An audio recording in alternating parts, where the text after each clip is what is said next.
شورشینه دا شاکری سوری شورشینه دا شاکری با چکه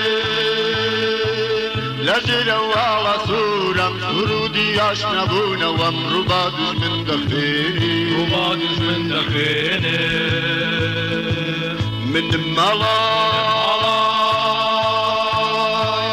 سوری شورشینه دا شاکری سوری شورشینه دا شاکری من با چکه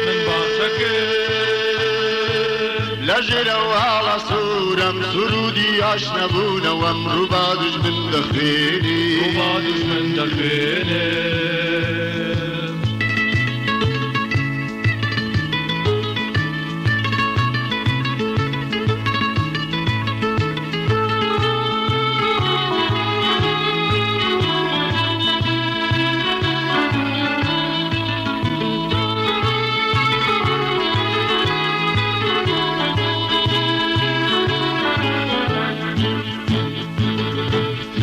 مرگی وشیارم رگی سختم لریا چکی دست دیری مشکم مجده دوار روژی تیا مرگی وشیارم رگی سختم لریا چکی دست دیری مشکم مجده دوار روژی تیا من دمالا سوری شورشینه دا شاکری سوری شورشینه دا شاکری با چکه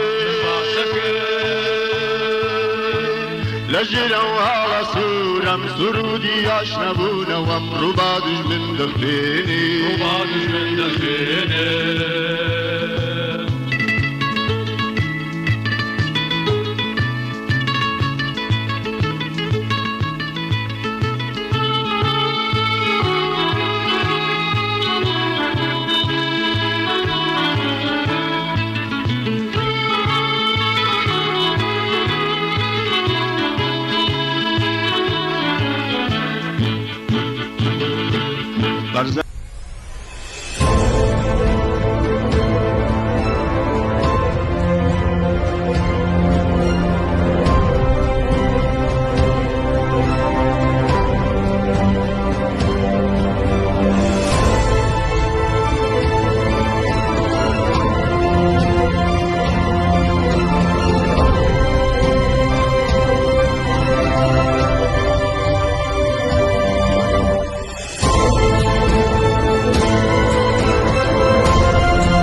بێرەوە ئاسمان جڵەوتە و ئەسپی ژێرت مەشغەڵە باڵگرە تیژرە و بەهەستە سوورە سواری کۆمەڵە زووکە سەنگەر ئاوەدان کە ڕەنج دەری ماندوو نەناز ئارەقەز بۆنە و بەرەینان بۆتە بارانی پەڵە ڕابە نەفرەتکە لە مەرگ و هەستەوە بۆ کار و ڕەنج کەیورەی ئینسانی کارگەر ئاسەواری کۆتەڵە خۆر لە ئامێز بگرە و ئاسۆی بەندەنان ئاخێز مەکە مەشخەڵان کواجێی هەواری تەمتومان و دووکەڵە سلااوێکی شۆڕژگەڕانەتان پێشکەش بینەرانی خۆشەویست پیرۆز بێت 26 ڕێبەندان ساڵڕۆژی خەبات و تێکۆشانی کۆمەڵە ئەگەر هاتنی بەفرانبار بۆ تەبیعەت و سروشت هاتنی بەفر و سەرما و بەستەڵەکە ئەگەر سروشت بەرگی سپی لە بەردەکات و دار و سەوزەڵانی و زەوی و کەژ و کێوی جوانی دەشارنەوە ئەگەر مەل و پەلەوەر بە هیوای هاتنی بەهار لە هێلانەکانیاندا کەس هەڵدەنیشن و لە جوانیەکان دەتۆرێن و ئاواز بۆ ژیان و بۆ خۆشەویستی ناخوێنن ئەگەر دەریا و چۆم و ڕووبار مات دەبن و سەرکێشی ناکەن بەڵام لە بەفرانباری 57دا بە پێچەوانەی سروشت و تەبیعەت و باڵندە و دەریا و ڕووبار دەریای مەندی پڕ لە ڕق و تووڕەی خەڵکی ئێران خۆشاو بە سەڵک و سەهۆڵبەندانی زستانی تواندەوە و سڵای گەرمی ئازادی و ڕزگاری بە شەیپوری مێژوودا کرد. لە بەفرانباری 57دا خەڵکی ڕاپەڕیوی ئێران بە ڕاپەڕینە مەزنەکەیان کۆتاییان بە سەهۆڵبەندانی 2500 ساڵەی دەسەڵاتی پاشایەتی لە ئێران هێنا و ڕەشبەڵەکی گەلانی ئێرانیان تێدا زەماوەند گرت و خەڵکی ئێران بە تێکشکاندنی یەکجاری دەسەڵاتی پاشایەتی چراخانی خۆشی هەڵکرد. 4 ڕۆژ پاش ئەم ڕووداوە مێژوویە توولە نمامێکی نوێ لە باخی ڕاپەڕین گەشایەوە و چرای 9 ساڵەی تەمەنی داگیرسان کە ناوی کۆمەڵە بوو. لە 26 ڕێبەندانی ساڵی 1357دا لە گەرمەی شادی و خۆشی خەڵکی ئێراندا کۆمەڵا بە بۆنەی گیانبەختکردنی یەکێک لە دامەزرێنەران و سەرکردەکانیەوە واتە هاوڕێ حەمەحسێنی کەریمی ئاشکرابوونی تێکۆشانی خۆی ڕاگەیاند. کۆمەڵا کە 9 ساڵ بوو لە ناو گەروی ئژدیهای ساواکدا لە ناو زیندان و گەڕک و مەزراکاندا شان بە شانی هەژاران و چەوساوەکان کار و خەباتی دەکرد لە 26 ڕێبەنداندا ئاشکرابوونی خۆی ڕاگەیاند. ئاشکرابوونی کۆمەڵە ینی ڕاگەیاندنی ئەزم و ئیرادەی پتەوی کرێکاران و کۆمۆنیستەکانی کوردستان بۆ خەباتی شێلگیر و ماندووی نەناسانە لە دژی نابەرابەری و چەوسانەوە و هەڵاواردنی ئینسانەکان لەسەر بنەمای نەتەوە و جنسیەت و مەسهەب و بۆ بەدیهێنانی دنیای ئینسانی ئازاد و بەرابەر و دنیای سۆسیالیزم. کۆمەڵە لە کاتی دامەزرانیەوە هەتا ئێستا سەرەڕای هەموو کەند و کۆسبەکانی سەرڕێگەی هەڵسوڕاوانی بەردەوام پەیوەندیەکی قوڵی لەگەڵ بزوتنەوە کۆمەڵایەتی و پێشڕەوەکاندا هەبووە و هاندەر ڕێکخەر و ڕێونێنیان بووە. لە هەمان حاڵدا کۆمەڵا خۆی لەناو ئەو بزوتنەوانەدا خاراوتر و بە ئەزمونتر بووە. پشتبەستنی کۆمەڵە بە خەباتی چینی کرێکار، خەبات دژ بە دواکەوتووی مەسەبی، خەبات بۆ کۆتایی هێنان بە ستەمی نەتەوایەتی، خەباتی لێبڕاوانە لە پێناو ئازادی و یەکسانی ژنان لە گشت بوارەکانی کۆمەلگادا و بەرگری شێلگیر لە ئازادیە سیاسی و کۆمەڵایەتیەکان لایەنە دیارەکانی چالاکی کۆمەڵە و بەشێک لە خەباتی سەربەرزانەی ئەو ڕۆتە بوون. سەرڕۆژی 54 ساڵەی دامەزراندنی کۆمەڵە و یادی 45 ساڵەی داگیرسانی مۆمی ئاشکرابوونی ئەم ڕۆژە مەزنە لە هەڵسوڕاوانی کۆمەڵە لە کوردستان لە هەموو کادر و پێشمەرگەکان و ئەنجامانی کۆمەڵە بەتایبەت بنەماڵەی سەربەرزی گیانبەختکردوان و زیندانیانی سیاسی پیرۆزبایی دەکەین. هەر لێرەوە جارێکی تر ڕێز بگرین لە یادی هاوڕێی ڕابەر و گیانبەختکردو کاک حەمەحسێنی کەریمی کە ڕۆژی کۆمەڵە ساڕۆژی گیانبەختکردنیەتی. هەروەها ڕێز بگرین لە یاد و فیداکاری سەدان و هەزاران شۆڕژگەڕی کۆمۆنیستی ناو ڕیزەکانی کۆمەڵە و حزبی کۆمۆنیستی ئێران کە لە پێناو ئازادی و سۆسیالیزم گیانیان بەخت کرد یا کەمەندان بوون. لە جێگای خاڵی ئازیزانی گیانبەختکردومان لە ساڕۆژی ئاشکرابوونی تێکۆشانی کۆمەڵەدا چەپکە گوڵی ڕێز و خۆشەویستی دادەنین. درود و سڵاوی خۆمان پێشکەش بە بنەماڵەی سەربەرزی هاوڕێیانی گیانبەختکردومان بکەین، بڵێن ڕێبازی جگەرگۆشەکانی ئێوە واتە ئازادی و بەرابەری و بەختەوەری ئینسان ئاڵاکەی هەروە شەکاوەیە و ئەمڕۆ لە کوردستانی شۆڕشێر بە دروشمی ژن ژیان ئازادی خەریکە خۆی بەهێز دەکات تا لە ئاواتەکانی ئازیزانی گیانبەختکردومان نزیک بێتەوە. سڵاو و درود نێرین بۆ زیندانیانی سیاسی کە لە ئەشکەنجگاکانی کۆماری ئیسلامی دەرسی خۆراگریان پێفێرکردین و سڵاو بنێرین بۆ هاوڕێیانی هەڵسوڕاومان لە شار و شارۆچکە و گوندەکانی کوردستان کە لەژێر فەزای سەرکت و خەفەقاندا ماندووی نەناسانە هاندەر بوون بۆ حەرەکەتە جەماوەریەکان و ماڵ بە ماڵ و گەڕک بە گەڕک و شار بە شار پەیامی یەکبوون و لەگەڵ یەکبوون بۆ داهاتوویەکی گەشیان بڵاو کردوێتەوە. و لە کۆتاییدا سڵاو و درودی بێپایانمان پێشکەش بە خەڵکی خۆراگری کوردستان بکەین کە هاتن بە دەنگ بانگەوازەکانی کۆمەڵەوە و پشتیوانی سیاسەتەکانی بوون. ئازیزان، پێش ئەوەی کە ئێمە بچینە سەر ئەو کۆمەڵێک پیرۆزبایی لەلایەن هەڵسوڕاوانمان لەلایەن خەڵکی تێکۆشەر لەلایەن خەڵکی ئازادی خوازی کوردستانەوە بەدەستمان گەیشتووە، پێشەوەی ئێمەوانە بخوێنینەوە، سەرەتا دەچین پامی کمیتەی ناوەندی کۆمەڵە کە لەلایەن هاوڕێ حەسەن ڕەحمانپەنا ئەندامی کمیتەی ناوەندی کۆمەڵەوە وتراوە پێشکەشتانی بکەن. فەرموون بۆ ببینینی زوو دێنەوە خزمەتە.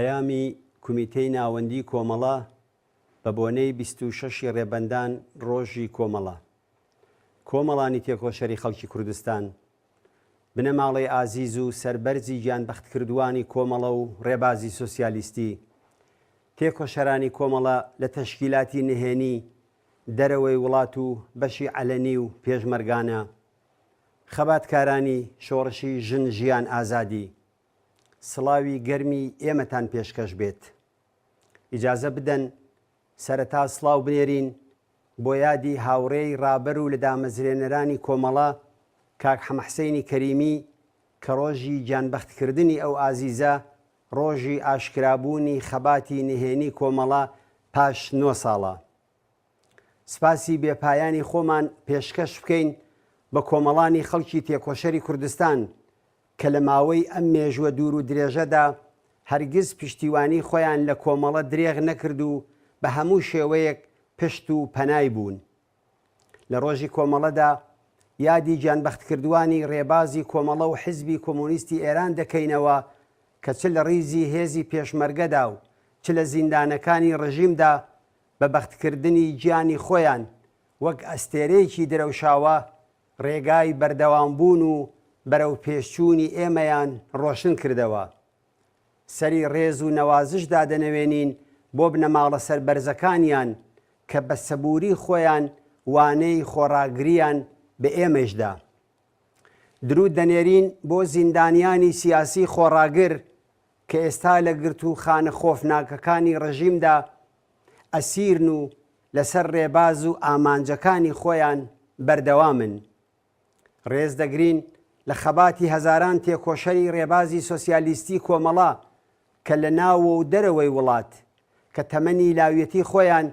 لە ڕیزەکانی کۆمەڵەدا تێپەڕ کرد و تەنانەت بەشێکی زۆریان لەو پێناوەدا ڕەنجی کەم ئەندامبوونیان تەحەمل کرد سڵاو دەنێرین بۆ گیانبەختکردوانی قارەمانی شۆڕشی ژن ژیان ئازادی و ستایشی تێکۆشەران و درێژەدەرانی ئەو شۆڕشە مەزنە کۆمەڵایەتیە دەکەین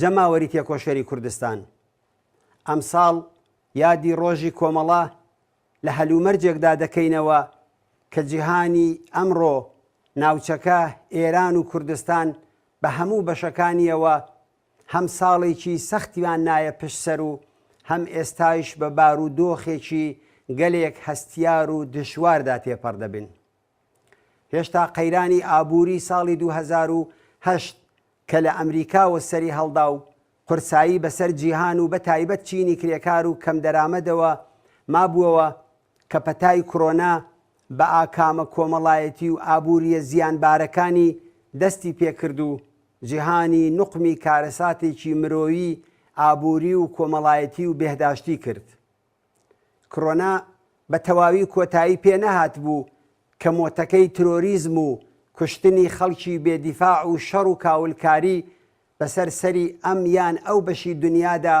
هەروەها دەسوورێتەوە و شەڕی ئەمپریالیستی ئۆکراین و تاوانەکانی پێی ناوەتە دووهەمین ساڵی خۆی و زیانی ئابووری و کۆمەڵایەتیەکانی نەک هەر بۆ ئینسانەکان لە ئۆکراین و رووسیا بەڵکو بۆ سەر ژیان و گوزەرانی هەموو بەشەریەت حاشا هەڵنەگرە ئەم شەڕە وێرانکەرە ئاوارەبوونی بە ملیۆن کەس و کوژران و برینداربوونی سەدان هەزار کەسی تا ئێستا لێکەوتوێتەوە هێشتا ئەم شەڕە کۆتایی نەهاتووە کە شاهدی پاکتاوکردنێکی نەتەوەیی بووین لە قەرەباغ لەلایەن ئەرتەشی ئازەربایجانەوە کە بە هاوکاری دوو دەوڵەتی تورکیە و ئیسرائیل بەڕێوە دەچوون هاوکات درێژەی پەلاماری سپای تورکیە بۆ سەر ڕۆژئاوای کوردستان بە ئامانجی لە ناوبردنی ژێرخانی ئابووری و گۆڕینی دێمۆگرافی ئەو ناوچەیە و بەرگری لە پێشڕەوی و بە ئاکامگەیشتنی ئەزمموی ڕۆژئاوا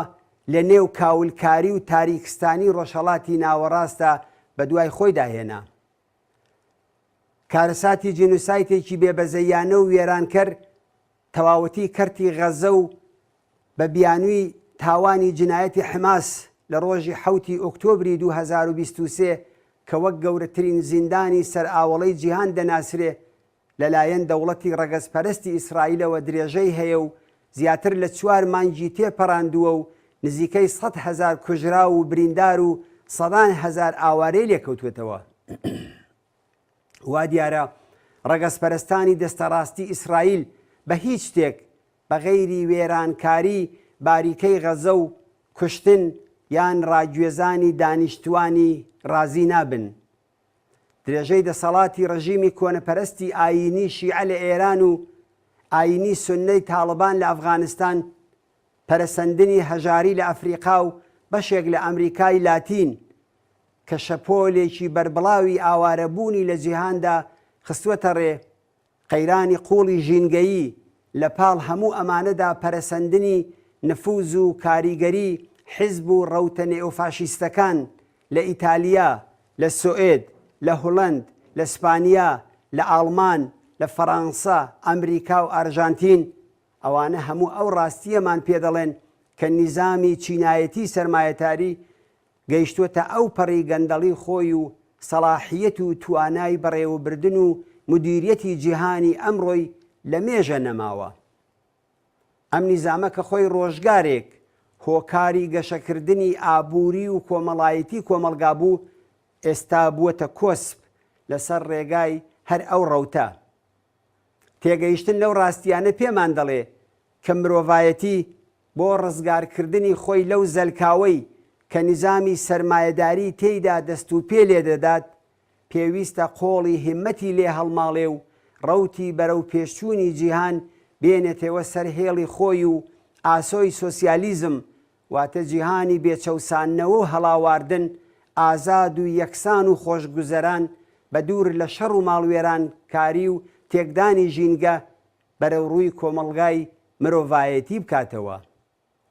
ئێمە لە کوردستان و لە ئێران بە بەش بە حاڵی خۆمان و بە پێی توانای خۆمان و بە هیممەتی کۆمەڵانی کرێکار و زەحمەتکێش و ئازادی خواز و ستەملێکراو بۆ وەدیهێنانی ئەو ئامانجی گەیشتن بە جیهانی ئازاد و بەرابەر تێکۆشاوین و تێدەکۆشین. ژنان و پیاوانی ئازادی خوازی کوردستان، هێرشی ئاسمانی درندانەی سوپای تورکیا بۆ سەر ناوچەکانی ژێر دەسەڵاتی هێزەکانی سووریای دموکراتیک لە ڕۆژئاوا کە بێ پسانەوە لە ئارادایە، نمونەی بەرجەستەی تاوانێکی جەنگی بە تەواومانایە. ئەو ئامانجانەی کە ئەرتەشی جنایەتکاری تورکیە دەستی بۆ بردووە و دەستنیشانی کردوون، دەریان دەخات کە مەبەستی دەوڵەتی تورکیە هاوکات لەگەڵ کوشتاری خەڵکی بێدیفاع و لە ناوبردنی سامان و ژێرخانی ئابووری، لە ناوبردنی دامەزراوە مەدەنیەکان و ناچارکردنی خەڵک بە چۆڵکردنی ناوچەکە و سەرنجام شکست پێهێنانی دەسەڵاتی خۆبەڕێوەبەری دیموکراتیک لە ڕۆژئاوایە.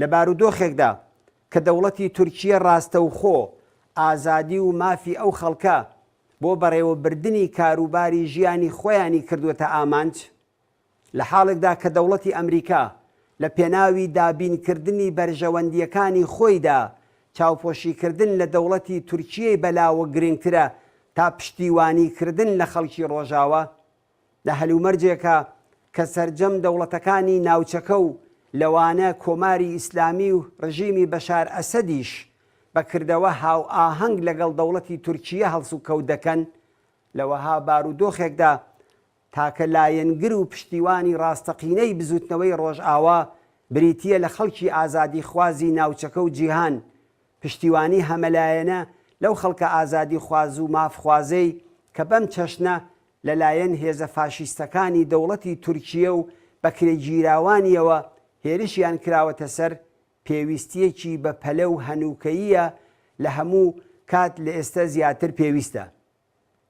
لە تورکیا دەوڵەتێکی ڕەگەزپەرست و ئیسلامی دەسەڵاتدارە کە مافە نەتەوایەتی و ئینسانیەکانی خەڵکی کورد بە ئاگر و ئاسن و ئەشکەنجە و زیندان پێشێل دەکات و ئامادە نییە بوونی کوردان وەک نەتەوەیەک لەو وڵاتەدا بە ڕەسمیەت بناسێ و بسەلمێنێت. نوێنەرانی هەڵبژێردراوی خەڵک دەخەنە گردوخانەکانەوە و لە ڕۆژئاوا و لە باشووریش بەکردەوە بەشێک لە دەسەڵاتی داگیرکەری لەو بەشانەی کوردستانە. لە کوردستانی ئێران سەرەڕای گوشار و گرتن و هەڕەشەکانی ڕژیم خەباتی کۆمەڵانی خەڵک لە فرمێکی مەدەنی و جەماوەریدا هەروەها بەردەوامە و هەڵسوڕاوانی ئەو بوارە لە کۆڕ و کۆبوونەوەی خەباتکارانەدا ڕۆژ بە ڕۆژ خاراوتر دەبن و ئەزمموی زیاتر بەدەستدێنن. چالاکیە مەدەنیەکان لە بوارەکانی داوخوازی بنەماڵەی گیانبەختکردووان کە پشتیوانیەکی بەربڵاوی جەماوەری بۆ لای خۆی ڕاکێشاوە، خەباتی ژنان بۆ مافی ئازادی و یەکسان لە هەموو بوارەکاندا و بە تایبەت لە ژێرپێنانی یاسا و ڕێسای حکوومەتی دژ بە حجاب و سەرپۆشی دیلیەتی و زۆرە ملی، خۆڕێخستن لە ڕێکخراوە پیشەی یەکرێکاریەکان و معەلیمان و خۆڕێکستن بۆ بەرگریکردن لە ژینگە، خەبات لە پێناوی پەرەپێدانی خوێندن بە زمانی دایکی، چالاکیە هونەریەکان لە بواری موسیقا و شانۆ و ئەدەبیات و شتی دیکە بە شێوەیەکی ڕێکخراو لە پەرەسەندندان. کۆمەڵە هەروەکو ڕابردوو ئێستەیش بە گەرمی پشتیوانی لەو چالاکیانە دەکات و لایەنگرانی کۆمەڵە هان دەدات کە بە بەشداری بەرچاو و چالاکانەی خۆیان لەو کۆڕ و کۆمەڵانەدا ئەو حرەکەتانە بەهێزتر و بەرەو پێشتر بەرن. جەماوەری خەباتکاری کوردستان، بارودۆخی سیاسی ئێستای ئێران بەدەسەڵات و بە جەماوەرەوە لە بەردەم گۆڕانکاریەکی هەستیاردایە. ئەو گۆڕانکاریانە دەتوانن هەم هیوا بەخش و ڕزگاری دەربن و هەم هەستیار و مەترسیدار بن. ئەوەندەی پەیوەندی بەدەسەڵاتەوە هەیە کۆماری ئیسلامی لە سەرجەم بوارەکانی سیاسی، ئابووری، ئایدۆلۆژی و کۆمەڵایەتی، هەروەها لەگەڵ کۆمەڵێک قەیرانی چارە سەرهەڵنەگر بەرەو ڕووە و لە هیچ بوارێکدا قسەیەکی ئەوتۆی بۆ وتن و ڕێگایەکی بۆ چارەسەرکردن پێ نەماوەتەوە. لە ناوخۆی حکوومەتدا پاکتاوکردنەکان بازنەی دەسەڵاتیان وەها بەرتەس کردوێتەوە کە لەوە زیاتر تەنیا دەتوانێت لە ڕێگای کودەتایەکی سپی یان خوێناوی بە تایبەت بۆ پاراستنی ئیمپراتوریەکی بەهێزی ئابووری کە فەرماندەکانی سپای پاسداران و بەیتی ڕەهبەری و خانەنشینەکان بەڕێوەی دەبن مسۆگەر بێت. لە سیاسەتی دەرەوەدا سەرەڕای ئیدعای بێبنەماکانی سەبارەت بە شەڕی غەزە لە بەرابەر ئەمریکا و ئیسرائیلدا پاکانە بۆ خۆی دەکات و خۆی بێتاوان ناو دەبات تا ئەو جێگایە کە خامنەیی بەو پەڕی ڕیاکاریەوە دەڵێت ئامانجی کۆماری ئیسلامی هەرگیز لە ناوبردنی ئیسرائیل نەبووە. بەم بۆنەوەیە کە دەتوانین بڵێن کە خامنەیی یەکێک لە دۆڕاوەکانی شەڕ لە غەزەیە. ئاشتبوونەوە لەگەڵ عەرەبستانی سعودی لە پێگەیەکی لاوازەوە بەڕێوە دەچێت. ڕژیم خۆی لەو ئاستەدا نابینێت کە بەدواچوون بۆ داواکاریەکانی سەبارەت بە پشکی ئاوی چۆمی هیرمەند لە تاالبان بکات، سەبارەت بە مەسەلەی داگیرکردنی ڕێڕەوی سنووری ئەرمەنستان و ئێران لەلایەن ئازربایجانەوە بێدەنگی هەڵبژاردووە و گەلێک نمونەی تر لەو چەشنانە دۆڕاندنی سیاسەتی دەرەوەی جمهوری ئیسلامی و لاوازبوونی ئەو دەسەڵاتەمان پێنیشان دەدات. لەوەها بارودۆخێکدا ڕژیم ڕوبەڕووبوونەوەی چارە نووساز لەگەڵ زۆربەی هەرەزۆری خەڵکی ئێران بە ئەرکێکی جددی دەزانێ و پەیوەندی لەگەڵ ئەو جەماوەرە لەسەر بنەمای زۆر و سەرکوت دامەزراندووە و درێژە پێدەدا. هەر بۆیە لەلایەکەوە سیاسەتی سەرکوتکردنی پەرەپێداوە و لەلایەکی دیکەیشەوە بە شوێن پتەوکردنی ڕیزی لایەنگران و هێزەکانی خۆیەتی کە لە باشترین حاڵەتدا ژمارەیان ناگات بە لە سەدا دەی کۆمەڵگای ئێران.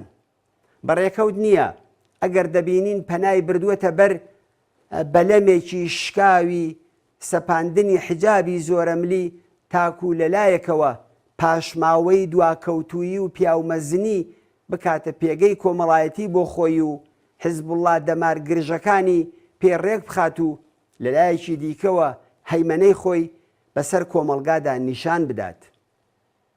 لە ئاستی جەماوەریدا شۆڕشی ژینە ئاڵوگۆڕێکی قوڵی فەرهەنگی لە ناخی کۆمەڵگای ئێراندا بەرامبەر بە فەرهەنگی زاڵ پێکهێناوە. ئەم شۆڕشە لە شکل و شێوازی نوێی خۆیدا هەروەها بەردەوامە و بەرەو پێش دەچێت. حجابی زۆرەملی لەلایەن ژنانی ئازادی خواز و بە پشتیوانی پیاوانی یەکسانی خواست توور هەڵدەدرێ و هەموو گەڵاڵە و پەسەندکراوەکانی ڕەژیم بوونەتە بڵقی سەر ئاو.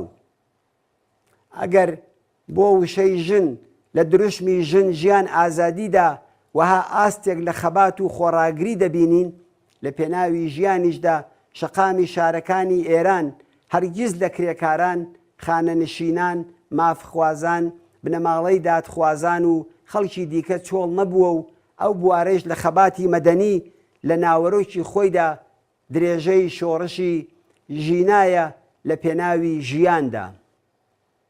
ئەم بارودۆخە بەگشتی ئەگەری نزیک بوونەوەی ئۆپۆزیسیۆنی بۆرژوازی لە دەرەوەی وڵات کە هەوڵ دەدات پشتیوانی و متمانەی دەوڵەتانی ڕۆژئاوا و بە تایبەت دەوڵەتی ئەمریکا بەدەستبێنێت لەگەڵ ئۆپۆزیسیۆنی ڕفۆرمخوازی ناوخۆی وڵات کە لە دەسەڵات دوور خراوەتەوە و دەتوانێت بە خێرایی ببێ بە خاوەنی ڕێکخراوی گەورە پێکهێناوە. ئەم هەوڵانە ئەتوانێت بۆ داهاتووی ئەم وڵاتە جێی مەترسی بێت و دوای ئەو هەموو ڕەنج و قوربانیدانە خەڵکی ئەو وڵاتە لە چاڵێکەوە بخاتە چاڵێکی قوڵی دیکەوە. بەڵام ئەگەر هێزە چەپەکان لەو هەلومەرجەی ئێستادا سیاسەتێکی بەرپرسانە و ژیرانە ڕەچاو بکەن، ئەم قەیرانەی ئێستا دەتوانێت بێتە هەلێکی مێژوویی بۆ بەهێزکردنی هێزە چەپ و سۆسیالیستەکان و کردنیان بەهێزی جەماوەری کاریگەر لە سەحنەی سیاسی ئەمڕۆی کۆمەلگای ئێران و کوردستاندا. کۆمەڵانی تێکۆشەر و خەباتکاری کوردستان پێویستە جارێکی دیکە تایبەتمەندیەکانی کۆمەلگای کوردستان کە ژینگەی چالاکی و تێکۆشانی کۆمەڵەیە بەبیر بخەینەوە. سەرەکی ترین تایبەتمەندی بریتیە لەورەی بەرز و ئامادەیی خەڵکی کوردستان بۆ خەبات لە پێناوی ئازادی و مافە پێشێلکراوەکانیان و بۆ بەهرەمەندبوون لە ژیانی باشتر. ئێمە شانازی دەکەین بەوەی کە لە ناو جەرگەی جەماوەرێکی ئاوا پێشکەوتن خواز و خەباتکاردا دەژین و لە ناو دڵی ئەواندا جێگەی خۆمان کردوێتەوە. خەباتی یەکگرتوانە و سازماندرا و دووهەمین تایبەتمەندی کوردستانە. لە ڕۆژانی ڕابردوودا شاهدی چەندین دیمەنی شکۆدار لە خەباتی یەکگرتوانە و سازماندراوی خەڵکی کوردستان بۆ بەرزڕاگرتنی یادی سێ شاخەوانی گیانبەختکردوو لە شاری نەغەدە، ناشتنی تەرمێکی لاوێکی وەرزشوان لە گۆڕستانی ئایچی شاری سەقز و مانگرتنی شکۆدار دژ بە ئەعدامی 4 بەندکراوی سیاسی بوون کە دیمەنگەلێکی شکۆداری دیکە لە خەبات و خۆڕاگری ئەو جەماوەرە کۆڵنەدەر و زیندووبوونی شۆڕشی ژن ژیان ئازادیان بە هەمووان نیشاندا. بانگەوازی مانگرتنی گشتی کە لە ماوەیەکی کورتە بۆ ڕاگەیاندن و ئامادەکاری لەبەردەست بوو، بە ملیۆنان خەڵکی ئەو وڵاتە بە دەنگمانەوە هاتن و پەیامی خۆڕاگری و مقاومەتیان بۆ هەموو جیهان ڕاگەیاند. ئەوان بەو حرەکەتەی خۆیان بەکردەوە نیشانیاندا کە ڕێگا نادەن کۆماری ئیسلامی هەروە بە بێهەزینەکردن ڕۆڵەکانمان لە بەندیخانەکاندا بکا بە پەتی سێدارەوە. لەو ڕۆژانەدا و هاودەنگ لەگەڵ ژنانی تێکۆشەری مانگرتوو لە زیندانەکانی ئێران بەرامبەر بە ئەدامی خەباتکارانی ئەو وڵاتە دەنگی ناڕەزایەتی و خەباتیان بەرز کردەوە. وەها بەرزکردنەوەیە کە هەموو جیهان بینی و بیستی و بە سامی خۆی هەنگاوێکی دیکەی ڕژیمی ئیسلامی لە نەمانی یەکجاری نزیک دەکاتەوە و نزیکی کردوێتەوە. خەڵکی خەباتکاری کوردستان کۆماری ئیسلامی ڕایگەیاندووە کە لە ڕۆژی جومعە 11 پوشپەر گاڵتەجارێک بە ناوی هەڵبژاردننی مەجلیسی بەناو شۆرای ئیسلامی و هەڵبژاردننی مەجمەعی تەشخیصی مەسلحەتی نیزام بەڕێوە دەبات. لە پێناوی ئەم بەناو هەڵبژاردنەدا هەموو بەرپرسان و ناوەندەکانی دەسەڵات لە خامنەییەوە هەتا فەرماندەکانی سوپای پاسداران و ئیمام جومعەکان بەسیج بوون و بە ناوی هەڵبژاردن وەک ئەرکێکی ئاینی و نەتەوەیی تەبلیغ دەکەن و خەڵک بۆ بەشداری لەم نمایشە بێمانایەدا هان دەدەن. ئەم قاتڵانە بەشداری لەم گاڵتەجارە بۆ مسڵمانان لە نوێژ و ڕۆژ و حەج بە فەرزتر باز دەکەن. تاڵی قژی ژنان کە لەژێر حیجاب و سەرپۆش و دەرکەوێت و هەموو کۆشک و دەسەڵاتی ویلایەتی فەقی و نیزامەکەیان دەخاتە خەتەرەوە بە وتەی وەزیری ناوخۆ لەو ڕۆژەدا ژنان بەبێ حیجابیش دەتوانن دەنگ بدەن.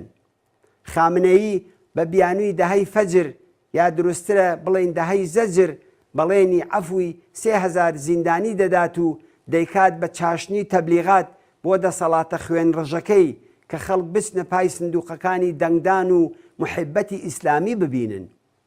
بەرپرسانی ئاستی باڵای ڕژیم ڕایان گەیاندووە کە بۆ ماوەی هەفتەیەک 200 کاناڵی تەلەڤیزیۆنی لە خزمەت بەناو کاندیداکان بۆ پڕوپاگەندە و هاندانی خەڵک بۆ پای بەناو سندوقەکانی دەنگدانیان داناوە. وعدە و بەڵێنی بەرپرسانی حکوومەتی بۆ ئاڵوگۆڕ لە ژیانی خەڵک و گۆڕینی کۆمەلگای ئێران بەهۆی بەشداری بەرین لە هەڵبژاردندا ئەم ڕۆژانە مێشکی خەڵکی ئێرانیان پێ پڕ کردوێتەوە. ئەم ڕێکلام و پڕوپاگەندانەی سەروبەندی بەناو هەڵبژاردن لە کاتێکدا دەکرێت کە هەموو کەس دەزانێت ئەوەی لە کۆماری ئیسلامیدا ناوی هەڵبژاردننی لێدەنێن لەگەڵ هیچ کام لە پێوەرەکانی هەڵبژاردن لە هیچ گۆشەیەکی ئەم دنیا بێجگە لە وڵاتانی دیکتاتۆر لێدرا و دەمکوتکراو نایەتەوە. تا ئێستا هیچ بەناو هەڵبژاردنێک نەیتوانیوە کەمترین ئاڵوگۆڕ لە دەسەڵات بە قازانجی خەڵک پێک بێنێت و نەتواندراوە وعدە و بەڵێنی درۆینەی بەناو کاندیداکان بێتە دی. هەڵبژاردن لە کۆماری ئیسلامی هەر لە یەکەم ڕۆژی بەناو هەڵبژاردننی کۆماری ئیسلامی ئایانە تا ئەم ئاخرانە تەنیا بۆ شەرعیەدان بە دەسەڵاتێکی ناڕەوا و سەرکوتکەرە کە ویترینەکانی دموکراسی درۆینەی پێدەڕازێنەوە و شەرعیەت و ڕەوابوون بە قەتڵ سەرکوت و جنایەت دەدەن. حاکمێک کە خۆی بە نوێنەری خوددا دەزانێت کە خوددا لە زاری ئەوە قسە دەکات، نظامێک کە مەشروعیەتی خۆی لە ئاسمانەکان نەک لە مرۆڤەکان لەسەر گۆی زەوی وەردەگرێ، بەشداری لەوەها گاڵتەجارێک بە ناوی هەڵبژاردن تەنیا بێڕێزی بەخۆ و ئاوی پاکردن بەسەر دەستی خوێناوی جەلادە کە بە دەنگی خۆ چوونە پای سندوقەکان و بەهێزکردنی ستونەکانی دیکتاتۆری و کوشتاری ئەو نیزامەیە. ئەمڕۆ لە بەناوبانگترین کۆڵەکەکانی سەرکوت و کوشتار وەک چەند سەرۆک کۆمار، ڕئیسی پارلەمان و دەسەڵاتی دادوەری و دەست و پەیوەندەکانی نزیکی سپای پاسداران و ئیتلاعات و بەیتی ڕاهبەری ئیجازەی خۆبەربژێرکردنیان نییە. خۆشباوەڕی بەوەی کە لە سندوقی بەناو دەنگدان و ئەو بەناو نوێنەرانە گرەیەک لە 1000 گرێکوێرەی ئەمڕۆی کۆمەلگای ئێران دەکرێتەوە تەنیا تەوەهم و خۆشباوەڕیە کە دووکەڵەکەی دەچێتە چاوی کەسانی خۆشباوەڕ و قازانجەکەی دەڕژێتە گیرفانی خاوەنانی سەروەت و دەسەڵات و کوشتار لەم نیزامە قاتڵ و سەرەڕۆیەدا. ئێستا و لە دڵی شۆڕشی ژینادا ڕەوتێکی گەشتگیر و هەمەلایەنە دش بەم گاڵتەجاڕی هەڵبژاردنەوە ڕێکەوتووە و کوردستان دش بەم نمایشە بە تەنیا نییە. ئەمڕۆ ئیتر بایکۆت ئەدای حەقی پێویست بەم نیزامە گەندەڵ و قاتڵە نییە. کۆمەڵە داوا لە هەموو خەڵکی کوردستان دەکات کە بە ڕەگ و پێستەوە زیانی دەسەڵاتی ئاینی کۆماری ئیسلامیان تاقی کردوێتەوە بە هیچ جۆرێک لە گاڵتەجاڕی بەناو هەڵبژاردننی ڕۆژی جومعەی 11 ڕەشەمەدا بەشداری نەکەن. دەنگدان لەو ڕۆژەدا دەنگدانە بە درێژکردنەوەی تەمەنی سەرکوت و جنایەتی کۆماری ئیسلامی، دەنگدانە بە ئەعدامی لاوەکانمان و بیرجی ئاوازان، دەنگدانە بە هەژاری، بێکاری، فەقیری و ڕۆژڕەشی. ئیجازە مەدەن ئەو هەلپەرستانەی بە ناوی نوێنەر خۆیان ناونووس کردووە بۆ پڕکردنی گیرفانی خۆیان لە پەیوەندی دۆستانە، خزم و ئاشنایی و وعدە و بەڵێنی درۆینە کەڵک وەربگرن. دەنگی یەکگرتوانەی خەڵکی کوردستان لەو بەناو هەڵبژاردنەدا چۆڵکردنی شار و گوندەکان چوون بۆ سەحرا و دەرودەشت یان لە ماڵەوە مانەوە و تەنانەت بۆ ئەو کەسانەی کە باوەڕمەند بە ئاینن بەشداری نەکردن لە نوێژی جومعەی ئەو ڕۆژەیە تا کۆماری ئیسلامی ڕسمیان لێ نەگرێت و بە ناوی دەنگدان بڵاوی نەکاتەوە. دەنگی ئێمە دەنگی یەکگرتوو لێبراوی خەڵکی کوردستان، دەنگی درێژەی شۆڕشی ژن، ژیان، ئازادی، دەنگی ئازادی زیندانیانی سیاسی، دەنگی بەرابەری ژن و پیا و دەنگی دیاریکردنی مافی چارەنووسی خۆمان بەدەستی خۆمان و لە یەک وشەدا دەنگی خەڵکی قارەمانی کوردستان دەنگی ڕووخاندن و کۆتایی هێنان بە تەمەنی نگریسی کۆماری ئیسلامیە. ئەم ڕۆژە ڕۆژی ڕفراندۆمی نێوان خەڵکی تینووی ئازادی و نظامی دیکتاتۆری ویلایەتی فەقیە. پێویستە و دەبێت دەنگی خەڵکی کوردستان سەرکەوێت. جەماوەری دڵسۆزی کوردستان، لە کۆتاییدا پێویستە ئاماژە بە بابەتێکی تایبەتیش بکەین کە بریتیە لە گوشارەکانی کە کۆماری ئیسلامی ئێران خستوێتە سەر حکوومەتی هەرێمی کوردستان بۆ سنووردارکردنی مەودای چالاکی حیزبە سیاسیەکانی نیشتەجێ لەو هەرێمە. سیاسەتی کۆمەڵە بەرامبەر پرسە لەسەر ئەم بنەمایەنەی خوارەوە دامەزراوە. یەکەم، لەسەر پێویستی و گرنگی بەردەوامبوونی چالاکی سیاسی کۆمەڵە لە هەرێمی کوردستان پێداگری دەکەین و پێداگریمان کردووە. ئەگەر ئەم چالاکیانە لە وڵاتانی ئوروپایی و کانەدا و زۆریەک لە وڵاتانی جیهان ممکنە، ئەم ئیمکان و پێویستیە لەم ناوچەیە بە هۆکاری جۆرا و جۆر دوو هێندە دەتوانێت مسەوگەر بێت.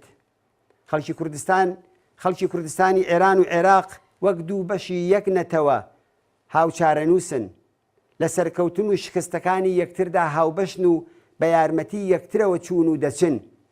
پەیوەندێکی کۆمەڵایەتی قوڵ و بەربڵاو لە نێوان جەماوەری ئەمدی و ئەو دیوی سنوورەکاندا هەیە کە کەس ناتوانێت نکۆڵی لێ بکات. ساڵانە دەیان هەزار کرێکار لە کوردستانی ئێرانەوە بۆ کارکردن دێنە هەرێمی کوردستان. هەزاران کۆڵبەری زەحمەتکێش لە ڕێگای ئاڵ و گۆڕ و هێنان و بردننی کاڵا لە نێوان هەردوو دیوی سنووردا بژێوی ژیانیان دابین دەکەن. پەیوەندیەکی سروشتی بەربڵاو لە نێوان هونەرمەندان و ڕووناکبیرانی هەردوو بەشی کوردستان دروست بووە و تا ڕادەیەک جێکەوتووە. جگە لەوەیش هێزە سیاسیەکانی ڕۆژهەڵاتی جێگیر لە باشوور لە ماوەی 40 ساڵی ڕابردوودا لە داوێنی پڕ لە مێهرەبانی خەڵکی کوردستانی عێراقدا درێژەی بە چالاکی خۆیان داوە و لە پشتیوانی جەماوەری ئەو خەڵکە بەهرەمەند بوون. دووهەم، کۆمەڵە هەرگیز نەیویستووە کە تێچووی چالاکیە چەکداریەکانی خۆی بخاتە سەرشانی خەڵکی هەرێمی کوردستان و ساڵانێکی زۆرە سنوورەکانی ئەو دوو پارچەی کوردستان بۆ چالاکی چەکداری دژ بە کۆماری ئیسلامی بەکار نەهێناوە. ئەم سیاسەتە هەم هاو ئاهەنگ و گونجاو بووە لەگەڵ بەرژەوەندیەکانی خەڵک لە کوردستانی ئێران و ئەولەویەتەکانی استراتێژی کۆمەڵە لە بزوتنەوەی شۆڕەژگێڕانەی کوردستاندا و هەم لە بەرچاوگرتنی بەرژەوەندەکانی خەڵکی کوردستانی عێراق بۆ ئەوەی هیچ بیانوویەک بەدەست کۆماری ئیسلامیەوە نەدا کە بەو هۆیەوە ئەمنیەت و بژێوی ئەو خەڵکە بە بارمتە بگرێت. کۆمەڵە لەسەر ئەم سیاسەتە ئوسولیەی خۆی هەروەها بەردەوام دەبێت. سێهەم، ئەو سیاسەتە لە ڕێگای وتەبێژ و وتووێژ و هەماهەنگی و ڕێکەوتن لەگەڵ حکوومەتی هەرێمی کوردستان و لە چوارچێوەی چارەسەرکردنیدا پەیرەو دەکرێت بۆ ئەوەی یەکەم لەگەڵ پاراستنی ئەعتباری سیاسی و پرینسیپەکانی ئێمە ناکۆک نەبن و دووهەم گوشارەکانی کۆماری ئیسلامی لەسەر حکوومەتی هەرێمی کوردستانیش کەم بکاتەوە. چوارەم، کۆمەڵە هەوڵ دەدات لە پەیوەندی لەگەڵ ئەم پرسەدا زۆرترین هاوکاری و هاو ئاهەنگی هەبێت لەگەڵ باقی ئەو هێزانەی ئۆپۆزیسیۆن کە لە هەلومەرجی هاوشێوەدان لە هەرێمی کوردستان بۆ ئەوەی کە تا ئەو جێگایی دەتوانرێت سیاسەتێکی هاوبەش لەم بوارەدا بگرینە بەر. پێنجەم، هێزە سیاسەکانی ڕۆژهەڵاتی کوردستان کە ماوەیەکی دوور و درێژە لە باشووری کوردستان چالاکی سیاسی دەکەن ئاوارە و لێقەوماوی شەڕ نین، بەڵکو حیزبی سیاسی خاوەن مێژوو خاوەن خەبات و نەیاری کۆماری ئیسلامین.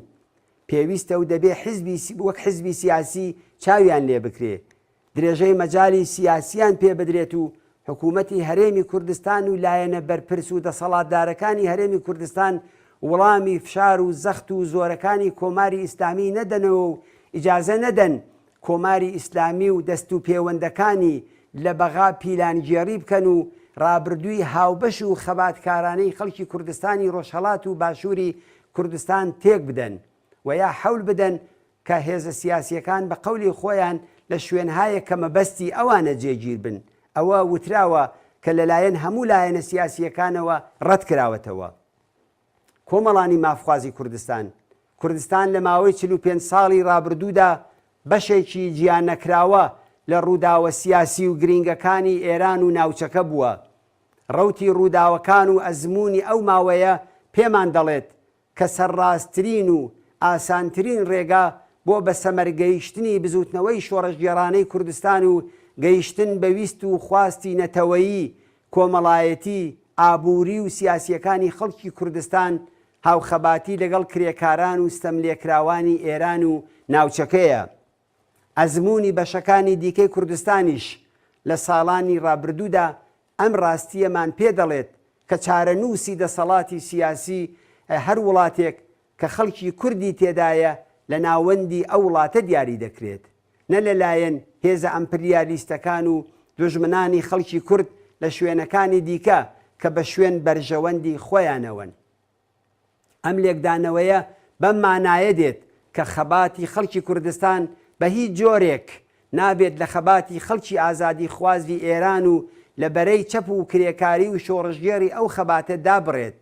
بۆ کۆمەڵە گرینگە و هەوڵ دەدات کە بەرەی چەپ و سۆسیالیست لە ئاستی کوردستان، لە ئاستی ڕۆژهەڵات و لە ئاستی ئێران و ئەو وڵاتانەیش کە خەباتی ئازادی خوازانەی خەڵکی کوردستان بۆ مافی سیاسی و نەتەوایەتیەکانی لە ئارادایە یەک بخات و لە یەک نزیک بکاتەوە. کۆمەڵە هەر ئەو هێزە کۆمۆنیست و شۆڕژگێڕەیە کە جاران و لە خاڵە وەرچەرخانە مێژوویەکاندا تاقی کراوەتەوە. هەڵوێستەکانی لە قۆناغی هەستیاردا متمانەی جەماوەری بەدەستێناوە. نمونونەکانی کەم نین و لە بیرمان نەچوەتەوە. لە داهاتوویشدا دیسانیش دەکەوینەوە وەها قۆناغگەلێکەوە.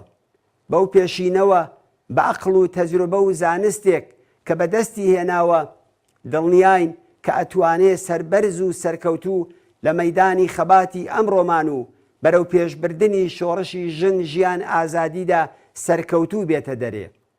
ئەگەر باس لە خاڵە گرنگە مێژووەکان دەکەین و بۆ ئەوە نییە سەرینی ئارخایەنی لەسەر سەرین بنین و میداڵی سەرکەوتن بە سینگمانەوە هەڵواسین، بەڵکو بۆ ئەوەیە کە بیان کەین بە توێشووی ڕێگای بەرەو پێشچوونمان بۆ سەرکەوتن.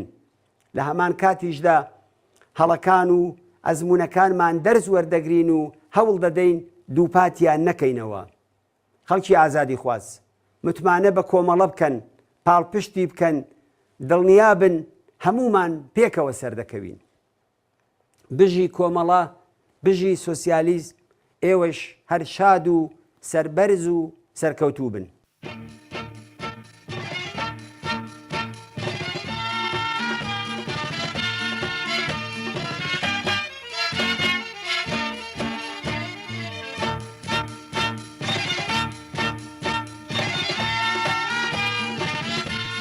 ئێمە کۆمەڵەین و کۆمەڵا دەنگمانە. ئێمە کۆمەڵەین و کۆمەڵا باوەڕ و بیرمانە. ئەوە تا سووری ئاڵاکەمان چەقلی چاوتانە و چەکمان، قەڵەم و دەنگمان، باوەڕ و بیرمان، شێعر و گۆرانیمان، شەوهاژێنی هەموو تەمەنی ڕەشتانە. بەڵێن بێت کە کازیوەی دوا شەوە زەنگین و گەزیزەی دوا ڕەشی زستانی خەسڵەت. بەڵێن بێت پاساری ئازادیمان لەسەر گوێسوانی هەموو باڵەکانی ئەم نیشتمانە داگیرکراوەمان دەچریکێنێ و هەموومان دەبین بە فواد و هەموومان سوورە سواری شۆڕشین و یەکدەنگ دەگوڕێنین بەسەرتانە و دەڵێن ئێمەین سەدیقی کەمانگەر، ئێمەین دوکتۆر جەعفەر و ئێمەین کاک خانەی نەمر. ئێمە کۆمەڵەین و کۆمەڵا دەنگمانە.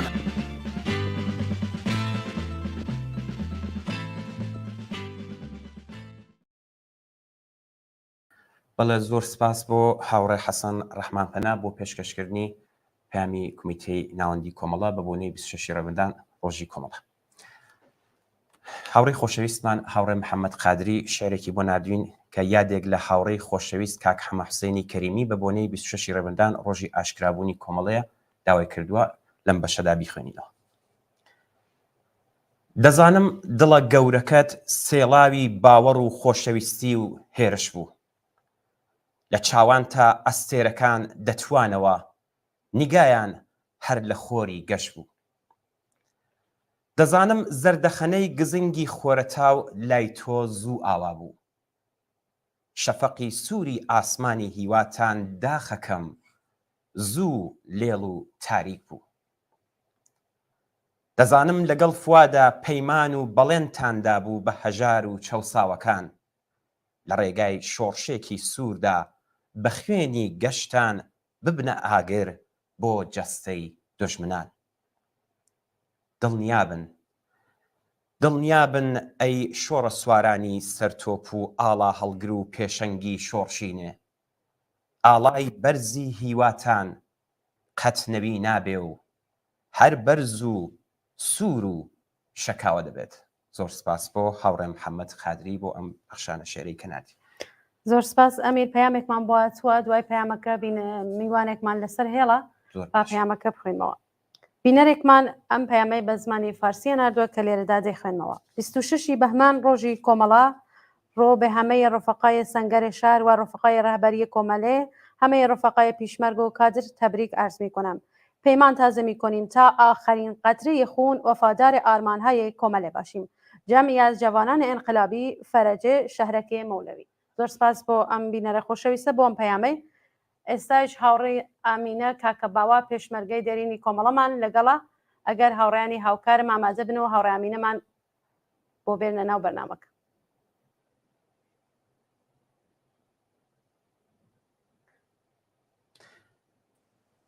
هاوڕێیان هاوڕێ ئامینەم کاتت باش، سلااو لێبێت.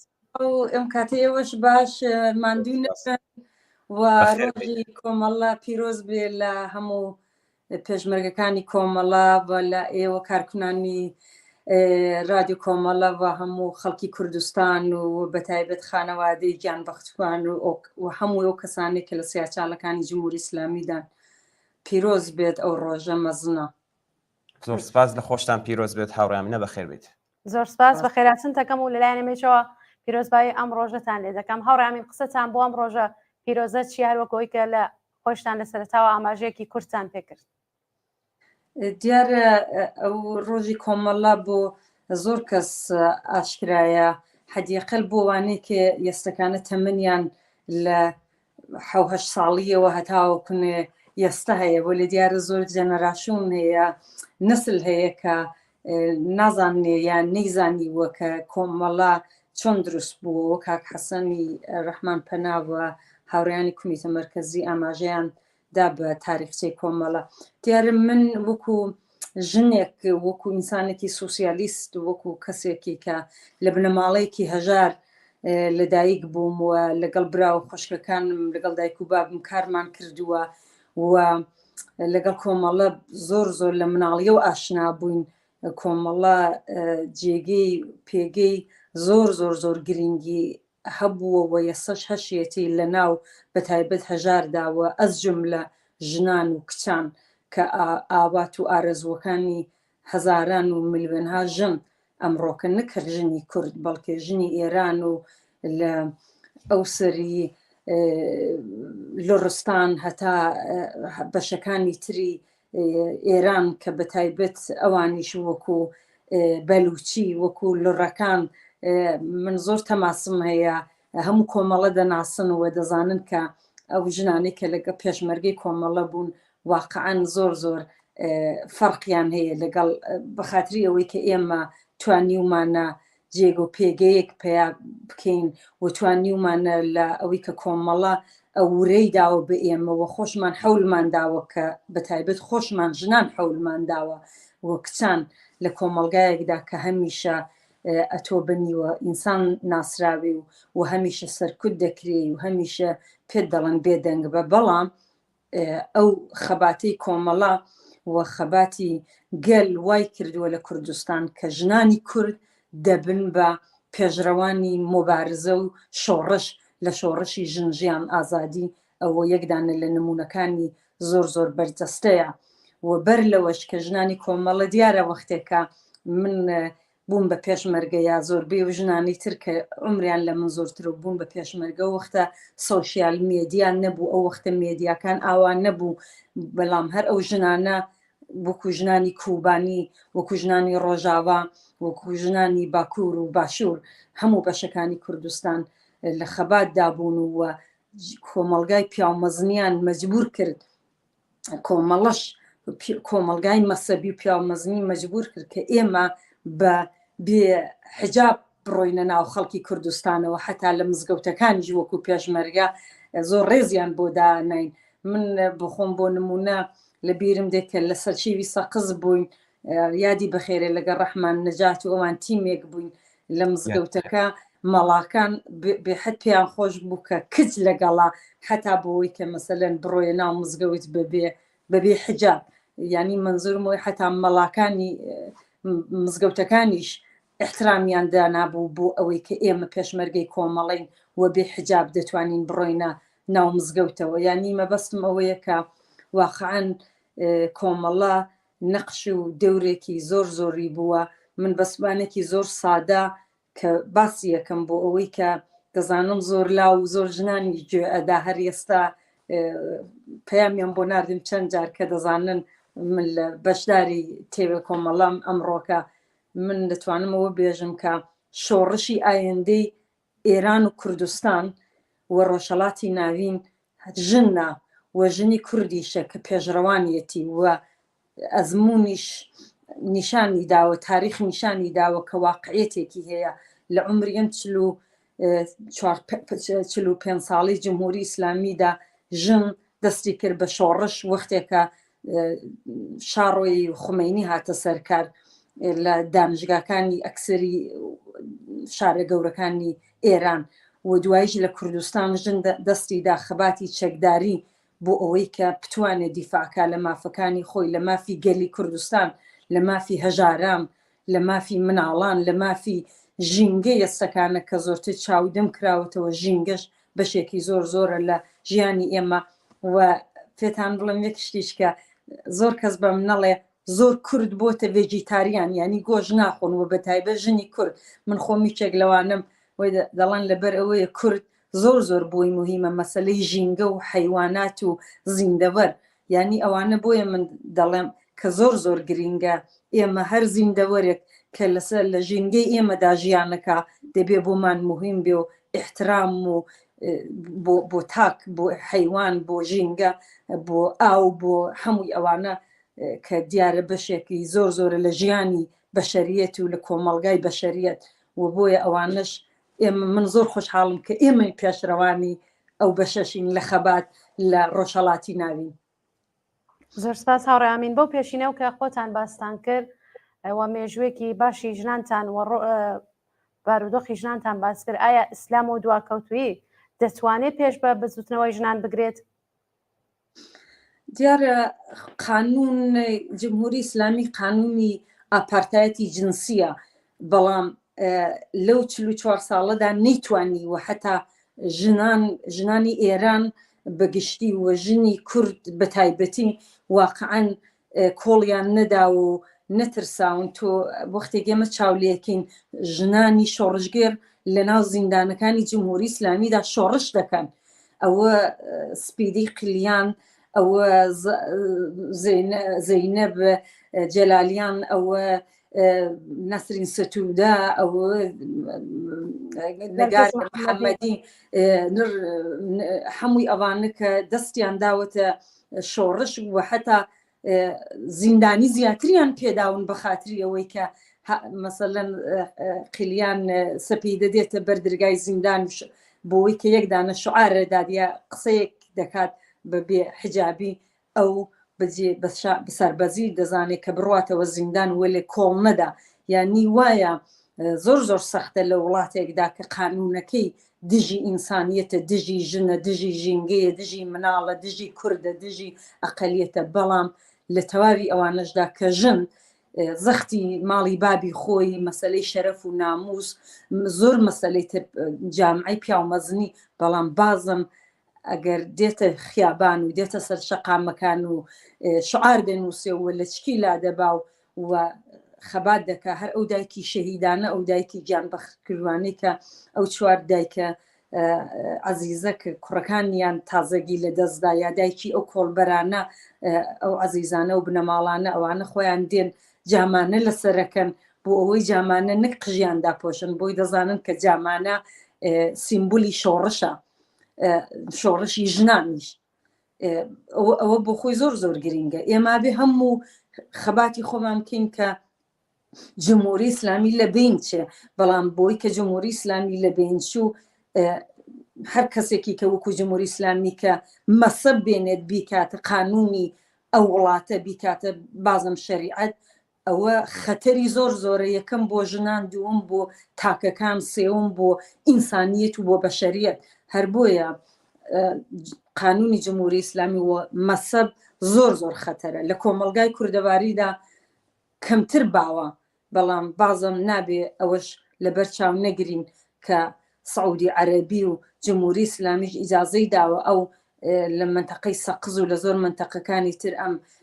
تونڕەوانەی ئیسلامی ئەسڵەن زۆر بوون ئەگەر کەسێک شعاری دش حجاب بدا زیندانی پێدەن وەلێ ئەو ئیسلامە تونڕەوانە ئیجازەیان هەیە و لە مزگەوتیان هەیە و ئەوانە دەکەن ینی مەبەستم ئەوەیە جمهوری ئیسلامی حەولەدا کە کوردستان جامعی کوردستان بە هەر شێوەیەک بووە کە وێرانی کە بەڵام خەڵکی کوردستان و لاوان و ژنان بە تایبەت زۆر زۆر لەوە ئاگاترن هەزاران و ملیۆنها کورد هەیە کە ئەگەر بڵێ بە من مردم بمێژن بە من بۆ خۆم ئاڵای سوورم هەیە بەڵام بۆ زۆر کەس دەڵێ وەکو کورد دەمرم یا وەکو مسلمان هەرچەند ڕێزم هەیە بۆ تەواوی و ئینسانانەی کە مسلمانن کە دین شتێکی شخصیانە بەڵام واقعاً خەڵکی کوردستان حاضر نییە وەکو مسلمانێکی تونڕە و بمرێت حتا لە قەبرەکەشیە دەیەوێ وەکو کوردێک وەکو ئینسانێکی پێشرە و ئەو من زۆر زۆر تەماسم هەیە لەگەڵ لاوان کە دێن یا لە کوردستانە جەلەسەم بۆ دانێن مستەقیم لە تۆڕی سوسیال میدیادا من زۆر زۆر فەرقە بینم ئایسا لە دوای شۆڕشی ژنژیان ئازادی کە ئەوان هیچ وەخت حاضر نین ملکەچکەن نەبوو حجابی ئیجباری نەبوو جمهوری ئیسلامی بەڵام لە هەمان کاتێشا جمهوری ئیسلامی ئەوە لەسەر کارە و 45 ساڵ عمری دیکتاتۆری خۆی بۆ خەڵکە سەپاندووە. بەڵێ هاوڕێمینە زۆر بە دروستی ئاماژە بە چەند خاڵی گرنگدا لەسەر نەخشی ژنان دیارە ڕۆڵی ژنان ڕۆژ لەگەڵ ڕۆژ ڕەنگاڕەنگتر و بەهێزتر دەبێت ئێوە پێتان وایە گۆڕانکاریەکی فەرهەنگی و کۆمەڵایەتی لە ئێران و لە کوردستان ڕوویداوە چون بوونی ژنان زۆر زیاترە لە بوونی هێزی سیاسی بەڵێ وایە مسلمن حیزبە سیاسیەکانی کوردستان من دەمەوێت ئەوەش ئاماژە بەوەش بدەم کە زۆر کەس کە شاید بڵێت ئەم حیزبانە باویان نەماوە من دەمەوێت بڵێم وان نییە ئەگەر وان نەبوایە ئەگەر بە چوزان بڕیارەکانی ئەوان بە پێشنەهادەکانی ئەوان کە خەڵکی کوردستان مانیان نەگرتایە ئەوە معلومە ئەو حیزبانە ڕیشەیان هەیە شاید عزویان کەم بێ بەخاتریەوەی دەزانین کە کۆمەڵگای ئێران و کوردستاندا سەختە تۆخەباتی ئۆپەنی ینی ئاشکرای سیاسیکەی بەڵام من پێم وابێ ئاڵوگۆڕێک هاتووە بەڵام قەت ئێمە نابێ خۆشبین بین مەبەستم ئەوەیە ئەوە نابێت خەباتی ئێمە ڕۆڵی ئێمە کەم کاتەوە کە بڵین ئەرێ شۆڕشی ژنژیان ئازادی هەیە ئەوە لە ناو بەشێک لە خەڵکدا بەڵام دەبێت ئەوەش بڵێن کە جمهوری ئیسلامی باسکە ئەوەیە 45 ساڵەوە دەچێت بۆ 45 ساڵ کە عمری تەواو دەکات کە لە ئێراندا هەیە بەخاتری ئەوەی کە ئەویش ڕیشەی خۆی هەیە یعنی بۆیە من دەڵم لە هاوکات کە ئێمە دڵخۆشین کە دەڵێن بەڵێ قیامی کللتوری هەتا حدێک کراوە حدێقل ئەو مەسلەی حجاب ئەو مەسلەی کە ژن قژی ڕوتە لە لای بابی لە لای خەڵک ئەو ناموس و شەرەفی خانەوادەیە ئەوە کاتی خۆی پێشمەرگەی کۆمەڵە ئەو ڕەچەیان شکاند بۆ هەمووی کوردستان و حیزبەکانی تریش مثلەن حیزبی کرێکارانی کوردستانی تورکیە ئەوە لە ڕۆژاوا ئەوە لە باشوور هەرچەند بەداخێکی زۆرەوە لە باشوور کە هەم جمهوری ئیسلامی هەم دەوڵەتی فاشیستی تورکی و دوو دەوڵەتە فاشیستە ئیسلامیە زۆر تەسیریان کردوتە سەر خەڵک و حیزبەکانی سیاسی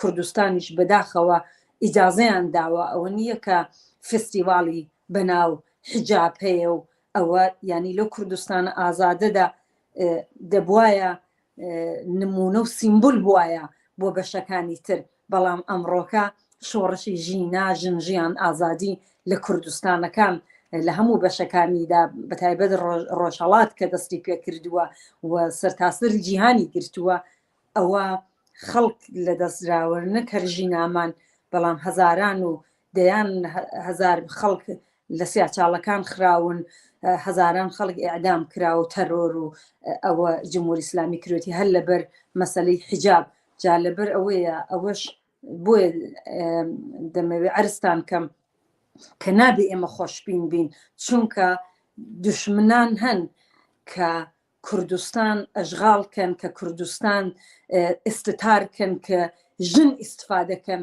ژنیش بکەن بە ئاڵایەک بۆ کۆماری ئیسلامی بەداخێکی زۆرەوە ئەو مەسەلەی فەستیڤاڵی حجاب لە ئەربیل و لە هەولێر و لە سلێمانی و دەوروبەری ئەوە بەیانگەری ئەوەیە نیشان دەدا کە ئێمە دەبێت هەمیشە مەترسیمان ببێ و قەتیش ئیجازە نەدەین ژنان و پیاوان و لاوان ئاگاکەینەوە کە بڵێن نا سیمبولێک کوردستان سیمبولی شۆڕژگێڕی سیمبولی ئازادی سیمبولی مەسەبی نییە هەر کەسێک دەتوانێت دینی خۆی و مەسەبی خۆی ببێت بەبێ ئەوەی هیچ کەسێک بێنێت ڕەخنە لەو ئینسانە بگرێت بەڵام هەر سیستمێک جا سیستمی کوردە سیاسی کووردە هی حیزبی مشەخەسە هی دەوڵەتێکی مشەخەسە کە هێنای ژنی کرد بە قوربانی دەبێ ئێمە ڕەخنەی لێ بگرین و لەو کەلتورەش بترسین.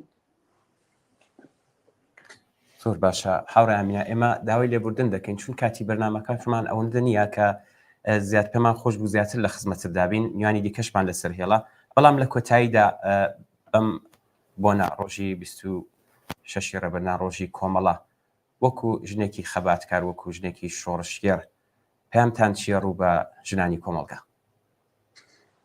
دیارم من دووبارەی دەکەمەوە کە ئەو ڕۆژە پیرۆز بێت و ئەو ڕۆژە ببێتە ڕۆژێکی خەبات بۆ ئازادی بۆ ڕزگاری بۆ وڵات پارێزی ئەوە زۆر زۆر گرینگە چونکە میلەتەکەمان من خۆم سوسیالیستم بەڵام هەتا ئەو میلەتەی خۆمان ڕزگار نەبێ و ئەو حیزبە سیاسیانە سەرڕای هەموو جیاوازیەکانیان جیاوازی ئایدۆلۆژی زۆر شت بەڵام هەتاوەکوێ یەک نەگرن دژی کۆماری ئیسلامی و دژی دەوڵەتانی منتەقە ئێمە قەت وەکو میلەتی کورد کە خۆمان ڕزگار نەکەین ناتوانین ژنیش ڕزگار ببێت چونکە ژن نیوەی کۆمەڵە ئەگەر ئەو نیوەی کۆمەڵە لەگەڵ نەبێ ناتوانێت ڕزگار بێ من پەیامەوەیە کە شۆڕش و خەبات ئیدامە بدەن خەبات بۆ ڕزگاری ئێوەن لە داخڵی ئێران دەیکەن نا کۆنەپەرستانە و نە ئەمپریالیستەکانی منتەقە بەڵکە خەڵک بە یەکگرتووی خۆی و هیواداریشم ئەو حیزبە سیاسیانە ئۆپۆزیسیۆنی کورد کە ئێستا لە باشووری عێراقن بتوانن یەک بگرن حەدیەقەل پرۆگرامی بە یەکەوەیان ببێ و نەچن لەگەڵ کوڕی شاجارێکی تریا لەگەڵ چوزانم مجاهیدین و ئەوە یەک بگرن بێن بە یەکەوە یەک بگرن کە بۆ ڕزگاری میلەتی حتا باقیەکەی کوردستانەکانی تریشە من دوێنێ لە ئاریان تێوێ بووم من داوام کرد ئەسڵەن هەمووی کوردەکان لە هەموو پارچەکە دەبواە ئێمە ئەسڵەن ڕێبەریمان ببواە لە وڵاتانی ئوروپا و لە وڵاتانی دەرەوە کە بتوانن میلەتی کورد وەکو یەک دەست ئەگەر وەکو یەک دەست بێ دوشمنان لێمانە ترسێ بەڵام هەتا پرژ و بڵاو بین هەتا حیزبایەتی و لە چوارچێوەی ئەوەدا بێ ئێمە ناتوانین ئەو ئەزمونانە وەربگرین ڕۆژی کۆمەڵە پیرۆز بێ لە ئێوەش سپاس و ڕێز سەرکەوتن سپاس هاوڕێ زۆر سپاس بۆ بەشداریتان زۆر سپاس زۆر سپاس دەستخۆش زۆر سپاس بەڵێ ئێمە پامێکمان بۆ هاتووە لە شاری سەقز بەڵام بەداخەوە ناوی خۆی نفقە نووسێتی هاوڕێتان لە شاری سەقزەوە نووسێتی نەمامێک چرۆی دابوو چرۆی ئەو جارەی کاکخانە بوو وراندیان ئەم نەمامە دیسان چرۆی دایەوە ئەم جار لە سەقزەوە پەلی ڕاکێشا بەرەو مەهابات بۆکان بانە مریوان سنا کامیاران و هەموو کوردستان دیسان چرۆیەکی وەری و ئەم جار وەستا ساڵە بوو خۆی پێنەگیرا هاتە دەنگ و دەنگی هەڵێنا پڕ بە گەرو ئەم سرودەیوت با هەموو کرێکار و ڕەنجدەران یەک بگرین ببینە هێز و پشتیوان ئەم هاوار و بانگەوازە نە کوردستان لە سەراسەری ئێراندا بیسرا ئەم نەمامە گەنجە بوو بە دارێکی هەزار ڕیشە ئینجا ڕۆژ لە ئاسۆی سوور و دوور دەکەوت جێژنی بۆ گیرا و ناویندرا کۆمەڵە کۆمەڵە بوو بە هێمە بوو بە هومێت کۆمەڵە چووە ناو خوێن و دەمارەوە و بوو بە ژیان ڕۆژی کۆمەڵە لە هەموو لایەنگرانی ئاشکرا و نهێنی ساکار و سالار بنەماڵەکانی شەهیدان پیرۆزبایی دەکەم هەرچەند ڕۆژی کۆمەڵە ڕۆژی شەهیدانی قارەمانە ئەم دارە بە خوێنی قارەمانان ئاودێر کرا و پەروباڵی ڕاکێشا بەڵام شەهیدانی ڕێگای سووری سۆسیالیزم نەمردون و نامرن جارێکی تر ڕۆژی کۆمەڵە لە هەمووتان پیرۆز بێت زۆر سپاس بەەوە هاوڕێمان لە شاری سەقزەوە بەڵای ئەمیر کۆمەڵێک پەیاممان بەواتۆ کەمەنێکێکیان لێرەدا دەخوێنمەوە گرامی باد 26 بەهمان ساڵڕووزێ علنی شدن کۆمەلێ سالروز علنی شدن کۆمەلێ 26 بەهمن را به تمام پیشمرگان کۆمەلێ خانواده جانباختگان راه آزادی و سوسیالیسم کارگران و زحمتکشان کردستان تبریک و شادباش میگویم و تجدید پیمان میکنیم با اهداف و استراتژی سوسیالیستی کۆمەلێ جمعی از جوانان روستای دادانه سنندج. بەڵێ لە مەهابات پایمان بواتوە نووسێتی 26 ڕێبەندان ڕۆژی ئاشکرابوونی چالاکی کۆمەڵە لە هەموو پێشمەرگەکان و ئەندامان و لایەنگرانی کۆمەڵە و هەروەها لە بنەماڵەی گیانبەختکردوان و زیندانیانی سیاسی هەموو ژنان و پیاوانی ئازادی خوازی خەڵکی کوردستان و هەموو زەحمەتکێشان پیرۆزبایی دەکەین لەلایەن ژمارەیەک لە پێشمەرگەکانی دانیشتووی شاری مەهابات زۆر سپاس بۆ ئەو هاوڕێیانە. پامێکی تریشمان بواتەوە بگورە گوڵناس لە کەڵات هەرزان شەوگار پێیانی بۆ نردوین 26 ڕێبەندان ڕۆژی ئاشکرابوونی چالاکی کۆمەڵە لە هەموو پێشمەرگەکان و ئەندامان و لایەنگرانی کۆمەڵە و هەروەها لە بنەماڵەی گیانبەختکردوان و زیندانیان سیاسی پیرۆزبایی دەکەین لەم ڕۆژەدا پەیمانی خۆمان لەگەڵ هەموو گیانبەختکردوان نێ دەکەینەوە و تا گەیشتن بە ئامانجی بەرزیان درێژەدەری ڕێگایان دەبین. زۆر سپاس بۆ شەوگار لە کەڵات هەرزان. بەڵێ پەیامێکی ترمان بواتوە لە شاری سنەوە نورافشانی آسمان سنندج به مناسبت 26 بهمن روز کۆمەلێ. رفقا و دوستداران کۆمەلێ به مناسبت فرارسیدن 26 بهمن روز کۆمەلێ در نزدیکی پارک آشتی اقدام به نورافشانی آسمان سنندج کردند. این نورافشانی در محله‌های فرجه، عباس‌آباد و شهرک سپاه و احمدی قابل مشاهده بود. زۆر سپاس بۆم بینەرە خۆشەویستە کە داوای کرد بیخوێنینەوە. زۆر باشە من پامێکم بواتەوە بوو ماست بینەرانمان داوایان کردو ئێمە دیارە لەو چەند ڕۆژەدا زۆر سپاسی هەموو لایەک دەکەین ئەو کەسانی کە زەحمەتیان کێشاوە ڤیدیۆ و ئەکسیان بۆ نردوین داوایان کردووە ئەگەر دەکرێت بەڵێ هاوڕانی و تاقفەرمامان پێما بێ ئەم ڤیدیۆی بەرزڕاگررتنی ڕۆژی 26 ڕێبەندان لە شارەکان ئەگەر ئامادەیە ئەم ڤیدیۆ بینین دواتر دێنەوە دەچینە لای میانی بەڕێزمان.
بژێرت مەشغەڵە باڵگێراتیش ڕاو بەهەستە سوورە سواری کۆمەڵە سوورە سەنگەر ئاوەدانکە ڕەنجدەری ماندوونە ناز ئارەقەت بۆ نەو بەرەیلەن بۆتە بارانی پەڵە ئارەقەت بۆ نەو بەرەیلەن بۆتە بارانی پەڵە ڕابەنافرات کارە مەرگ و هەستەوە بۆ کار و ڕەنج کەی وەرەی ئینسانی کارگەر ئاسەواری کۆتەڵە خۆر لە ئامێز بگرە زۆی بەندەدا ناو خزمەکە مەشغەڵان خواجێی هەواری تەمتومان و دووکەڵە لێرەوە ئەسمان جڵەوتە ئەسپی ژێرت مەشغەڵە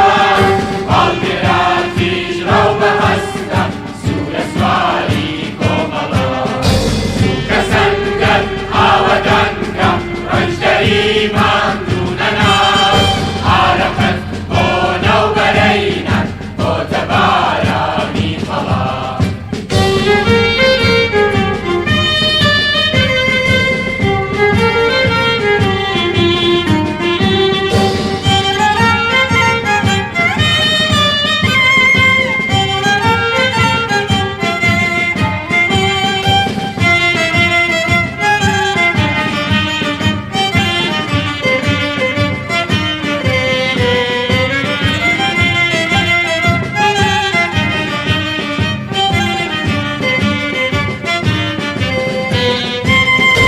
لێبەلێ پێشمەرگەیە و شاری لە سەنگەر گرتووە گێژەنی ئەو ئاگرە سوورە وا لەسەر تۆ ماتەڵە دەرکەوانم نم دەبارێ سەوزی کە مەزرای گەنێ نان و هەرزانی بەهایە ڕەنگی تۆی تیا تێکەڵە لێرەوە ئەسمان جڵەوتە ئەسپی ژێرت مەشغەڵە باڵگێراتیش ڕاو بەهەستە سوورە سواری کۆمەڵە سووکە سەنگەر ئاوەدانکە ڕەنجدەری ماندوونە ناز ئارەقەت بۆ نەو بەرەینەن بۆتە بارانی پەڵە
کۆمەڵەم من شێخەڵێکی دار بەڕوو بووم لە قەت پاڵی شاخی سەختە ڕوام گەرچی جێگاکەم نسی بوو هەر ڕوو لە خۆر و بەرەو ئاسۆ هەڵقشام سەخڵەتی و سەرما و گێژەلوکە و ڕەشەبا بەردەوام لە دەورم بوون گەڵاو لە قوپۆپی وشک هەڵاتومیان تێکشکاند و هەڵوەران بەتەما بوون بوار نەدەن گەشە بکەم و ببمە دارێکی ئەستوری هەزار ڕیشە هەرچیان کرد نەیانتوانی زەفەر بەرن پەنایان بردە بەر تەور و بەر تیشە ئەگەرچی ئێستاکە هەموو جەستەم جێدەمی تەور و تیشەی دوژمنان و ناحەزانە بێگومان زامی جەستەم ساڕێژ دەبن چونکە ڕیشەم بە پانایی هەموو کوردستانە. بەڵێ پێما بە ئێستاش هاوڕێ ئاکۆ ئەنوەریمان لەسەر هێڵ هەیە. بەڵێ هاوڕێ ئاکۆ ئەنوەری ئەندامی کمیتەی ناوەندی کۆمەڵە لەگەڵماندای هاوڕێ ئاکۆم کاتت باش سەرەتا پیرۆزبایی ئەم ڕۆژە مەزنان لە بەڕێزیشان دەکەین زۆر بەخێر بێت. زۆر سوپاس هاوڕێ ئەمیر منیش سڵاوم هەیە بۆ ئێوە و بۆ بینەرانی خۆشەویستی تەلەڤیزیۆنی کۆمەڵە و سپاس بۆ ماندووبوونتان لەم ڕۆژە پیرۆزەیە.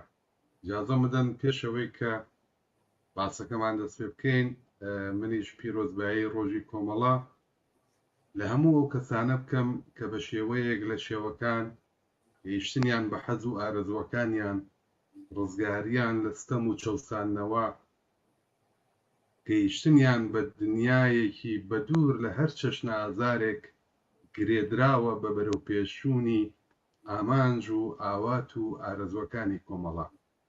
پیرۆزکەم و ڕۆژە لە بنەماڵەی سەربەرزی گیان بەخێردوانمان لە پێشمەرگەکانی کۆمەڵە لە ئەو کەسانەی کە بە شێوەیەک لە شێوەکان دڵیان لەگەڵ کۆمەڵە و ئەم لایەنە سیاسیە بووە یا کاتێک ساتێکی ئەگەرچی کەمیش بوو بێت لەگەڵ ئەم ڕێکخراوەیە کاریان کردووە هەڵسوڕانیان بووە پێشمەرگە بوون کەمەندا من هەر بە هەر شێوەیەک لە شێوەکان ئەوەی کە ڕۆژێک ئارەقەیەکی بۆ ئەم لایەنە سیاسیە بۆ ئەم حیزبە خۆشناوە ڕشتووە ئەم ڕۆژەیان لێ پیرۆ دەکەن. لە خزمەتانە. زۆر سپاس بەخێر بێت. هاوڕاکۆ خۆشتان ئاگادارن ئێمە لە ماوەی یەک هەفتەی ڕابردوودا بەرنامەی تایبەتمان بووە زۆرێک لە میوانان لەسەر مێژووی پڕ لە شانازی کۆمەڵا قسە و باس زۆر کراوە. بەڵام پێم باشە من لێرەوە لەگەڵ بەڕێستان لەوە دەست پێ بکەم ئێوە دەور و نەخشی کۆمەڵا لەم سەردەمەی ئێستادا چۆن دەبینن و چۆنی هەڵدەسەنگێنن؟ ئەگەر باسی بە هەر بابەتێکەوە باسی ئەم سەردەمە بکەیت ئەبێ بیگێڕینەوە بۆ دوای شۆڕشی ژینا و پێش شۆڕشی ژینا. دوای شۆڕشی ژینا زۆر شت گۆڕاوە. کۆمەڵگای ئێران و کوردستان بە تایبەتی نیشانیدا کە لە چه ئاڵوگۆڕێکی فکری بە کوردارن و چۆن بەرەو پێشون دوای شۆڕشی ژینا بە تایبەت گەنجانی ئەم سەردەمە بە تایبەت کچەکان ژنانی ئەم سەردەمە چەنە بوێرانە چەنە چاونەترسانە لە شۆڕشی ژینا هاتنە سەر شەقام و دوای ئەوە تا ئێستاش بە شێوەهای جۆرا و جۆر ئەو خەباتە درێژەی هەیە. ئەگەر بمانەوێت دەور و نەخشی کۆمەڵە هەڵسەنگێنین بۆ ئەم سەردەمە ناکرێت لە گوزەشتە و ڕابردووی ئەم حیزبە و تەسیراتی ئەم لایەنە سیاسیە لەسەر کۆمەڵگای کوردستان بە تایبەتی باسی لێ نەکەین.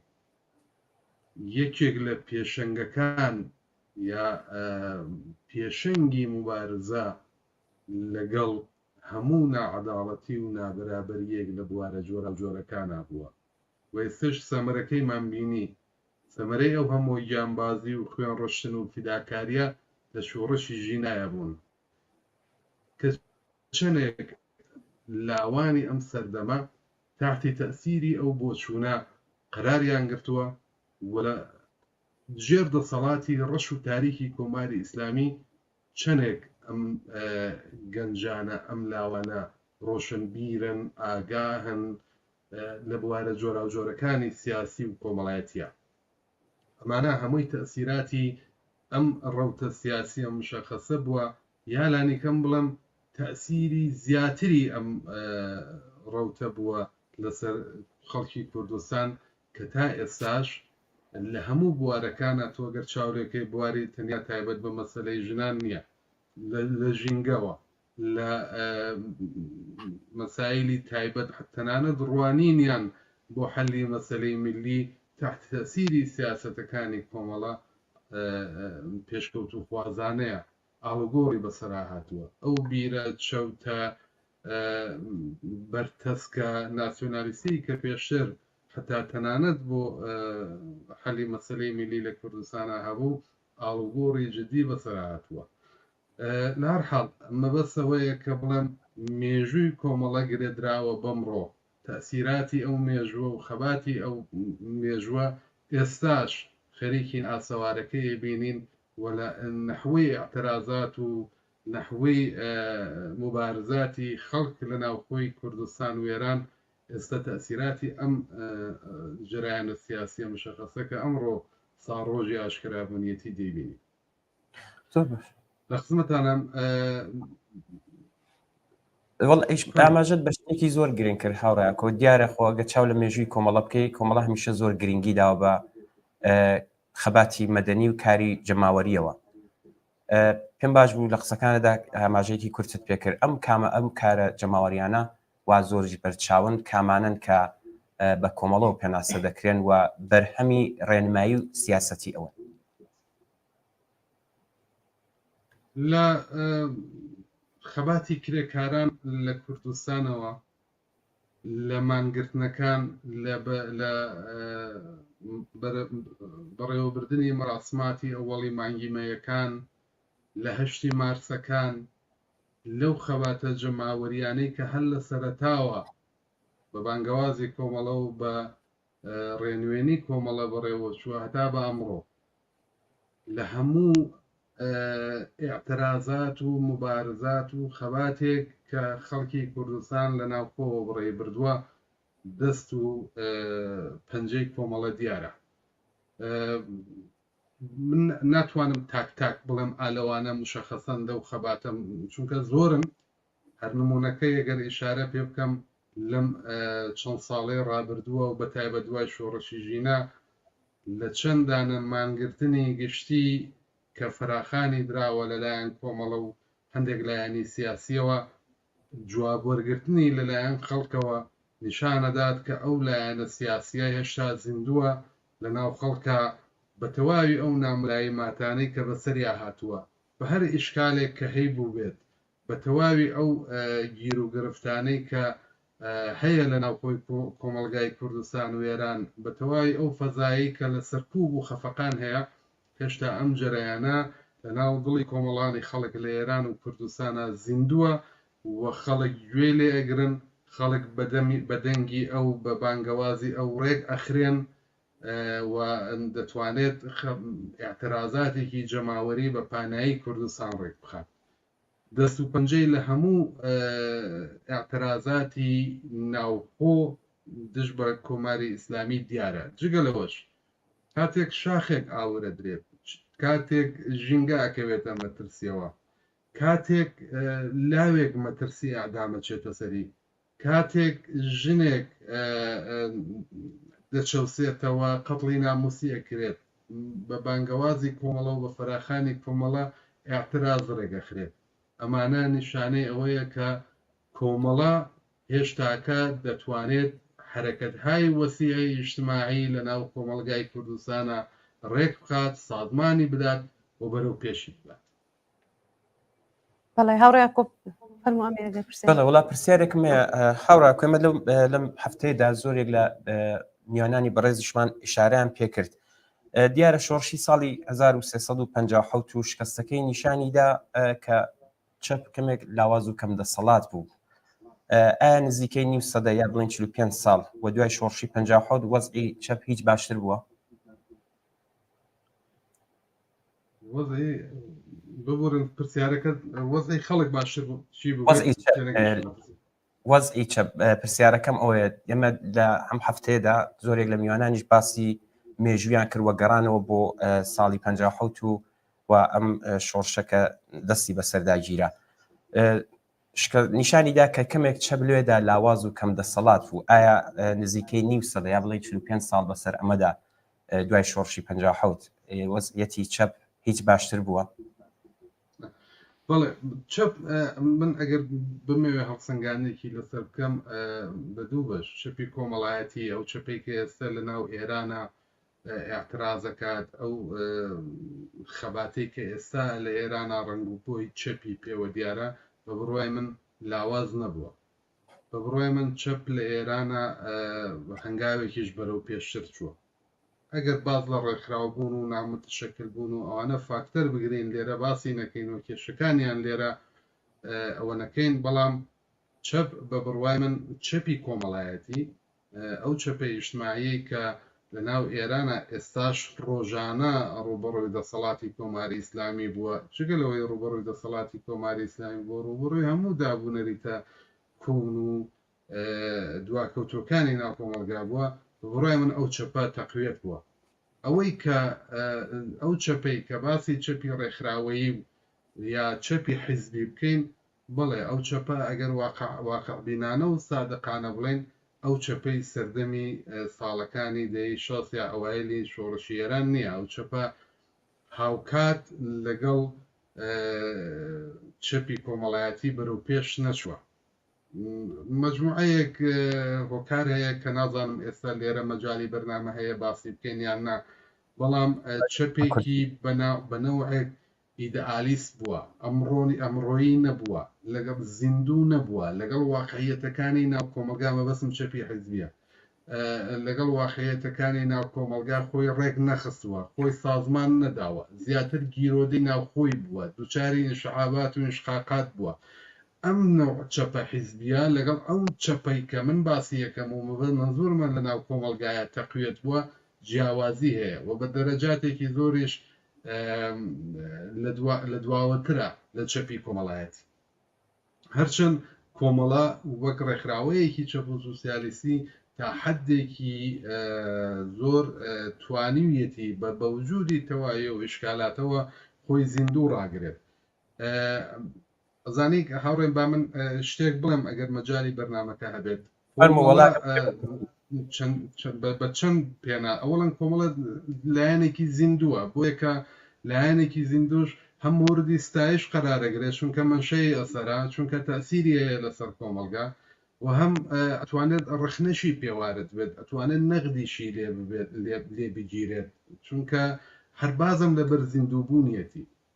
کۆمەڵە جەرایانێک بووە کە زۆر کەس کە ئێستا لە هاوڕێیانی قەدیمی باسیەکەن تێکیەکەلامەوە بووە کاڵە ڕۆڵەی زەمانەی خۆیەتی، ڕۆڵەی زەمانەی خۆی بووە، بۆ یعنی لە ئێستاە ژیانی کردووە. ئەگە بیری لە داهاتووش کرد بێتەوە ئایاندەنەگەریش بوو بێ ئێستاشی لە بەرچاو ون نەبووە، زیندوو بووە بۆی کە هەڵسەنگاندنی لەسەر وەقایعی ئەمڕۆ وەکو ئەمڕۆ بووە، تەنیا لە ڕوانگەیەکی ئیدئۆلۆژی یا ئیدئالیستیەوە لە باوەڕەکانی خۆشیە نەڕوانیەوە، وەک عیلم ڕوانیوێتیلەوە.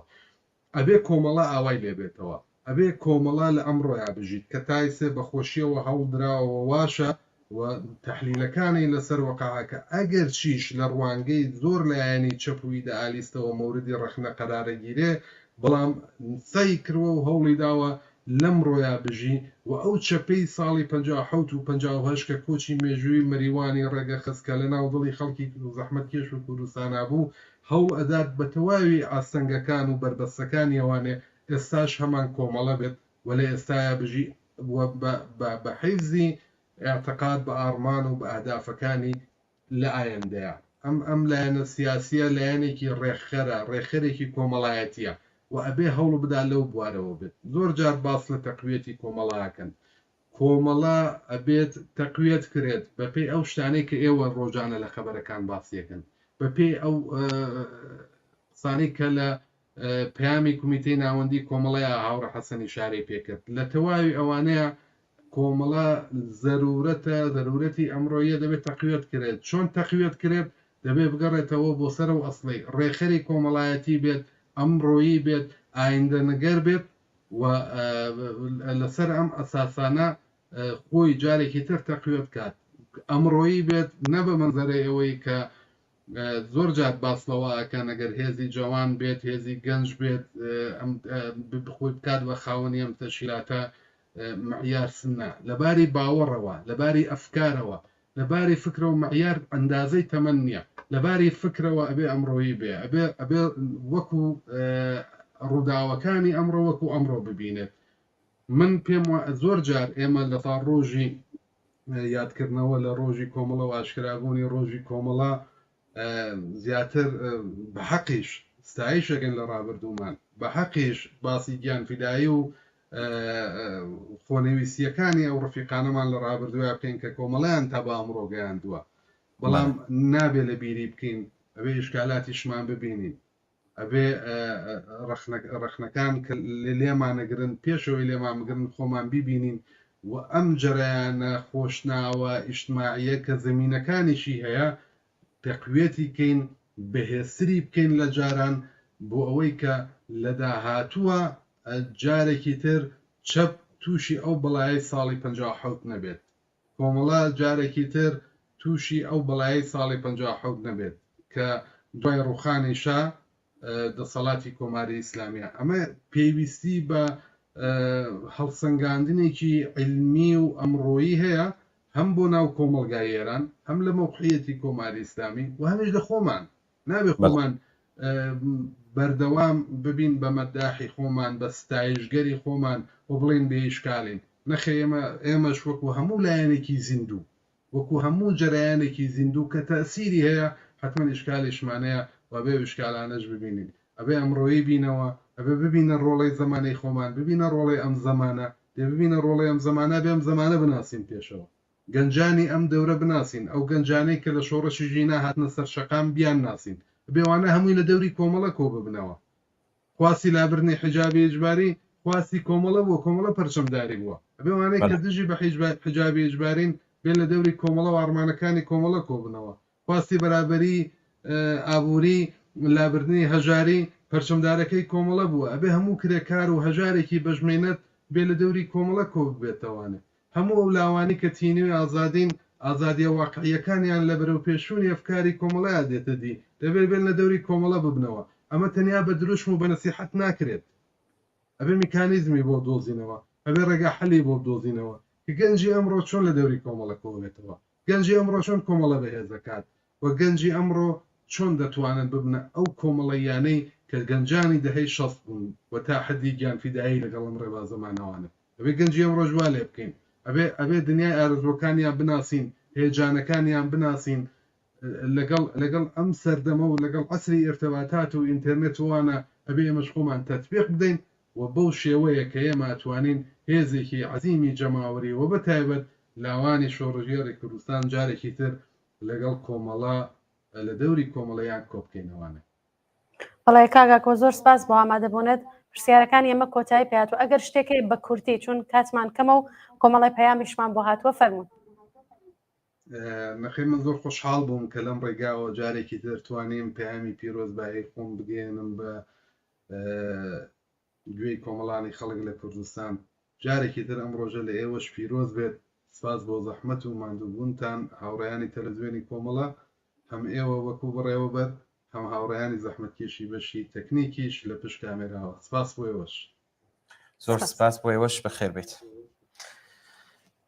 ئەگەر بکرێ من دووسێ پێیام هاتووە بیخێنمەوە گوڵناس پامێکمان لە شاری سەقز کاک سۆران بۆی نردوین بسێتی پێشەکی هاتنی 26 ڕێبەندان ڕۆژی کۆمەڵە لە بنەماڵەی ئازیز و خۆشەویستی گیانبەختکردوان بنەماڵەی زیندانیانی سیاسی و تەواوی هاوڕێیانی کومیتەی ناوەندی وارووا تەواوی کادر و پێشمەرگەکانی کۆمەڵە و حیزبی کۆمونیستی ئێران پیرۆزبایی خۆم ئاراستە دەکەم هەروەها یادی بەرز و بەڕێزی هاوڕێ کاک حەمە حوسێن کەریمی ناسرا بە وەستا ساڵە یەکێک لە دامەزرێنەرانی کۆمەڵە کە لە ڕۆژی 23 ڕێبەندان کە لە پێشەوەی جەماوەری خەڵکی شاری سەقز بۆ گرتنی شارەبانی ئەو شارە بەدەستی بەکرێگیراوانی ڕژیمی پاشایەتی بریندار دەبێت و دوای 3 ڕۆژ دەست و پەنجە نەرمکردن لەگەڵ مەرگ لە ڕۆژی 26 ڕێبەندان لە بیمارستانی شاری سەقز گیانی بەخت دەبێت و کۆمەڵە لە دوای 9 ساڵ کاری نەهێنی ئاشکرابوونی خۆی ڕادەگەیەنێت پیرۆزبایی دەڵم بەرز و بەڕێز بێت یادی هاوڕێی ڕێبەر و هەموو گیانبەختکردوانی ڕێگەی ئازادی و سۆسیالیزم بژی ئازادی بەرابەری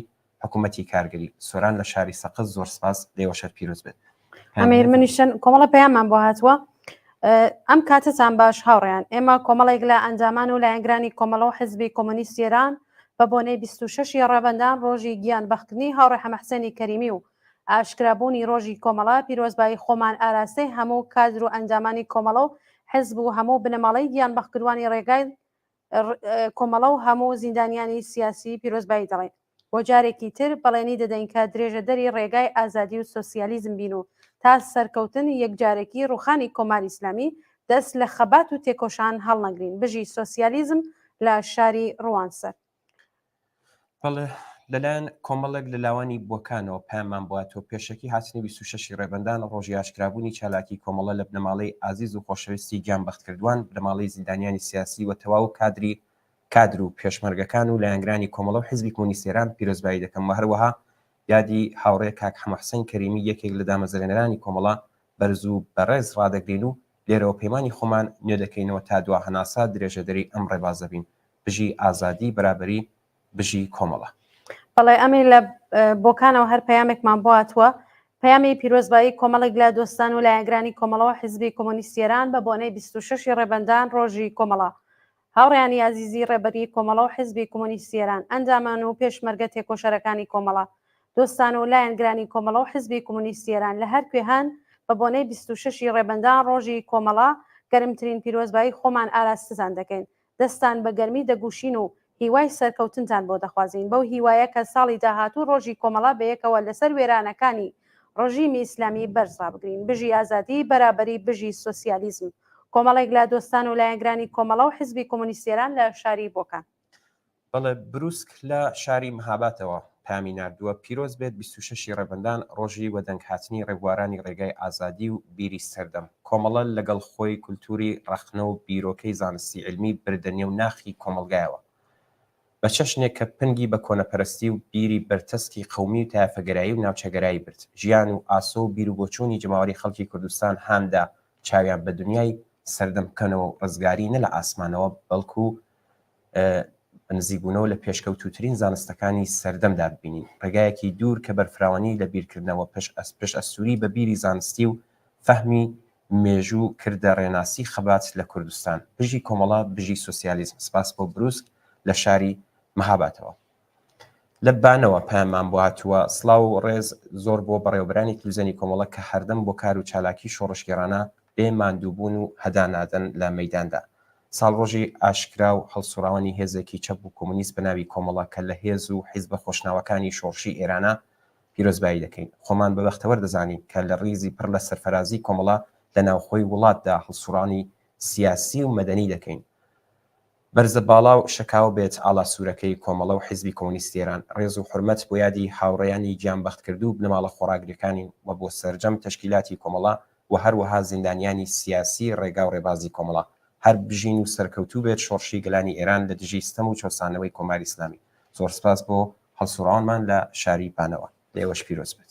ئەمیر پەیامێکیش لە شاری بانەوە دووباراتوە هاوڕێیانەوە خۆشەویستان و پێشمەرگەکانی کۆمەڵە و خەڵکی ئازادی خوازی کوردستان منیش 26 ڕێبەندان پیرۆزبایی لە هەمووتان و لە بنەماڵەی گیانبەختکردوان و خەڵکی کوردستان و تەشکیلاتی ناو شار و زیندانیانی سیاسی و لە تەواوی کارکونانی کۆمەڵە تیڤ یەکەم بژی کۆمەڵا بژی حیزبی کۆمونیست ئێران ژن ژیان ئازادی پێشڕەو لە بانەوە. پەیامێکی تر ئەمیر هاتووە بۆمان ئەگەر بە کورتی بینەرێکمان کە ناوی خۆی نەنووسیوە نووسوێتی پیرۆزبایی 26 ڕێبەندانتان لێ دەکەم یادی ئازیزی تەواوی شەهیدانی ڕێگەی ئازادی و بەرابەری بەرز ڕادەگری. سپاس بۆم بینەرە. زۆر باشە ئەگەر هاوڕێیانمان لە ئوتاق فەرمان ئامادە بن ڤیددیۆی بەرزن خاندنی ڕۆژی کۆمەڵە لە شاری بۆکان ئەگەر ڤیددیۆکەی ئامادەیە بڵای بکەنەوە ئەگەر ئەویش ئامادە نییە شارێکی دیکە بێت. لێرە بۆکانەوە پیرۆز بە 26 ڕێبەندان ڕۆژی کۆمەڵە پیرۆزبایی خۆم ئاراستەی سەرجەم خانەوادەی شەهیدان بێ زیندانیانی سیاسی خزمەتە قارەمانەکانی کۆمەڵە پیرۆز بێ 26 ڕێبەندان ڕۆژی ئاشکرابوونی کۆمەڵە هەر بژی حیزبی کۆمونیستی ئێران بژی کۆمەڵە بژی تاجبرین عەلیزادە هەر شەکاوە بێ ئاڵای سووری کۆمەڵە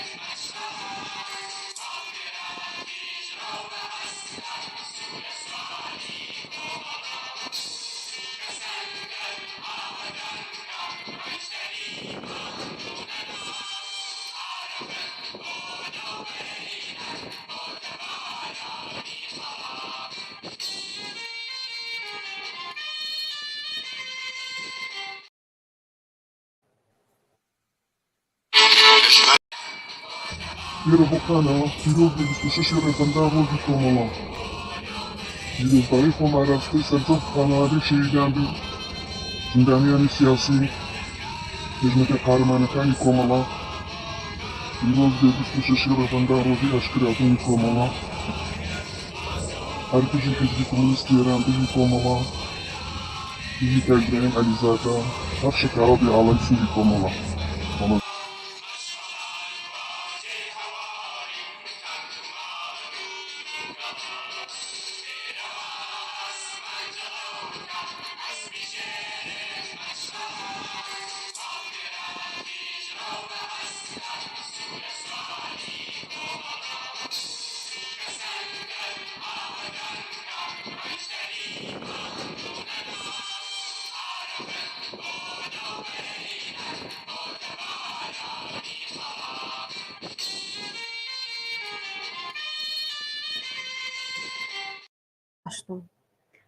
بەڵێ بینەرانی خۆشەویست بە سلااوێکی دووبارە ئەمیر لێرەدا پەیامێک دەخوێنمەوە بینەرێکمان ئەم پەیامەی ئاوان نووسیوێتی سەرەتا 26 ڕێبەندان ساڕۆژی ئەلەنیبوونی و ئاشکرابوونی کۆمەڵە لە تەواوی ئەو ئینسانە ئازادی خواز و بەرابەری تەڵەبانە پیرۆزبایی دەکەین و دواتر سەری ڕێز و نەوازشدا دەنوێنین بۆ بنەماڵەی ئەو ئازیزانەی کە ڕۆڵە قالەمانەکانیان لە پێناو ئەو ڕێباز و ئامانجەدا گیانی ئازیزیان بەخت کرد ئەمڕۆ ڕێزگرتن لە ڕۆژی کۆمەڵە تەنیا ڕێزگرتن لە ڕۆژی سازمانی حزبی نیە بەڵکو ڕۆژی ڕێزگرتنە لە باڵی چەپ و سۆسیالیستی ناو بزوتنەوەیەکی شۆڕژگێڕانە بژی کۆمەڵە بژی سۆسیالیزم پەیامی لاوانی شۆڕژگەڕی ناوچەی خۆرخۆرە و دۆڵی چلچەمە سپاس بۆم بینەرە خۆشەویستە زۆر باشە منیش پامێکی کورتە لە سەقزەوە دەخێنی دواتر دەچینە لای میانی بەڕێزمان لە سەقزەوە پامێکیان بۆ نردوین پامەکە پامێکمان هەیە لەگەڵ هاوڕێیانی کۆمەڵە وێڕای ماندوو نەبوونیتان و تێکۆشانتان جارێکی کە کۆمەڵە نیشانیدا کە لەگەڵ خەڵکی جەماوەری کوردستان و ئێران شان بەشانی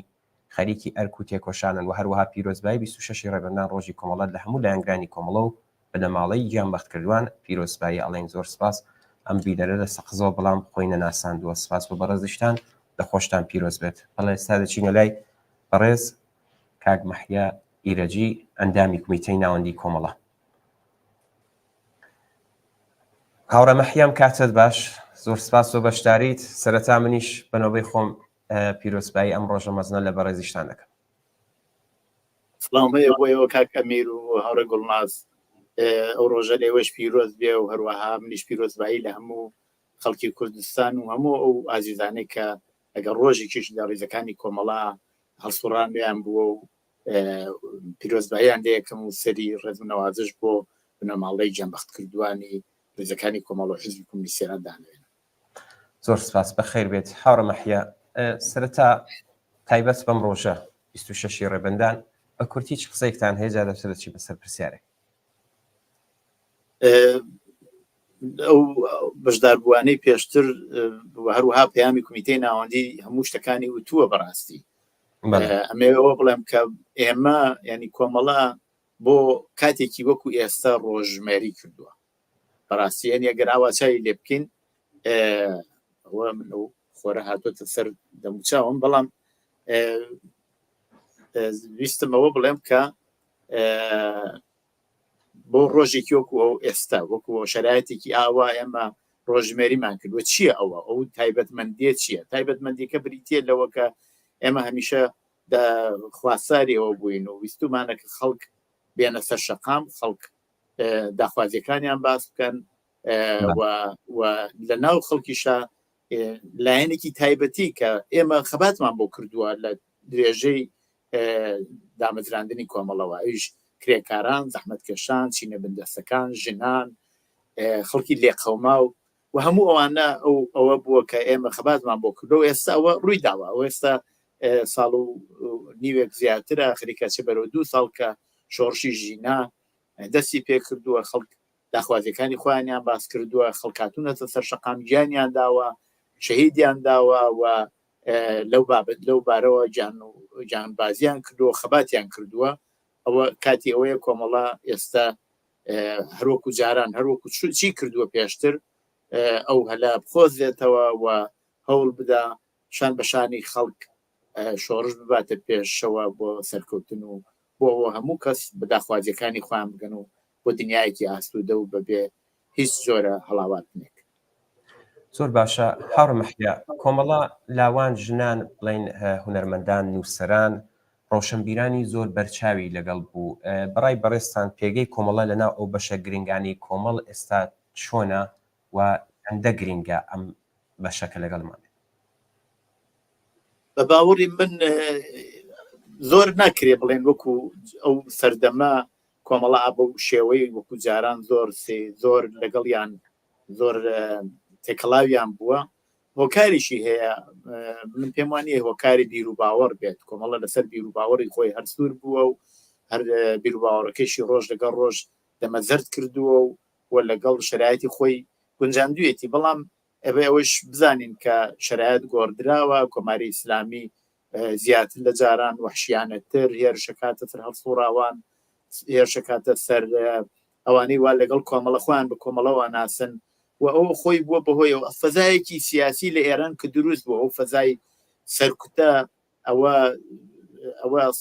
لە دنیا کەموێنەیە توان جاری وایە بڵێم شەبیهی دەوڵەتی فاشیستی هێتلێرە تۆ تەسەوری بکە منداڵانی مەدرسە ژەهرایی بکەن تۆ تەسەوری بکە بەسەند چۆن خەڵک ئەکوژێ وەیاک و قەتڵ عامە کرێت ئیتر جیا لە کۆڵبەر کە بۆ تیکێنان خەباتە کات و ئەوێ بژیوی ماڵەکە بێنێت هەموو ئەوانە گەبنینە سەریەک تەمان بۆ ئەمەی تاندازێ ڕێگر بووە بەڵام سەر ڕایوانە ئێمە هەر پێم وایە ئەوەی وا ئەیبینین ئەوەی وا لە ناو کۆمەلگا هەیە بریتێتەوەی کە خەڵک ئەو شتانەی وا کۆمەڵە خەباتی بۆ کردو و باسی کردو لە بەرنامە و لە سیاستەکانیا بووە کەماکان ئەوە ئێمە خەری بەڕوونیە بینین لە داخوازیەکان ئێوانی شاڕەنگە داتەوە شتی داخوازی های پێشکەوتوو هێزی دەستەی کۆمەلگا بەڕاستی ئەو هێزی کۆمەلگای ئەو سەردەمەنیەوە کۆمەڵە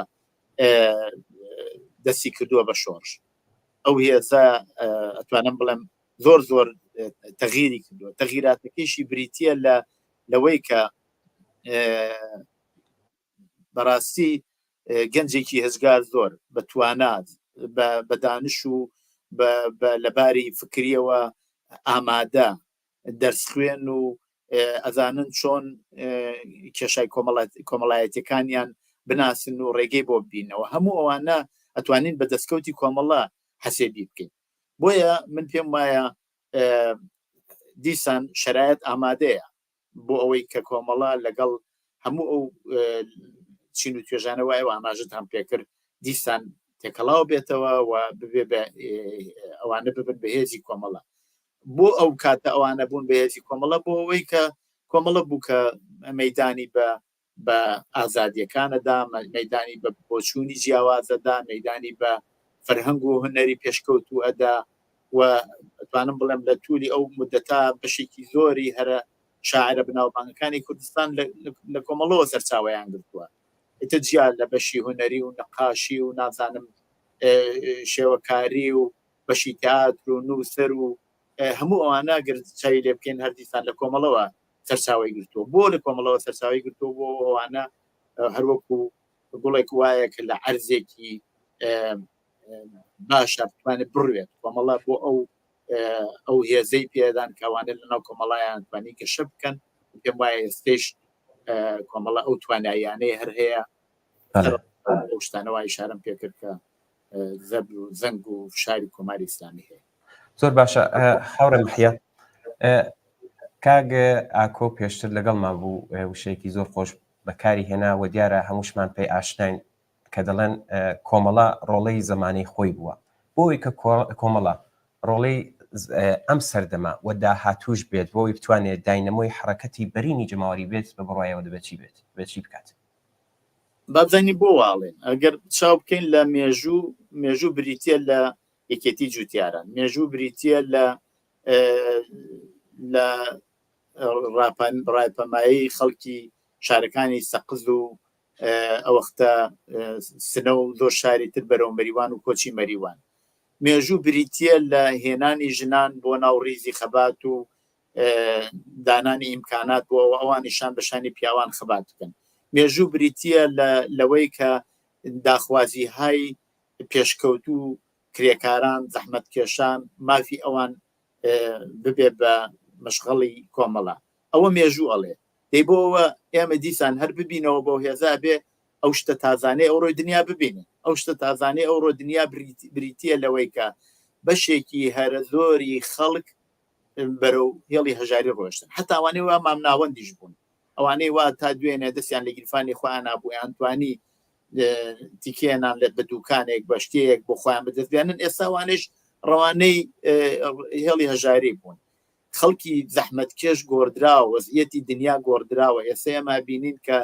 لە دنیا ئاڵوگۆڕێکی هێزگار زۆر لە توولی ئەم 4 ساڵەی حکوومەتی کۆماری ئیسلامی ڕوویداوە کۆمەڵە ئەبێ دانە بەدانە ئێوانە بناسێت بێ خوێندنەوەیانی بۆ بێوە بەپێی ئەوە ڕێکخستنی بۆ بکات شتێکی کە زۆر جێگەی تایبەتیەوە ئەبێ حتمما ئێمە ئیشارەی پێ بکەین ئەوی شەوەیە کە کۆمەڵە ئەبێ لەو دانشی دەرەوەی خۆشی کەڵک وەربگرێ من نمونەیەکی چکۆلەتان پێ بڵێم کاتێک کە کۆڕۆنا ئەو پاندەمی کۆڕۆنا لە دنیا تەشەنەی سند و خەڵکێکی هێزگار زۆر توش بوون و گیانیان لە دەستدا خۆ حکوومەتەکان نەهاتن ینی ڕئیسی دەوڵەتەکان و نخست وەزیرەکان نەهاتن بڵێن ئێمە چۆن بەرامبەر بە پاندەمی ئەبێ هەڵس و کەوت بکەین بەڵکو ڕوویان کردە ئەوانەی وا زانابوون لەو بابەتەوە بۆیە ئەبێ کۆمەڵە هەوڵ بدات لە کەسی توانا و بیر و باوەڕ کە بیر و باوەڕی لە بەشە جۆراجۆرەکانی ئابووری سیاسی کۆمەڵایەتی ژینگە و هەموو ئەوانە هەیە ڕوو لەوان بکات و گوێیان پێ بدات و لەگەڵ ئەوان پێکەوە ئەو خەباتە بباتە پێشەوە من پێم وایە ئەوانە شتی تازن کە ڕووی داوە سەردەمی خۆی کۆمەڵە بریتی بوو لە تعدادێک ڕێبەری زانا دانشجوو دەرسیان خوێندبوو خوێندەوار بوون بەڵام ئێستا ئەوە بەدەیان قات زیاتر بووە لە هەموو ئێران و کوردستان پەریان سندووە ئێستا تۆ کام کوێرەدەی دێی کوردستان هەیە چۆچایی لێ بکە سندانە لیسانس و فۆقە لیسانس و بگرێ مەهەندیسوانیشی تایە بۆیە دنیاکە گۆڕدراوە کۆمەڵە ئەبێ هەوڵ بدا خۆ لەگەڵەوە دنیا تەطبیق بدا بتوانێت لەگەڵ ئەوە ڕێخستن بکە و پێکەوە لەگەڵ کۆمەلگا بتوانین ئەو خەباتە ببینە پێشەوە من پێم وایە سەرکەوتنمان مستەوگرە بەڵای کاک مەحیە زۆر سپاس بۆ ئامادەبوونت کاتی بەرنامەکەمان کۆتایی پێهات سپاس کە بەشدار بووی زۆر زۆر سپاس بۆ ئەوەیش و دیسان پیرۆزبایی ڕۆژی کۆمەڵە بێەوەیە ئازیزەڵێ زۆر سپاس بەخێر بیت کاک ئەمیر پەیامێک بخوێنمەوە میوانێکی ترمان لەسەر خەتە با پەیامێک بخوێنمەوە ئەم پەیامە سلام خسته نباشید رفقا در تلویزیون کۆمەڵێ گرامی باد 26 بهمن روز کۆمەڵێ روز مردم زحمتکش و انقلابی کردستان و ایران ما به عنوان گروهی از جوانان روستای سیسیر روز کۆمەڵێ را به رفقامون در تلویزیون کۆمەڵێ و حزب کمونیست ایران خانواده جانباختگان راه سوسیالیسم و یکسانی و تمام کادرها و پیشمرگان کۆمەڵێ تبریک میگوییم زنده باد سوسیالیسم زنده باد کۆمەڵە زۆر سپاس بۆم بینەرە خۆشەویستە ئێستاش هاوڕێ ئەسعەد ڕستەمی ئەندامی کمیتەی ناوەندی کۆمەڵەمان لەگەڵە هاوڕێ سەدەم کاتت باش زۆر بەخێربی بۆم بەرنامەیە سپاس بۆ ئامادەبوونت سلااو ڕێزمەیە بۆ هەردوو ئێوەی خۆشەویست و هەروەها پیرۆزبایی ڕۆژی کۆمەڵە لە ئێوە و سەرجەم ئەو کەسانەی کە ئاوات و ئارەزوەکانی خۆیان لەناو خەبات و سیاسەتەکانی کۆمەڵا ئەبینەوە و تیا مبارزەیان کردووە و هەتا ئێستا بەردەوامن و لە هەر گۆشەی گەم جیهانەن پیرۆز بێت بەخێر بێت نەخۆشت پیرۆز بێت هاوڕێ ئەسعەد بەخێر بێت زۆر سپاس هاوڕێ ئەسعەد هاوڕێ ئەسعەد قسەتان لەسەر ڕۆژی 26 ڕێبەندان ڕۆژی کۆمەڵە چییە؟ بە باوەڕی من ڕۆژی 26 ڕێبەندان کە بە ڕۆژی کۆمەڵە ناسراوە باس لە تەنیا مێژووی کنیە بەڵکو باس لە واقعیاتێکی کۆمەلگای ئێمەیە کە ڕێکخراوێ بەناو کۆمەڵە دروستەکە باس لە ئاوات و ئارەزوگەلێکە کە خەڵکێکی چەساوە خەڵکێکی ژێرستەم خەڵکێکە هەموو مافەکانیان ئینکار کراوە خەڵکێکە هەتاک و ئێستاش چە ڕژیمی کۆماری ئیسلامی و چە ڕژیمی پێشووتر واتە ڕژیمی پاشایەتی بێجگە لە زڵم و زەبر و زەنگ و شکەنجە و ئیعدام و برسی ڕاگررتنی ئەو خەڵکە هیچ دەستکەوت و بێسلاح کارێکی بۆیان نەکردووە ڕۆژی کۆمەڵا بریتیە لە خەبات بۆ بەدەستهێنانی هەموو ئەو مافە ئینکارکراوانە یا هەموو ئەو مافە حاشا لێکراوانەی کە کۆمەڵانی خەڵکی کوردستان بە درێژایی مێژوو لەلایەن دەسەڵاتدارانی سەر بە دەسەڵاتدارانی ڕژیمە جۆر بە جۆرەکان لە ئێرانە کە دوانی لانی کەم ئێمە ئاگاداری هەین کەویش ڕژیمی پاشایەتی و ڕژیمی کۆماری ئیسلامیە بێسلاح ئەبینین. بە باوەڕی من ڕۆژی کۆمەڵا ئەو ڕۆژەیە یان ئەو کاتە ئەتوانین باس لە ڕۆژی کۆمەڵە بکەین کە ئاوڕێکی دواوە بدەین بزانین تا چەندە توانیمانە جواو بە پێویستیەکانی کۆمەلگا بدەینەوە، تا چەندە توانیمانە لەسەر یەکە بە یەکەی ئەو سیاسەتانەی کە کۆمەڵە و حیزبی کۆمۆنیستی ئێران لە کۆنگرەکانیانە لە سیاسەتەکانیان لە سیاسەتەکانی ڕۆژیانە قسەیان لێو کردووە و باسییان کردوە خستویانەتە دەستوری کاری خۆیانەوە تا چەند توانیمیانە جواب بدەنەوە بەو پێویستیانەی کە لە کۆمەلگای ئێمە ڕوبەڕووی بووە. ئەمە بگرە لە بەرانبەرکێ لەگەڵ ارتجاعی مەزهبی، لە بەرانبەرکێ لەگەڵ فشار لەسەر کرێکاران و ژنانەوە، بگرە هەتاکو ئەوەی کە بەشداری ئێمە وەکو بزوتنەوەیەک وەکو جونبشێک بەناو کۆمەڵە لە شۆڕشی ژن ژیان ئازادی و تەسیرات و دەور و نەخشێک کە بزوتنەوەی چەک و سوسیالیستی لە کوردستان لەسەرم شۆڕشە هەیبووە. بەڵێ زۆر سپاس هاوڕێ ئەسعەد. کۆمەڵە گەلێک گرنگی داوە بە خەباتی مەدەنی و کاری جەماوەری. ئەو کارە جەماوەریە بەرچاوانە کامانن کە بە کۆمەڵەوە پێناسە دەکرێت و بەرهەمی ڕێنمایی و کاری سیاسی ئەو بوون.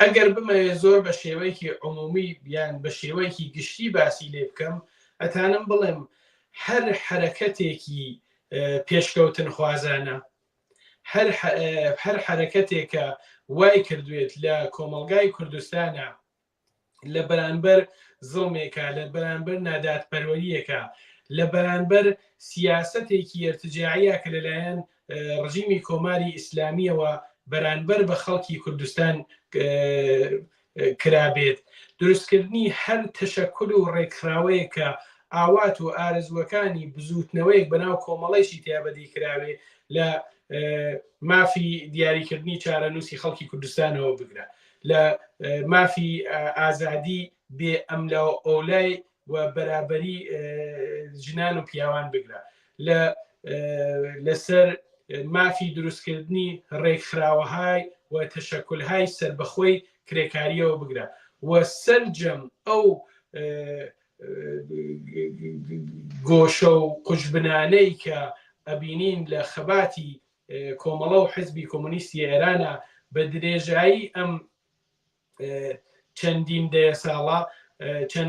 دەیە ساڵە کە تا ئەمڕۆ هاتوین، هەموو ئەمانە نیشانەی ئەوەسە کە کاری جەماوەری بۆ کۆمەڵە یەکێ لە ئەهدافە سەرەکیەکانی بووە. کۆمەڵە کنگرەیەکی کە پێم وایە کنگرەیە کە چەندین جار تەعتیێڵەکە، چەندین بێسلاح ڕای ئەگرێ و کنگرەکەی بەرگوزار ناکە بە خاترەوە بڕوات بگەیە بە مانگرتنی توتونکارانە، بگەیە بە ئاعترازاتی جەماوەریە، بگەیە بەو کاتە کە زیندانیەکی سیاسی ئازاد دەکرێەوە استقباڵێکی چەندە هەزار نەفەری لێ ئەکرێ لە شارەکانی کوردستانە. و بەگشتی گەرەکمە بڵێم کە کۆمەڵە هەوڵی ئەوە بووە بە درێژایی مێژوو کە جواب بەو خواستە دموکراتیک و خواستە ئازادی خوازانەگە لە بداتەوە کە زۆر جار خۆیانیان لە ڕێکخراوە جەماوەریەکانە دەرخستووە و زۆر جار لە ئاستی زۆر بەرینی جەماوەریە لە سەر جەم شارەکانی کوردستان خۆیانیان نیشان داوە کە من ڕاستەکەی زۆرتر ئەمەوێ باسی مێژووی یا باسی تاریخێکی نەچەندان دووری یەک ساڵ گزەشتە بکەم کە بەڕاستی هەموو هەوڵ و تەلاشی ئێمە ئەوە بوو کە هەر قازانج و هەر تەئسیر و هەر وەرگرتنی دەستکەوتێک هەیە بۆ شۆڕشی ژنجیان ئازادی بۆ کۆمەڵانی خەڵکی کوردستان بێ، بۆ خەڵکی بێ کە لە ژێر فشاری فەقر و برسیەتی و بێمافی و زڵم و زۆرێکە کە کۆماری ئیسلامی بەوان ڕەوا ئەبینێت بەسلاحیاس بوون و گەرەکیانە هەر جۆرێک کەس مافەکانی خۆیان بەدەست بێنن.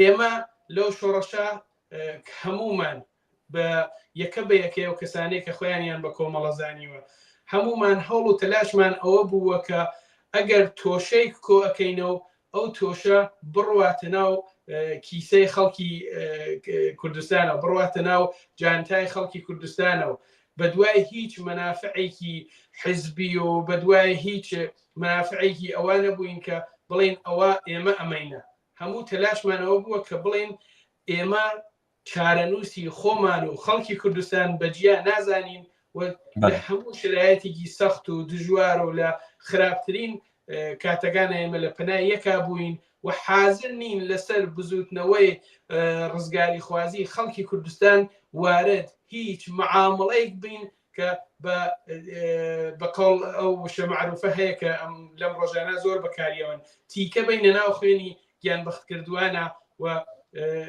بەو شێوە بین بە ئیسلاحکە بەداخەوە لایەنهایەکی تر ڕۆشتن و خزمەتیان کرد بە جەهەت گەلێکە بەداخەوە هەتا چەند ساڵ لەمە بەرەوە بە لە ڕژیمی کۆماری ئیسلامی ئەوان ڕۆڵەکانی ئێمەیان ئەعدام کرد بە سەدان هەزار خەڵکیان لە زیندانەکانە ئەشکەنجە کرد ئەسڵ دروستکردنی سیستمی بە ئیسلاح ئەشکەنجەدان لە نەوعی وحشیانەترین نەوعی خۆی و قڕۆنوستایی لەلایەن ئەوانەوە هات بەڵام ئەمان هاتن بە سەرمایە سیاسی و بە شتیوا معارفیانیان کرد کە بەداخەوە ئەوە شۆردنی یان پاکردنەوەی جنایەتکارترین ئینسانەکانی مێژووە کە بەجێ ئەوەی کە لە وڵاتانی ئەوروپا کەوتوایانە شوێنی و بوایان بە دادخواست و خۆیانیان مادام بە نوێنەری خەڵکی کوردستان نەزانی یەخەی ئەوانەیان بگردەیە بیان وتەیە کە ئێوە و کۆماری ئیسلامی هیچ جیاوازی نییە بینتانە جگە لە جلەکانتان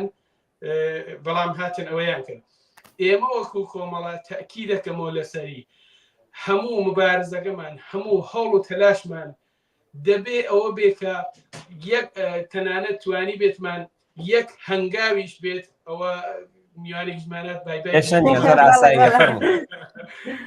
توانی بێتمان کە تیکەیەک نان بە سفرەی خەڵکی هەژار و زەحمەتکێش ئیزافە بکەین لەم خەباتە لە پەنایان ناینوە مادام ئەو جەهەتە بگرین کۆمەڵین کە لەوە لاماندا هەزار مێژویشمان بێ بەداخەوە پشت لە مێژوەگەمانەکەین زۆر باشە هاوڕێ سەد لە کۆتاییدا خۆتان ئەگرتانەوێت شتێک ئاماژەی پێ بدەن فەرموو من پێم خۆشە لە چەند جمڵا فەقەت یاد بکەم لە سەرجەم ئەو کەسانەیە کە لێ ڕێگەی ئەم بیر و باوەڕام مبارزەیان کرد گیانیان بەخت کرد و هەموو ئەو کەسانش کە ئێستا لە هەر سوچێکی ئەم دنیا تەنانەت وازیشیان شاید لە کاری سیاسی هێناوی بە خەڵ بەعزیگیان کە خۆیان ئێژنی بەڵام لە دڵەوە هەمویان لە کار و کردەوە و بێسلاح نیشاندانی خۆیان بە کۆمەلگان نیشانیەدەن کە ئەوان خاوەن پشتێکی وان ئەوان لە ڕێگەیکی و هاو هاتوون کە جیاوازیان هەیە لەگەڵ ڕفتار و مناسباتێک کە ئەمڕۆ کۆمەلگای سەرمایه‌داری نیشانیەدا و مهمتر لە گشتی گەرەکمە بێژم بە یەکە بە یەکەی دایک و باوک و کەسوکاری هەموو پێشمەرگەکانی کۆمەڵە هەموو ئەو کەسانەی کە لە جریانی شۆڕشی ژنجیان ئازادیە گیانیان بەخت کرد هەموو ئەو کەسانەی کە ئێستا هانە مناڵەکانیان هانە ناو سیاچاڵەکان کۆماری ئیسلامیە گەرەکمە بێژم پیان حەق دەبێ بە دەستی بێرین دانێکمان بە نەبینینی خانەوادەگەی بە 30 ساڵ 40 ساڵ دانێکمان بەبوون لە زیندان دانێکمان بە گیان بەختکردن دانێکمان بە هەڵگرتنی چەکی پێشمەرگایەتی دانێکمان لە پشت دووربینێکی تلڤیزیۆنی کۆمەڵە و هەمومان خەریگین یەک ڕێباز ئەدامە ئەدەین من پیرۆزبایی ڕۆژی کۆمەڵە لە هەموو ئەوانە ئەکەم و ئومیدوارم کە بتوانین لە خەباتێکی هاوبەشە کە بەرەو پێشی ئەبین یەکە بە یەکەی ئەو ئامانجانە و ئەو ئەهدافانەیە کە ڕۆڵەکان ئەوان هەیەیان بووە بەدی بێنین و ئەو وەختە زەماوەنی سەرکەوتنمان بە یادکردن لە کەسانێکەوە کە مهمترین شتی خۆیان کە گیانیان بوو پێشکەشیان کرد گەرەکمە بێژم سەر ڕێز و نەوازش بۆ ئەوان دامێنم و ئومیدوارم کە ئەوانیش لەم خەباتە بەردەوام لە پەنای کۆمەڵە و بزوتنەوەی حەقخوازانەی خەڵکی کوردستان بن. بەڵێ زۆر سپاس بۆ هاوڕێ سپاس بۆی کە بەشدار بوو. زۆر سپاس. گوڵ نازمە بچین ڤیددیوێک بینین لە شارەکان دواتر دەچینە لای میوانێکی بەڕێزشمان ئەویشە لەسەر هێڵە هاوڕیانمان ڤیددیوکیان لە شارەکان ئامادە کردو بچینە و بینین و زوو دێنەوە خزمەتە.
زۆر سپاس بۆ هاوڕێنی هەشی ئۆتاق فەرمان.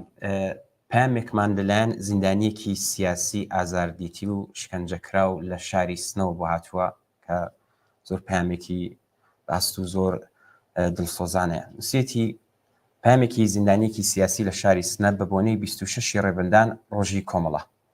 ئەم ڕۆژە مەزنە لە ئێوە و لە هەموو ئەو کەسانی کە بەرنامە و ڕێبازی کۆمەڵیان قبوڵە پیرۆز بێت. من لە زیندان بازجووەکەم پێی دەوتم بەرنامەی کۆمەڵە زۆر باشە، منیش قبوڵمە، بەڵام ئێوە مجەوزتان نییە. منیش پێم وت ئاخر حکوومەتەکەی ئێوە مجەوزمان پێنادات. دەمهەوێت بڵێم بەرنامە و ڕێبازی کۆمەڵە هێندە ئینسانی ڕاستگۆیانە و خزمەت بە کۆمەلگایە. تەنانەت قازیەکی کۆماری ئیسلامیش دەڵێ باشە و قبوڵمە، بەڵام بە قەولی ئەو مجەوزمان نییە. هیوادارم ساڵی داهاتوو ساڵی ڕووخاندنی کۆماری ئیسلامی بێ، ساڵی هەڵسوراوی ئاشکرای کۆمەڵە بەبێ مجەوزی کۆماری ئیسلامی بێت و من و قازی و بازجووەکەم بەبێ ترس لە ڕۆژی کۆمەڵە بەشداری بکەین. ڕۆژی کۆمەڵە نەک هەر لە کۆمەڵەیەکان بەڵکو لە بنەماڵی گیانبەتکردوان و زیندانیانی سیاسی بەڵکو لە هەموو ئەو کەسانەی کە حیزبینین بەڵام بەرنامە و ڕێبازی کۆمەڵیان قبوڵە پیرۆز بێت. زۆر سپاس بۆ ئەو بەڕێزە کە لە شاریستنەوە ئەو پەیامە بەحس و سۆزەوەی نردوێتی ئێمە شەرلێ و پیرۆزبایی لە بەڕێستان دەکەین بە هیوای ئەوەی کە سەرکەوتنی زیاتریشمان بەدەست بێت. پێما گوڵناس هاوڕێ محەممەد خاکیمان لەگەڵە. بەڵێ لەم بەشە لە بەرنامەکەمان هاوڕێ محەممەدی خاکی پێشمەرگەی دێرینی کۆمەڵە و ڕۆژنامەوان و لێکۆڵەری سیاسیمان لەگەڵە. هاوڕێ محەممەدم کاستان باش. سلااوتان ئەرز دەکەم گوڵنام خانمەی ئازیز کاک ئەمیری بەڕێز. ڕۆژی کۆمەڵە لە ئێوە و لە هەموو بینەران و بیسەرانی تلڤیزیۆنی کۆمەڵە لە سەرجەم دۆستان و لایەنگران و پێشمەرگەکانی کۆمەڵە پیرۆز بێت. زۆر سپاس کاک محەممەدی بەڕێز، زۆر بەخێر بێت. ئێمەش پیرۆزباییت پێ دەڵێن. سپاس بۆ بەشداریتان. کاک محەممەد، سەرەتا ئەگەر بە کورتی بۆ ئەم ڕۆژە مەزنا قسەیەکتان هەیە فەرموو دواتر دەچمە سەر پرسیارەکە. ڕاستیەکەی 45 ساڵ پێش لەوە جۆرەی کە ئەم چەند ڕۆژە خۆشتان باستان کردە وەختی کۆمەڵە هەڵسوڕانی ئاشکرای خۆی بەئسڵا ئێرێتە مەیان بە هەزاران و بەدەیان هەزار کەس خەڵکی کوردستانی لەگەڵەکەوێ ژن و پیاو هیچ مێژ و زان و مێژ و نووسێک ناتوانێت 45 ساڵی ڕابردووی کوردستان باس بکە بەبێ ئەوە باس لە کۆمەڵە لە دەوری سەرەکی کۆمەڵە بکە. کۆمەڵە دەتوانێت بەبێ هیچ تەعارفێک بەبێ هیچ بەخۆ زلزانینێکە کۆمەڵە خۆی جیاوازکە لە حیزبەکانی تر گوڵی سەرتۆپی حیزبەکان بووە لە مەسائلی جۆرا و جۆر لە کوردستانە. هەر لەسەر هونەر و ئەدەبیات و بیگرە، لەسەر سرودێک و بیگرە، لەسەر مەسائلی کۆمەڵایەتی ڕێکخراوەکان، لەسەر مەسەلەی ژنان. مەسەلە نییە لە کوردستانە لە مناڵ پارێزەوە بیگرە تا مافی بێکاری، تا بۆ کرێکاران، بۆ زەحمەت کێشان، بۆ جووتیاران، بۆ دابەشکردنی زەوی بە شێوەیەکی عادڵانە عەلەیهی ئێعدام. باس نییە لە کوردستانە کە ئەمڕۆ لەو شۆڕشی ژن ژیان ئازادیا باسەکرێ بە جۆرێک کۆمەڵە باسی نەکردووێ و پێشەنگی ئەو مەیانە نەبوو بێت. ئەوەی شە بە سادە بەدەست نەهاتووە بۆ خۆتان نەزانن بە سەدان و بە هەزاران کەس گیان بازیان کردووە، هەزاران کەس گیانیان لە دەستداوە، کەمەندان بوون، بریندار بوون لە سەنگەرەکانە. من هەر لێرەوە سڵاوە نێرم بۆ بنەماڵی بەڕێزی هەموو گیان بەخت کردوانی کۆمەڵە هەروە بۆ زندانیانی سیاسی. زۆر سپاس. هاوڕێ محەممەد، خۆشتان ئاماژتان پێدا دیارە میوانانی بەرنامەشمان لە ماوەیەم هەفتەی ڕابردوودا زۆر باس لە مێژووی کۆمەڵە کرا.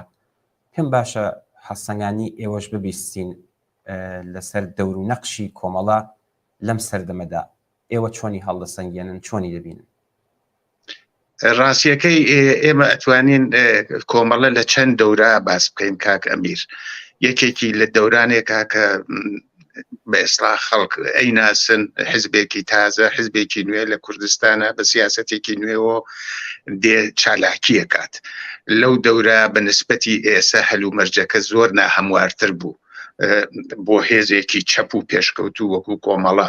ئەگەر بەراوردی کەین مەسەلەن ئەلانێەوە لە تلڤیزیۆنێکی زۆر ڕێک و پێکە بەرنامە بڵاوەکەنەوە ئەو ئانە بە شێوەی خەبەرنامە کۆمەڵێ لەگەڵ خەڵکا هینکا یا ئەو پەڕی ئەو دەورەی کە ئێمە لە رادیۆ کۆمەڵا کارمانە کرد بە رادیۆیە کە کۆڵێک پارازیتی لەسەر قسەکانمان لە سەعاتێکا بە خەڵکی کوردستان بگەیەنین، یا ئەو هێزی پێشمەرگە کە جەولەی ئەکرد لە دێیەکە لە شەرایەتێکی زۆر بە ئێسڵا سەختی نظامی و ئەمنیەتی خەڵک کۆکاتەوە قسە بکاوەوانە.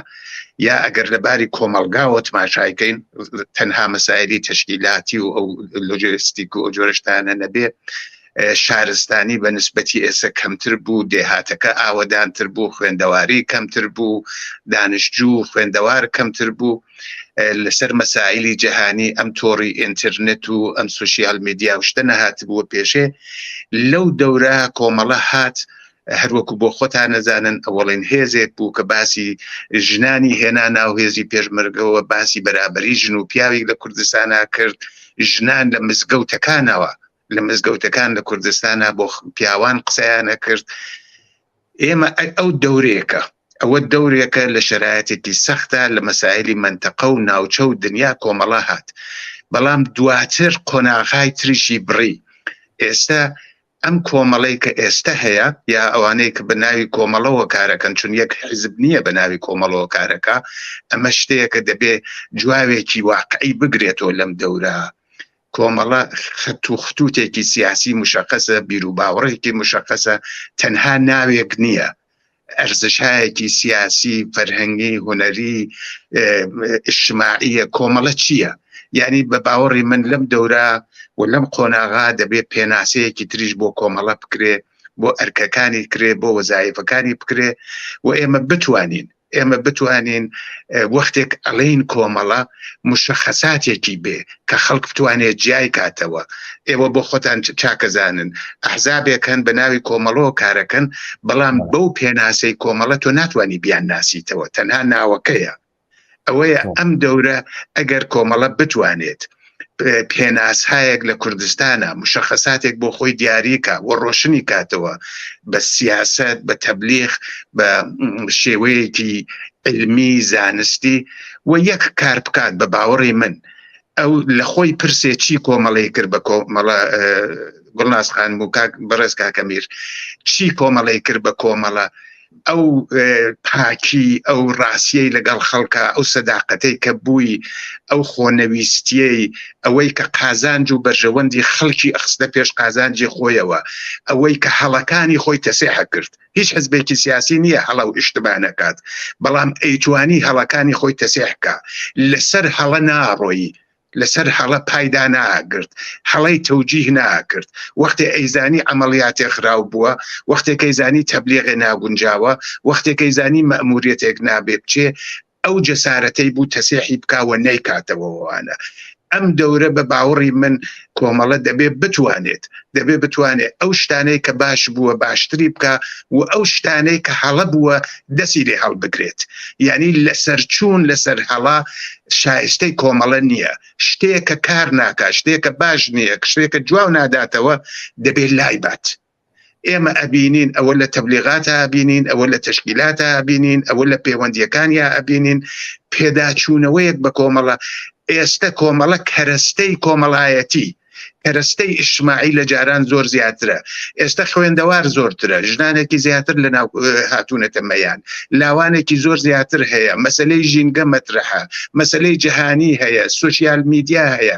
پۆتانسیێلی کۆمەڵە بۆ کارێکی زۆر زیاتر لە جاران زۆرە. بەڵام ئایا ئەبێ ئەو پرسیارە بە باوەڕی من زۆر ڕاشکاوانە کۆمەڵە لە خۆی کات. لە 45 ساڵی پێشوە ئێمە تا ئێران هاتووین وەکو کۆمەڵە، ئایا لەوە لاوە کۆمەڵە هەرێکێتی ئەو دەورەی ببێ؟ ئەمە ئۆتۆماتیک نابێت، چون تۆ 45 ساڵ پێش لەوە یا 30 ساڵ پێش لەوە چاکارە کردە دیسانەوە ئەتوانی ئەو دەورە بگێڕی. ئەگەر ئەو پرسیارە لە خۆی کاتەوە لە ناو کۆمەلگا، لە دەرۆی وڵات و لە ناوەی وڵات هەزاران کەس هەیە کە زوان ئەزانن، کە ئاگدارن، کە گەنجن، کە لاون، کە پیرن، ئەتوانن کارکەن و ئەتوانن کۆمەڵە ببنە پێشێ. بەڵام بۆ من بەڕاستیەکەی ئەو پرسیارە ئەوەیە، سەرکردایەتی کۆمەڵە، تشکیلاتی کۆمەڵە، پێشمەرگەی کۆمەڵە، کادری کۆمەڵە ئەو پرسیارە لە مەقابلی خۆیان دانێ یا هەر بە گوزەشتا هەڵەخوێنێ. ئێمە بە گوزەشتە هەڵبخوێنین ناتوانین ئەو دەورەمان لە داهاتوە ببێ. بەڵام ئەگەر پێدا بگرین لەسەر دەستکەوتەکانمان و بین نەقتی کەینەوە و بین ڕێگەیەک نیشان بدەین کە بتوانین وەکو جاران ئێمە هونەرمەند، شاعر، نووسەر، ژنان، لاوان، پیران، جوتیار، کرێکار، زەحمەتکێش، متەرجم ئەمانە کۆکەینەوە، بە باوەڕی من کۆمەڵە خۆی ئەگەیەنێ بەو شوێنەی کە بووە. حاورە محەممەد ئیشارەت بە خاڵێکی زۆر گرنگ کرد. دیارە خۆشتان لەو سەردەمەدا حوزورتان بووە، کۆمەڵە لاوان و ژنان و نووسەران و بڵین ڕۆشنبیرانێکی زۆری لەگەڵدا بووە. پێگەی کۆمەڵە ئێستا لەم بەشەی کە لەم بەشانی کە باسمان کرد ئێستا چۆنە و چەندە گرنگە ئەمانی بە دەورەوە بێت؟ بە باوەڕی من کۆمەڵە چەپ، ئێمە چەپێکی حزبیمان هەیە و چەپێکی تەشکیلاتیمان هەیە.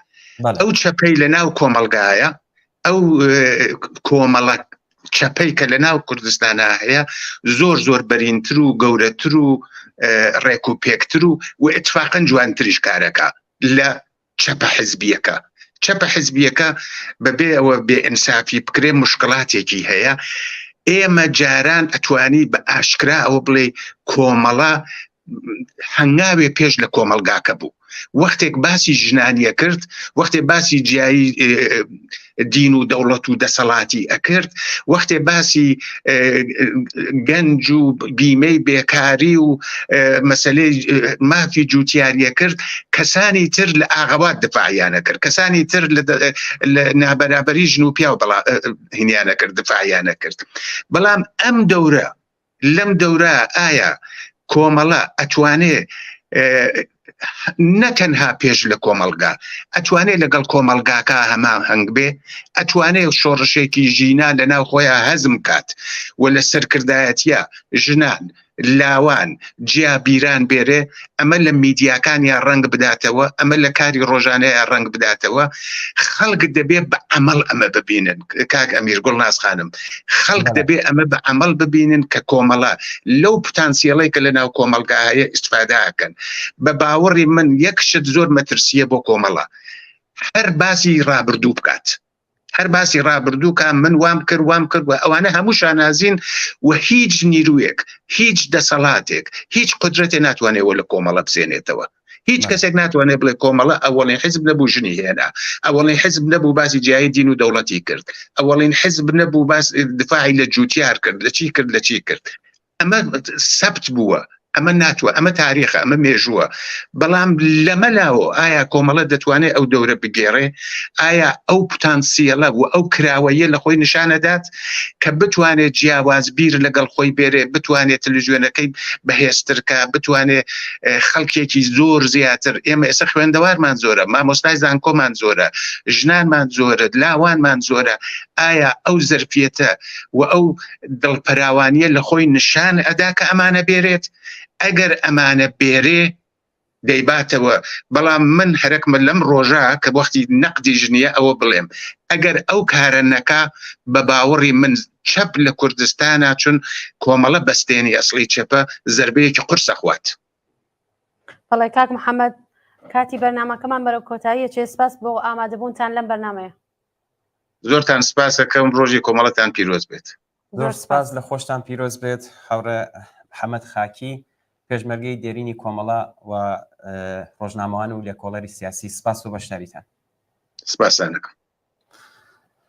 زۆر باش. ئەمیر پەیاممان بۆهاتوە، ئایا تۆ پەیامە خوێنیتەوە یا من خوێنمەوە؟ ئەگەر پەیاماتۆ فەرموو، من دوو شعر هاتووە دواتر لێخەنینەوە. پەیامێکمان بۆ هاتووە لە شاری مەریوان. پیرۆز بێ 26 ڕێبەندان ڕۆژی کۆمەڵە. ڕۆژی کۆمەڵە و ساڵوەگەری هاتنی ئەو ڕۆژە پیرۆزە لە هەموو ئەنجامان و کادرانی ئەم هێزە چەپ و کۆمۆنیستە و بنەماڵەی سەربەرزی گیانبەخکردوان و زیندانیانی سیاسی و تەواوی ئەو کەسانەی کە دڵیان بۆ دامەزراندنی دەسەڵاتی شۆرایی و کۆتایی هاتنی هەر چەشنە هەڵاواردن و بێعەداڵەتیەک لێدەدات پیرۆزبایی دەڵێن. زۆر بەختەوەرین کە لە ڕێبازی کۆمۆنیستی کۆمەڵە دیفاع دەکەین و بۆ بەدیهاتنی ئاواتەکانمان لەژێر کاریگەری تەئسیری خەباتی سووری ئەم حیزبە ممکن و مسۆگەر دەزانین.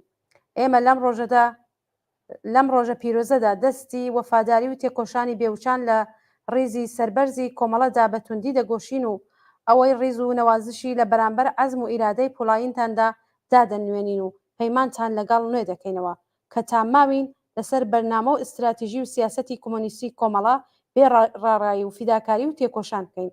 بژی هێزی پێشمەرگەی کۆمەڵە، بژی ئازادی، بەرابەری، حکوومەتی کرێکاری، مەرگ و نەمان بۆ ڕژیمی سەرمایەداری کۆماری ئیسلامی، جەمعێک لە لایەنگران و هەڵسوڕاوانی کۆمەڵە و حیزبی کۆمۆنیستیێران لە شاری مەریوان. زۆر باشە. پامێکمان لەلایەن هاوسەنگەرێکەوە بەدەست گەیشتووە.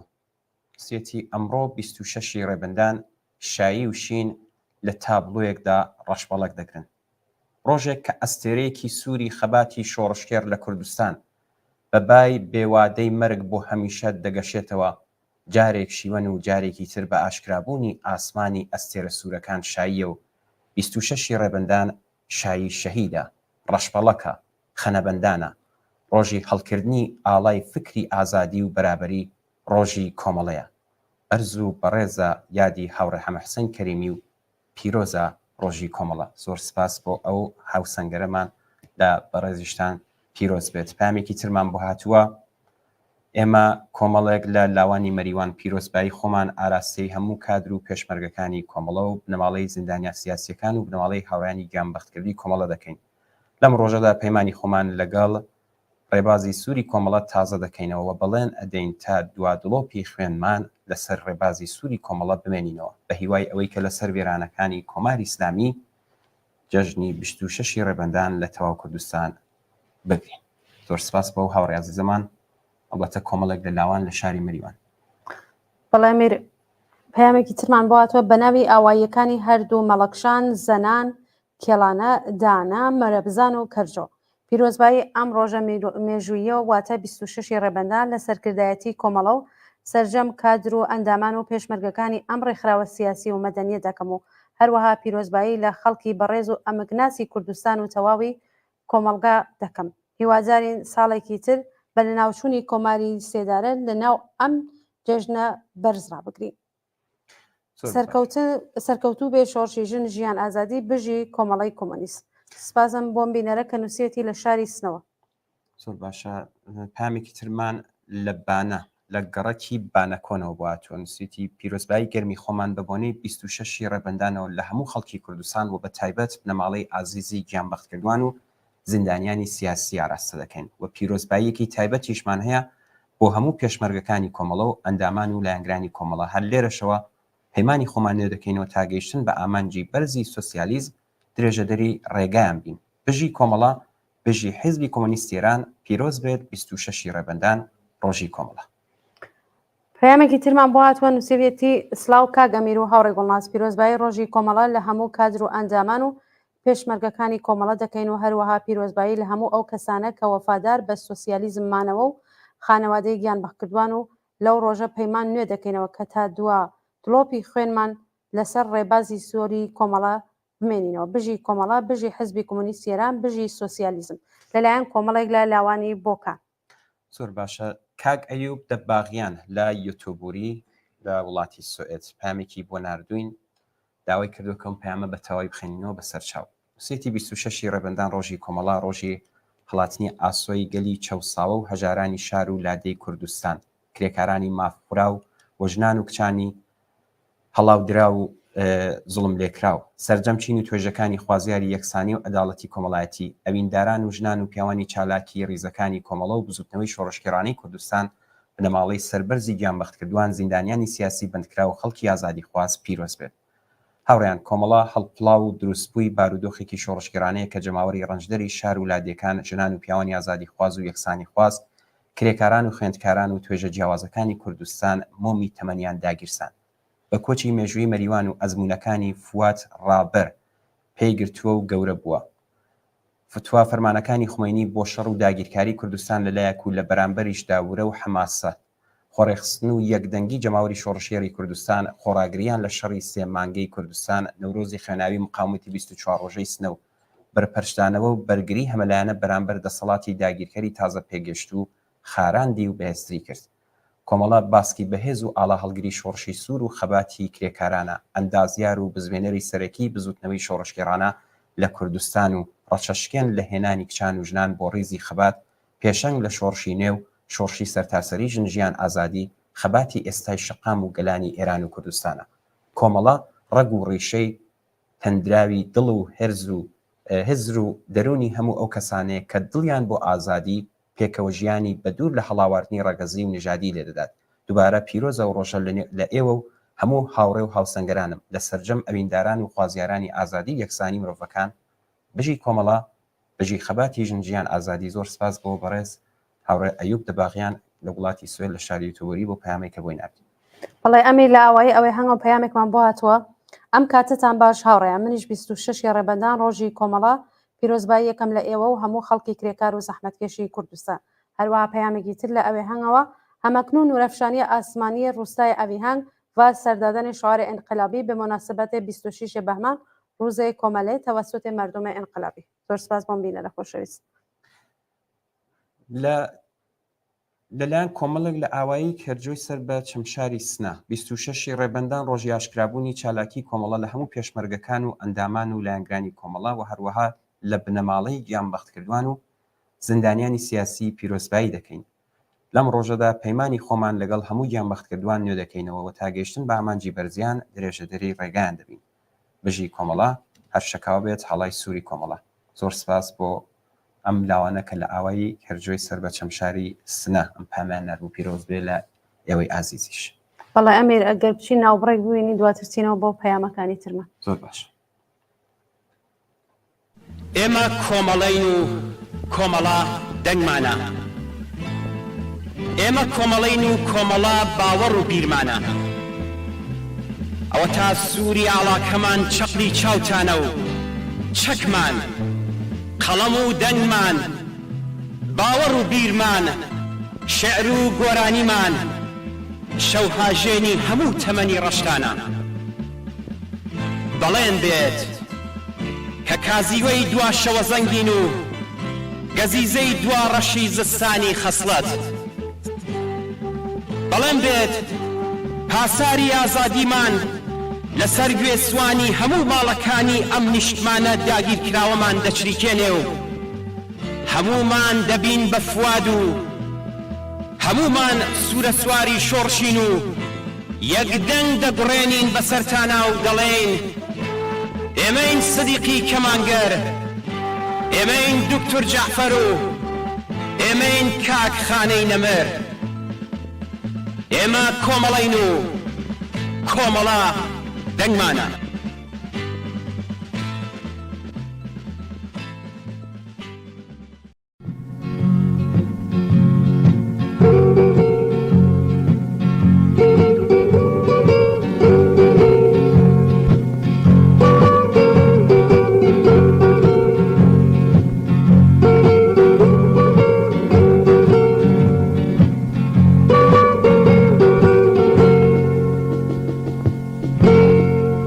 شکۆدار دەنگ هەڵێنام لە جەمعێکدا و دوام لە باسی ستەم و چەوسانەوە. شکۆدار دەنگ هەڵهێنام لە جەمعێکدا و دوام لە باسی ستەم و چەوسانەوە. دەنگی دلێرت هەڵێنی بە بانگەواز هۆزی چەوساوە بدوێنی ستەمگەر پێشێلی پێتکەی بیفۆتێنی. شکۆدارە بەڵێ یەکجار شکۆدارە.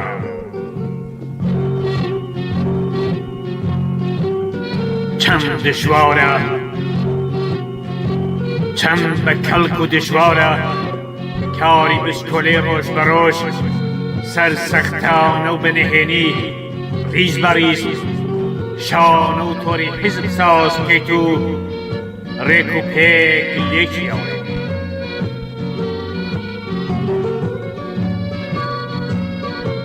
لە پێش چاویدا چقاوی لەشکری زۆر و سەرمایە قسەکردن لەو حاڵەشدا خاوەن قسەکەدا شاردن تەنانەت کاتی سەرکەوتن سەرکەوتووەکە بە هەزار پێچ و پەنادا دەربازکردن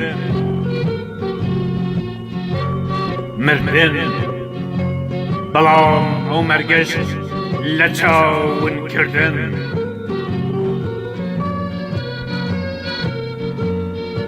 چێ بەدڵ بە گیان نەڕوا لە پێناو ناوبانگی بەرزدا.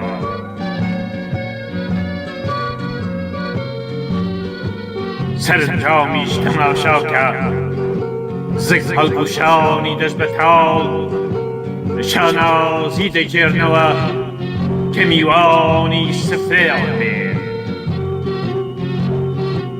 دەریام شەپۆلی بەهێزن کە هێز نییە باشاریان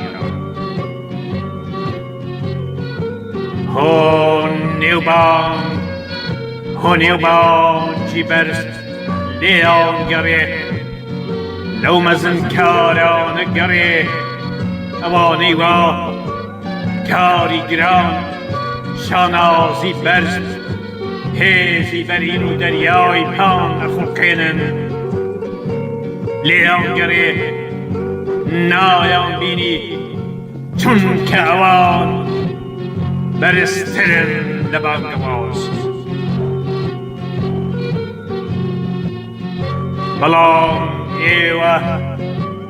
بەڵام ئێوە نەناسراوە ڕواڵەتدا پۆشراوەکان تەنیا تاوێک وەرنە پێشێ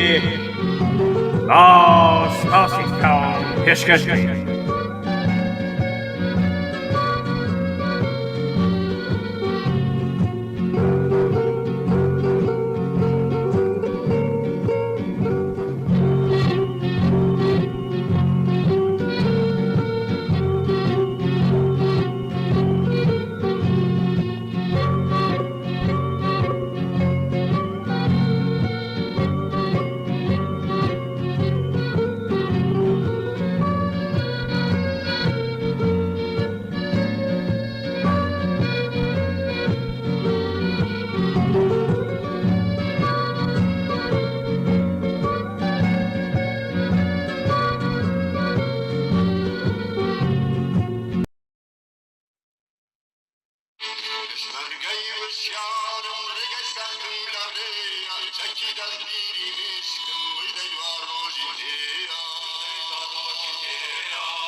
زۆر سپاس بۆ هاوڕێیانمان وا دەستخۆشی لەو ئازیزانە دەکەین کە ئەم ڤیددیوانیان بۆ ناردوین.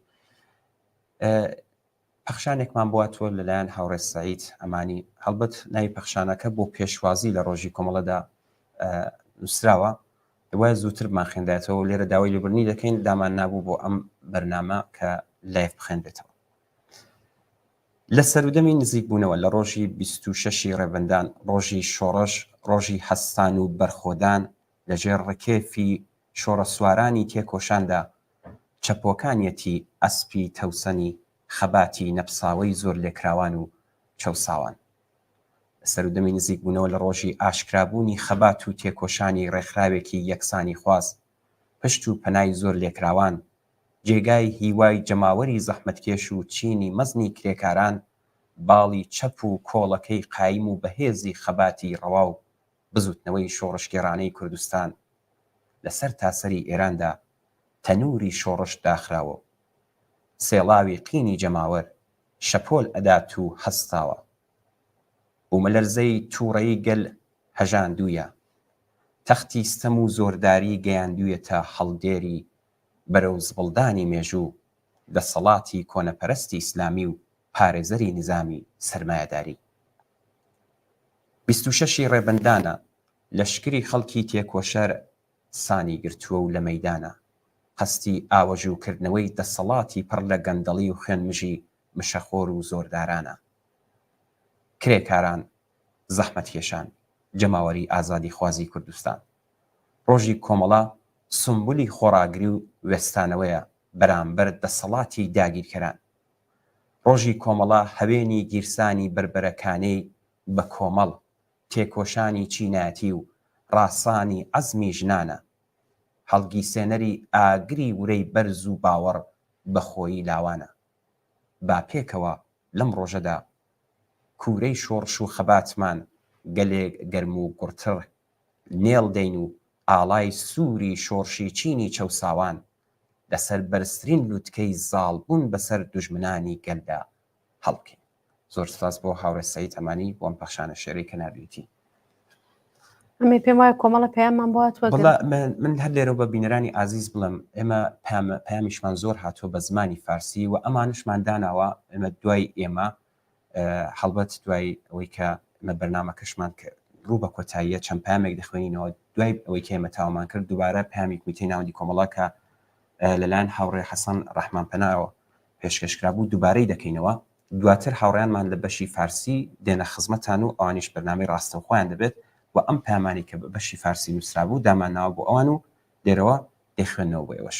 ئێستاش پامی کەمان بۆ هاتووە سویتی سڵاو ماندوو نەبن بۆ ئێوەی ئازیز بە بۆنەی 26 ڕێبەندان پیرۆزبایی لە هەموو پێشمەرگە دڵسۆزەکانی کۆمەڵە دەکەم و یادی هاوڕیانی گیانبەختکردنی کۆمەڵە بەرز دەنەخشێنم و سڵاو دەنێرم بۆ بنەماڵەی سەربەرزیان کە تاک و ئێستا ڕێبازی ڕۆڵەکانیان بەرنەداوە و لە هەموو خۆشی و تاڵیەکدا هاودەم و هاوسۆزی شۆڕش بوون. هەروەها سڵاو دەنێرم بۆ خۆراگری زیندانیە سیاسیەکان کە لەژێر نامرۆڤانەترین شکنجە و سوکایەتیدا ئاسۆی کۆمونیستی و سوسیالیستی کۆمەڵایان لە دڵدایە و لێوی پڕ لە ڕازیان ناکەنەوە.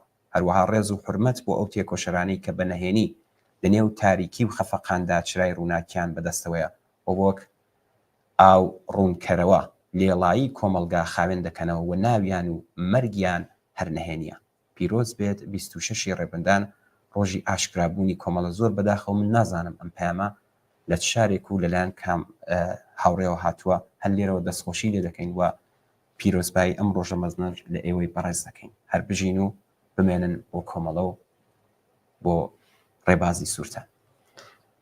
لە سەقزە و پامێکمان لەگەڵا هاوڕێیانی کۆمەڵاوی ڕێماندوو نەبوونتان و تێکۆشانتان جارێکی کە کۆمەڵە نیشانیدا کە لەگەڵ خەڵکی جەماوەری کوردستان و ئێران شان بەشانی خەریکی ئەرک و تێکۆشانن و هەروە پیرۆزبایی 26 ڕێبەندان ڕۆژی کۆمەڵە لە هەموو لایەنگرانی کۆمەڵە و بنەماڵەی گیانبەختکردوان پیرۆزبایی ئەڵێن. هاوڕێتان لە شاری سەقز.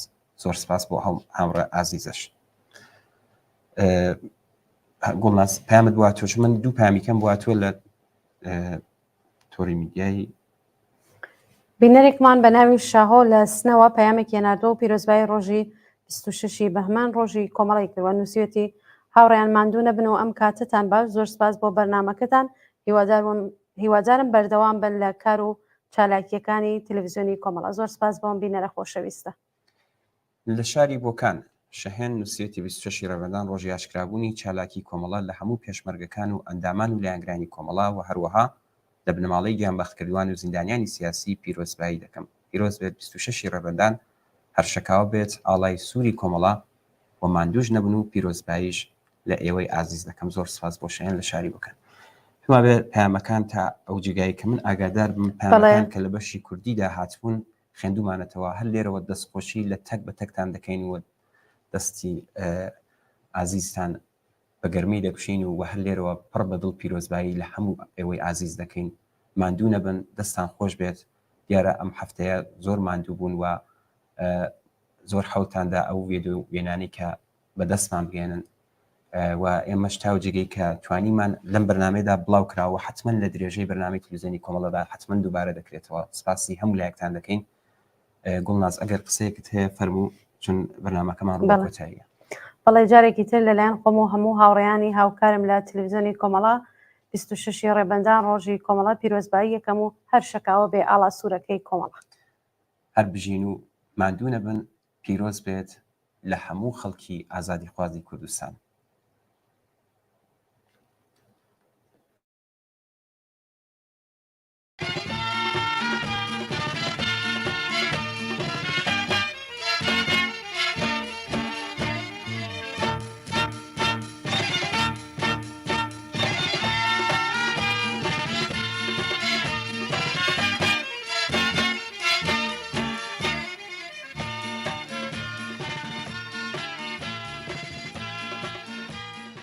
پەیامی کومیتەی ناوەندی کۆمەڵە بە بۆنەی 26 ڕێبەندان ڕۆژی کۆمەڵە کۆمەڵانی تێکۆشەری خەڵکی کوردستان بنەماڵی ئازیز و سەربەرزی گیانبەختکردوانی کۆمەڵە و ڕێبازی سۆسیالیستی تێکۆشەرانی کۆمەڵە لە تەشکیلاتی نهێنی دەرەوەی وڵات و بەشی عەلەنی و پێشمەرگانە خەباتکارانی شۆڕشی ژن ژیان ئازادی سڵاوی گەرمی ئێمەتان پێشکەش بێت ئیجازە بدەن سەرەتا سڵاو بنێرین بۆ یادی هاوڕێی ڕابەر و لە دامەزرێنەرانی کۆمەڵە کاک حەمەحسەینی کەریمی کە ڕۆژی گیانبەختکردنی ئەو ئازیزە ڕۆژی ئاشکرابوونی خەباتی نهێنی کۆمەڵە پاش 9 ساڵە سپاسی بێپایانی خۆمان پێشکەش بکەین بە کۆمەڵانی خەڵکی تێکۆشەری کوردستان کە لە ماوەی ئەم مێژووە دوور و درێژەدا هەرگیز پشتیوانی خۆیان لە کۆمەڵە درێغ نەکرد و بە هەموو شێوەیەک پشت و پەنای بوون لە ڕۆژی کۆمەڵەدا یادی گیانبەختکردوانی ڕێبازی کۆمەڵە و حیزبی کۆمۆنیستی ئێران دەکەینەوە کە چ لە ڕیزی هێزی پێشمەرگەدا و چ لە زیندانەکانی ڕژیمدا بە بەختکردنی گیانی خۆیان وەک ئەستێرەیەکی درەوشاوە ڕێگای بەردەوامبوون و بەرەو پێشچوونی ئێمەیان ڕۆشن کردەوە سەری ڕێز و نەوازشدا دەنەوێنین بۆ بنەماڵە سەربەرزەکانیان کە بە سەبووری خۆیان وانەی خۆڕاگریان بە ئێمەشدا درود دەنێرین بۆ زیندانیانی سیاسی خۆڕاگر کە ئێستا لە گرت و خانە خۆفناکەکانی ڕژیمدا ئەسیرن و لەسەر ڕێباز و ئامانجەکانی خۆیان بەردەوامن ڕێز دەگرین لە خەباتی هەزاران تێکۆشەری ڕێبازی سۆسیالیستی کۆمەڵە کە لە ناوە و دەرەوەی وڵات کە تەمەنی لاویەتی خۆیان لە ڕیزەکانی کۆمەڵەدا تێپەڕ کرد و تەنانەت بەشێکی زۆریان لەو پێناوەدا ڕەنجی کەم ئەندامبوونیان تەحەمل کرد سڵاو دەنێرین بۆ گیانبەختکردوانی قارەمانی شۆڕشی ژن ژیان ئازادی و ستایشی تێکۆشەران و درێژەدەرانی ئەو شۆڕشە مەزنە کۆمەڵایەتیە دەکەین جەماوەری تێکۆشەری کوردستان ئەمساڵ یادی ڕۆژی کۆمەڵە لە هەلومەرجێکدا دەکەینەوە کە جیهانی ئەمڕۆ ناوچەکە ئێران و کوردستان بە هەموو بەشەکانیەوە هەم ساڵێکی سەختیان نایە پشتسەر و هەم ئێستایش بە بارودۆخێکی گەلێک هەستیار و دشواردا تێپەڕ دەبن هێشتا قەیرانی ئابووری ساڵی 2008 کە لە ئەمریکاوە سەری هەڵدا و قورسایی بەسەر جیهان و بە تایبەت چینی کرێکار و کەم دەرامەدەوە مابووەوە کە پەتای کۆرۆنا بە ئاکامە کۆمەڵایەتی و ئابووریە زیانبارەکانی دەستی پێکرد و جیهانی نوقمی کارەساتێکی مرۆیی ئابووری و کۆمەڵایەتی و بێهداشتی کرد کۆرۆنا بە تەواوی کۆتایی پێ نەهات بوو کە مۆتەکەی ترۆریزم و کوشتنی خەڵکی بێدیفاع و شەڕ و کاولکاری بەسەر سەری ئەم یان ئەو بەشی دنیادا هەروەها دەسوڕێتەوە و شەڕی ئەمپریالیستی ئۆکراین و تاوانەکانی پێی ناوەتە دووهەمین ساڵی خۆی و زیانی ئابووری و کۆمەڵایەتیەکانی نەک هەر بۆ ئینسانەکان لە ئۆکراین و رووسیا بەڵکو بۆ سەر ژیان و گوزەرانی هەموو بەشەریەت حاشا هەڵنەگرە ئەم شەڕە وێرانکەرە ئاوارەبوونی بە ملیۆن کەس و کوژران و برینداربوونی سەدان هەزار کەسی تا ئێستا لێکەوتوێتەوە هێشتا ئەم شەڕە کۆتایی نەهاتووە کە شاهدی پاکتاوکردنێکی نەتەوەیی بووین لە قەرەباغ لەلایەن ئەرتەشی ئازەربایجانەوە کە بە هاوکاری دوو دەوڵەتی تورکیە و ئیسرائیل بەڕێوە دەچوون هاوکات درێژەی پەلاماری سپای تورکیە بۆ سەر ڕۆژئاوای کوردستان بە ئامانجی لە ناوبردنی ژێرخانی ئابووری و گۆڕینی دێمۆگرافی ئەو ناوچەیە و بەرگری لە پێشڕەوی و بە ئاکامگەیشتنی ئەزمموی ڕۆژئاوا لە نێو کاولکاری و تاریکستانی ڕۆژهەڵاتی ناوەڕاستە بە دوای خۆی داهێنا کارەساتی جینوسایتێکی بێبەزەیانە و وێرانکەر تەواوەتی کەرتی غەزە و بە بیانووی تاوانی جنایەتی حماس لە ڕۆژی 7 ئۆکتۆبری 2023 کە وەک گەورەترین زیندانی سەر ئاوەڵەی جیهان دەناسرێ لەلایەن دەوڵەتی ڕەگەزپەرستی ئیسرائیلەوە درێژەی هەیە و زیاتر لە 4 مانگی تێپەڕاندووە و نزیکەی 100,000 کوژرا و بریندار و سەدان هەزار ئاوارەی لێکەوتوێتەوە. وا دیارە ڕەگەزپەرستانی دەستەڕاستی ئیسرائیل بە هیچ شتێک بە غەیری وێرانکاری باریکەی غەزە و کوشتن یان ڕاگوێزانی دانیشتوانی ڕازی نابن. درێژەی دەسەڵاتی ڕژیمی کۆنەپەرستی ئاینی شیعە لە ئێران و ئاینی سوننەی تاڵبان لە ئەفغانستان، پەرەسەندنی هەژاری لە ئەفریقا و بەشێک لە ئەمریکای لاتین کە شەپۆلێکی بەربڵاوی ئاوارەبوونی لە جیهاندا خستوەتە ڕێ، قەیرانی قوڵی ژینگەیی لە پاڵ هەموو ئەمانەدا پەرەسەندنی نفوز و کاریگەری حیزب و ڕەوتە نێئۆفاشیستەکان لە ئیتالیا، لە سوئێد، لە هۆڵەند، لە ئیسپانیا، لە ئاڵمان، لە فەڕەنسا، ئەمریکا و ئەرژانتین، ئەوانە هەموو ئەو ڕاستیەمان پێدەڵێن کە نیزامی چینایەتی سەرمایەتاری گەیشتووەتە ئەو پەڕی گەندەڵی خۆی و سەلاحیەت و توانای بەڕێوەبردن و مدیریەتی جیهانی ئەمڕۆی لە مێژە نەماوە. ئەم نیزامە کە خۆی ڕۆژگارێک هۆکاری گەشەکردنی ئابووری و کۆمەڵایەتی کۆمەلگا بوو، ئێستا بووەتە کۆسپ لەسەر ڕێگای هەر ئەو ڕەوتە. تێگەیشتن لەو ڕاستیانە پێمان دەڵێ کە مرۆڤایەتی بۆ ڕزگارکردنی خۆی لەو زەلکاوەی کە نیزامی سەرمایەداری تێیدا دەست و پێ لێدەدات، پێویستە قۆڵی هیممەتی لێ هەڵماڵێ و ڕەوتی بەرەو پێشچوونی جیهان بێنێتەوە سەر هێڵی خۆی و ئاسۆی سۆسیالیزم، واتە جیهانی بێچەوسانەوە و هەڵاواردن، ئازاد و یەکسان و خۆشگوزەران بە دوور لە شەڕ و ماڵوێران کاری و تێکدانی ژینگە بەرەو ڕووی کۆمەڵگای مرۆڤایەتی بکاتەوە. ئێمە لە کوردستان و لە ئێران بە بەش بە حاڵی خۆمان و بە پێی توانای خۆمان و بە هیممەتی کۆمەڵانی کرێکار و زەحمەتکێش و ئازادی خواز و ستەملێکراو بۆ وەدیهێنانی ئەو ئامانجی گەیشتن بە جیهانی ئازاد و بەرابەر تێکۆشاوین و تێدەکۆشین. ژنان و پیاوانی ئازادی خوازی کوردستان، هێرشی ئاسمانی درندانەی سوپای تورکیا بۆ سەر ناوچەکانی ژێر دەسەڵاتی هێزەکانی سووریای دموکراتیک لە ڕۆژئاوا کە بێ پسانەوە لە ئارادایە، نمونەی بەرجەستەی تاوانێکی جەنگی بە تەواومانایە. ئەو ئامانجانەی کە ئەرتەشی جنایەتکاری تورکیە دەستی بۆ بردووە و دەستنیشانی کردوون، دەریان دەخات کە مەبەستی دەوڵەتی تورکیە هاوکات لەگەڵ کوشتاری خەڵکی بێدیفاع و لە ناوبردنی سامان و ژێرخانی ئابووری، لە ناوبردنی دامەزراوە مەدەنیەکان و ناچارکردنی خەڵک بە چۆڵکردنی ناوچەکە و سەرنجام شکست پێهێنانی دەسەڵاتی خۆبەڕێوەبەری دموکراتیک لە ڕۆژئاوایە.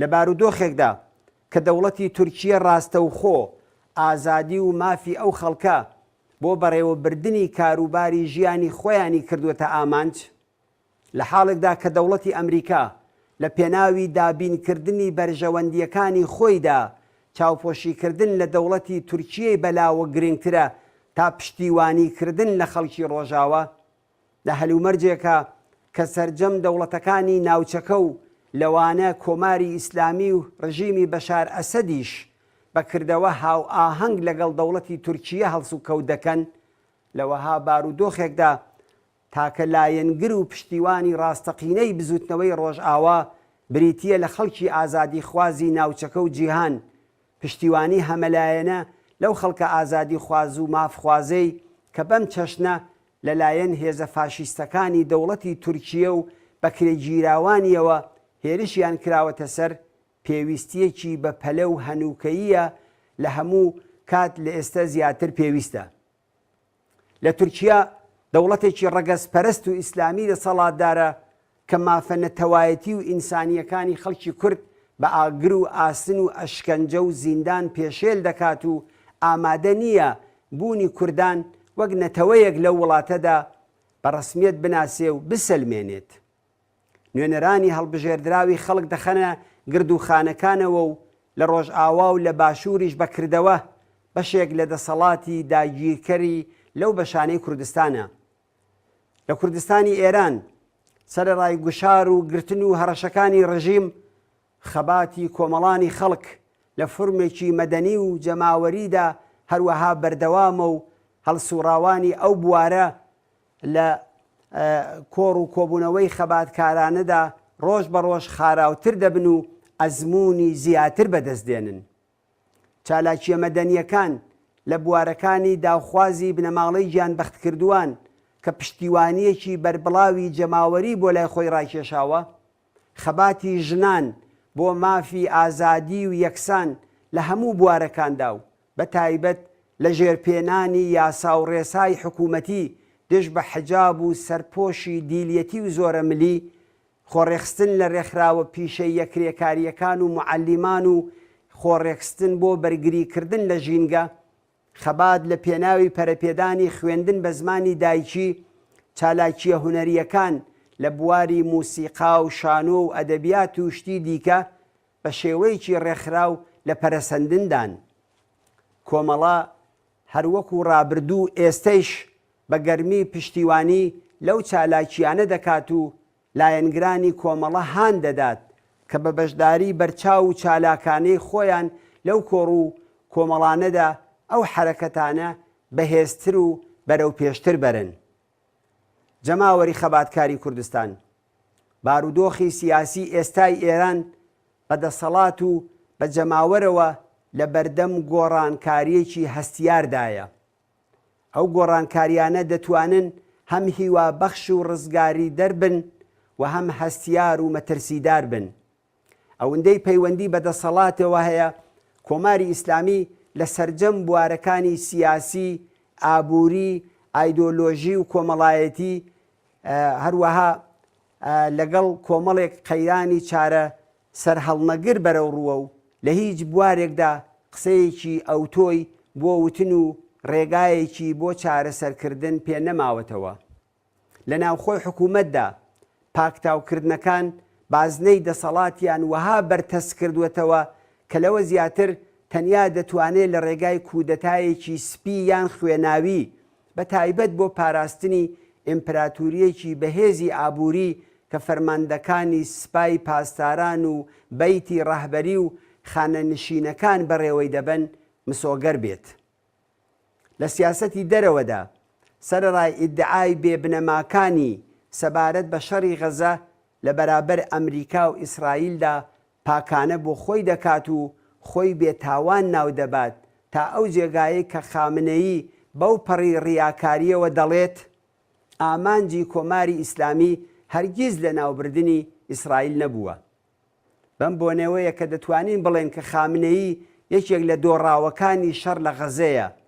ئاشتبوونەوە لەگەڵ عەرەبستانی سعودی لە پێگەیەکی لاوازەوە بەڕێوە دەچێت. ڕژیم خۆی لەو ئاستەدا نابینێت کە بەدواچوون بۆ داواکاریەکانی سەبارەت بە پشکی ئاوی چۆمی هیرمەند لە تاالبان بکات، سەبارەت بە مەسەلەی داگیرکردنی ڕێڕەوی سنووری ئەرمەنستان و ئێران لەلایەن ئازربایجانەوە بێدەنگی هەڵبژاردووە و گەلێک نمونەی تر لەو چەشنانە دۆڕاندنی سیاسەتی دەرەوەی جمهوری ئیسلامی و لاوازبوونی ئەو دەسەڵاتەمان پێنیشان دەدات. لەوەها بارودۆخێکدا ڕژیم ڕوبەڕووبوونەوەی چارە نووساز لەگەڵ زۆربەی هەرە زۆری خەڵکی ئێران بە ئەرکێکی جددی دەزانێ و پەیوەندی لەگەڵ ئەو جەماوەرە لەسەر بنەمای زۆر و سەرکوت دامەزراندووە و درێژە پێدەدا. هەر بۆیە لەلایەکەوە سیاسەتی سەرکوتکردنی پەرەپێداوە و لەلایەکی دیکەیشەوە بە شوێن پتەوکردنی ڕیزی لایەنگران و هێزەکانی خۆیەتی کە لە باشترین حاڵەتدا ژمارەیان ناگات بە لە سەدا دەی کۆمەڵگای ئێران. بەڕێکەوت نییە ئەگەر دەبینین پەنای بردووەتە بەر بەلەمێکی شکاوی سەپاندنی حجابی زۆرەملی تاکو لەلایەکەوە پاشماوەی دواکەوتویی و پیاومەزنی بکاتە پێگەی کۆمەڵایەتی بۆ خۆی و حیزبوڵڵا دەمار گرژەکانی پێڕێک بخات و لەلایەکی دیکەوە هەیمەنەی خۆی بەسەر کۆمەڵگادا نیشان بدات. لە ئاستی جەماوەریدا شۆڕشی ژینە ئاڵوگۆڕێکی قوڵی فەرهەنگی لە ناخی کۆمەڵگای ئێراندا بەرامبەر بە فەرهەنگی زاڵ پێکهێناوە. ئەم شۆڕشە لە شکل و شێوازی نوێی خۆیدا هەروەها بەردەوامە و بەرەو پێش دەچێت.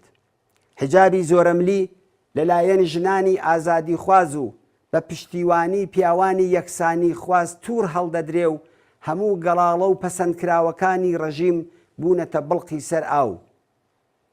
ئەگەر بۆ وشەی ژن لە دروشمی ژن ژیان ئازادیدا وەها ئاستێک لە خەبات و خۆڕاگری دەبینین، لە پێناوی ژیانیشدا شەقامی شارەکانی ئێران هەرگیز لە کرێکاران، خانەنشینان، مافخوازان، بنەماڵەی دادخوازان و خەڵکی دیکە چۆڵ نەبووە و ئەو بوارەش لە خەباتی مەدەنی لە ناوەڕۆکی خۆیدا درێژەی شۆڕشی ژینایە لە پێناوی ژیاندا. ئەم بارودۆخە بەگشتی ئەگەری نزیک بوونەوەی ئۆپۆزیسیۆنی بۆرژوازی لە دەرەوەی وڵات کە هەوڵ دەدات پشتیوانی و متمانەی دەوڵەتانی ڕۆژئاوا و بە تایبەت دەوڵەتی ئەمریکا بەدەستبێنێت لەگەڵ ئۆپۆزیسیۆنی ڕفۆرمخوازی ناوخۆی وڵات کە لە دەسەڵات دوور خراوەتەوە و دەتوانێت بە خێرایی ببێ بە خاوەنی ڕێکخراوی گەورە پێکهێناوە. ئەم هەوڵانە ئەتوانێت بۆ داهاتووی ئەم وڵاتە جێی مەترسی بێت و دوای ئەو هەموو ڕەنج و قوربانیدانە خەڵکی ئەو وڵاتە لە چاڵێکەوە بخاتە چاڵێکی قوڵی دیکەوە. بەڵام ئەگەر هێزە چەپەکان لەو هەلومەرجەی ئێستادا سیاسەتێکی بەرپرسانە و ژیرانە ڕەچاو بکەن، ئەم قەیرانەی ئێستا دەتوانێت بێتە هەلێکی مێژوویی بۆ بەهێزکردنی هێزە چەپ و سۆسیالیستەکان و کردنیان بەهێزی جەماوەری کاریگەر لە سەحنەی سیاسی ئەمڕۆی کۆمەڵگای ئێران و کوردستاندا. کۆمەڵانی تێکۆشەر و خەباتکاری کوردستان پێویستە جارێکی دیکە تایبەتمەندیەکانی کۆمەڵگای کوردستان کە ژینگەی چالاکی و تێکۆشانی کۆمەڵەیە بەبیر بخەینەوە. سەرەکی ترین تایبەتمەندی بریتیە لەورەی بەرز و ئامادەیی خەڵکی کوردستان بۆ خەبات لە پێناوی ئازادی و مافە پێشێلکراوەکانیان و بۆ بەهرەمەندبوون لە ژیانی باشتر. ئێمە شانازی دەکەین بەوەی کە لە ناو جەرگەی جەماوەرێکی ئاوا پێشکەوتن خواز و خەباتکاردا دەژین و لە ناو دڵی ئەواندا جێگەی خۆمان کردوێتەوە. خەباتی یەکگرتوانە و سازماندرا و دووهەمین تایبەتمەندی کوردستانە. لە ڕۆژانی ڕابردوودا شاهدی چەندین دیمەنی شکۆدار لە خەباتی یەکگرتوانە و سازماندراوی خەڵکی کوردستان بۆ بەرزڕاگرتنی یادی سێ شاخەوانی گیانبەختکردوو لە شاری نەغەدە، ناشتنی تەرمێکی لاوێکی وەرزشوان لە گۆڕستانی ئایچی شاری سەقز و مانگرتنی شکۆدار دژ بە ئەعدامی 4 بەندکراوی سیاسی بوون کە دیمەنگەلێکی شکۆداری دیکە لە خەبات و خۆڕاگری ئەو جەماوەرە کۆڵنەدەر و زیندووبوونی شۆڕشی ژن ژیان ئازادیان بە هەمووان نیشاندا. بانگەوازی مانگرتنی گشتی کە لە ماوەیەکی کورتە بۆ ڕاگەیاندن و ئامادەکاری لەبەردەست بوو، بە ملیۆنان خەڵکی ئەو وڵاتە بە دەنگمانەوە هاتن و پەیامی خۆڕاگری و مقاومەتیان بۆ هەموو جیهان ڕاگەیاند. ئەوان بەو حرەکەتەی خۆیان بەکردەوە نیشانیاندا کە ڕێگا نادەن کۆماری ئیسلامی هەروە بە بێهەزینەکردن ڕۆڵەکانمان لە بەندیخانەکاندا بکا بە پەتی سێدارەوە. لەو ڕۆژانەدا و هاودەنگ لەگەڵ ژنانی تێکۆشەری مانگرتوو لە زیندانەکانی ئێران بەرامبەر بە ئەدامی خەباتکارانی ئەو وڵاتە دەنگی ناڕەزایەتی و خەباتیان بەرز کردەوە. وەها بەرزکردنەوەیە کە هەموو جیهان بینی و بیستی و بە سامی خۆی هەنگاوێکی دیکەی ڕژیمی ئیسلامی لە نەمانی یەکجاری نزیک دەکاتەوە و نزیکی کردوێتەوە. خەڵکی خەباتکاری کوردستان کۆماری ئیسلامی ڕایگەیاندووە کە لە ڕۆژی جومعە 11 پوشپەر گاڵتەجارێک بە ناوی هەڵبژاردننی مەجلیسی بەناو شۆرای ئیسلامی و هەڵبژاردننی مەجمەعی تەشخیصی مەسلەحەتی نیزام بەڕێوە دەبات. لە پێناوی ئەم بەناو هەڵبژاردنەدا هەموو بەرپرسان و ناوەندەکانی دەسەڵات لە خامنەییەوە هەتا فەرماندەکانی سوپای پاسداران و ئیمام جومعەکان بەسیج بوون و بە ناوی هەڵبژاردن وەک ئەرکێکی ئاینی و نەتەوەیی تەبلیغ دەکەن و خەڵک بۆ بەشداری لەم نمایشە بێمانایەدا هان دەدەن. ئەم قاتڵانە بەشداری لەم گاڵتەجارە بۆ مسڵمانان لە نوێژ و ڕۆژ و حەج بە فەرزتر باز دەکەن. تاڵی قژی ژنان کە لەژێر حیجاب و سەرپۆش و دەرکەوێت و هەموو کۆشک و دەسەڵاتی ویلایەتی فەقی و نیزامەکەیان دەخاتە خەتەرەوە بە وتەی وەزیری ناوخۆ لەو ڕۆژەدا ژنان بەبێ حیجابیش دەتوانن دەنگ بدەن. خامنەیی بە بیانووی دەهەی فەجر یا دروسترە بڵێن دەهەی زەجر بەڵێنی عەفوی 3000 زیندانی دەدات و دەیکات بە چاشنی تەبلیغات بۆ دەسەڵاتە خوێن ڕژەکەی کە خەڵک بچنە پای سندوقەکانی دەنگدان و محبەتی ئیسلامی ببینن. بەرپرسانی ئاستی باڵای ڕژیم ڕایان گەیاندووە کە بۆ ماوەی هەفتەیەک 200 کاناڵی تەلەڤیزیۆنی لە خزمەت بەناو کاندیداکان بۆ پڕوپاگەندە و هاندانی خەڵک بۆ پای بەناو سندوقەکانی دەنگدانیان داناوە. وعدە و بەڵێنی بەرپرسانی حکوومەتی بۆ ئاڵوگۆڕ لە ژیانی خەڵک و گۆڕینی کۆمەلگای ئێران بەهۆی بەشداری بەرین لە هەڵبژاردندا ئەم ڕۆژانە مێشکی خەڵکی ئێرانیان پێ پڕ کردوێتەوە. ئەم ڕێکلام و پڕوپاگەندانەی سەروبەندی بەناو هەڵبژاردن لە کاتێکدا دەکرێت کە هەموو کەس دەزانێت ئەوەی لە کۆماری ئیسلامیدا ناوی هەڵبژاردننی لێدەنێن لەگەڵ هیچ کام لە پێوەرەکانی هەڵبژاردن لە هیچ گۆشەیەکی ئەم دنیا بێجگە لە وڵاتانی دیکتاتۆر لێدرا و دەمکوتکراو نایەتەوە. تا ئێستا هیچ بەناو هەڵبژاردنێک نەیتوانیوە کەمترین ئاڵوگۆڕ لە دەسەڵات بە قازانجی خەڵک پێک بێنێت و نەتواندراوە وعدە و بەڵێنی درۆینەی بەناو کاندیداکان بێتە دی. هەڵبژاردن لە کۆماری ئیسلامی هەر لە یەکەم ڕۆژی بەناو هەڵبژاردننی کۆماری ئیسلامی ئایانە تا ئەم ئاخرانە تەنیا بۆ شەرعیەدان بە دەسەڵاتێکی ناڕەوا و سەرکوتکەرە کە ویترینەکانی دموکراسی درۆینەی پێدەڕازێنەوە و شەرعیەت و ڕەوابوون بە قەتڵ سەرکوت و جنایەت دەدەن.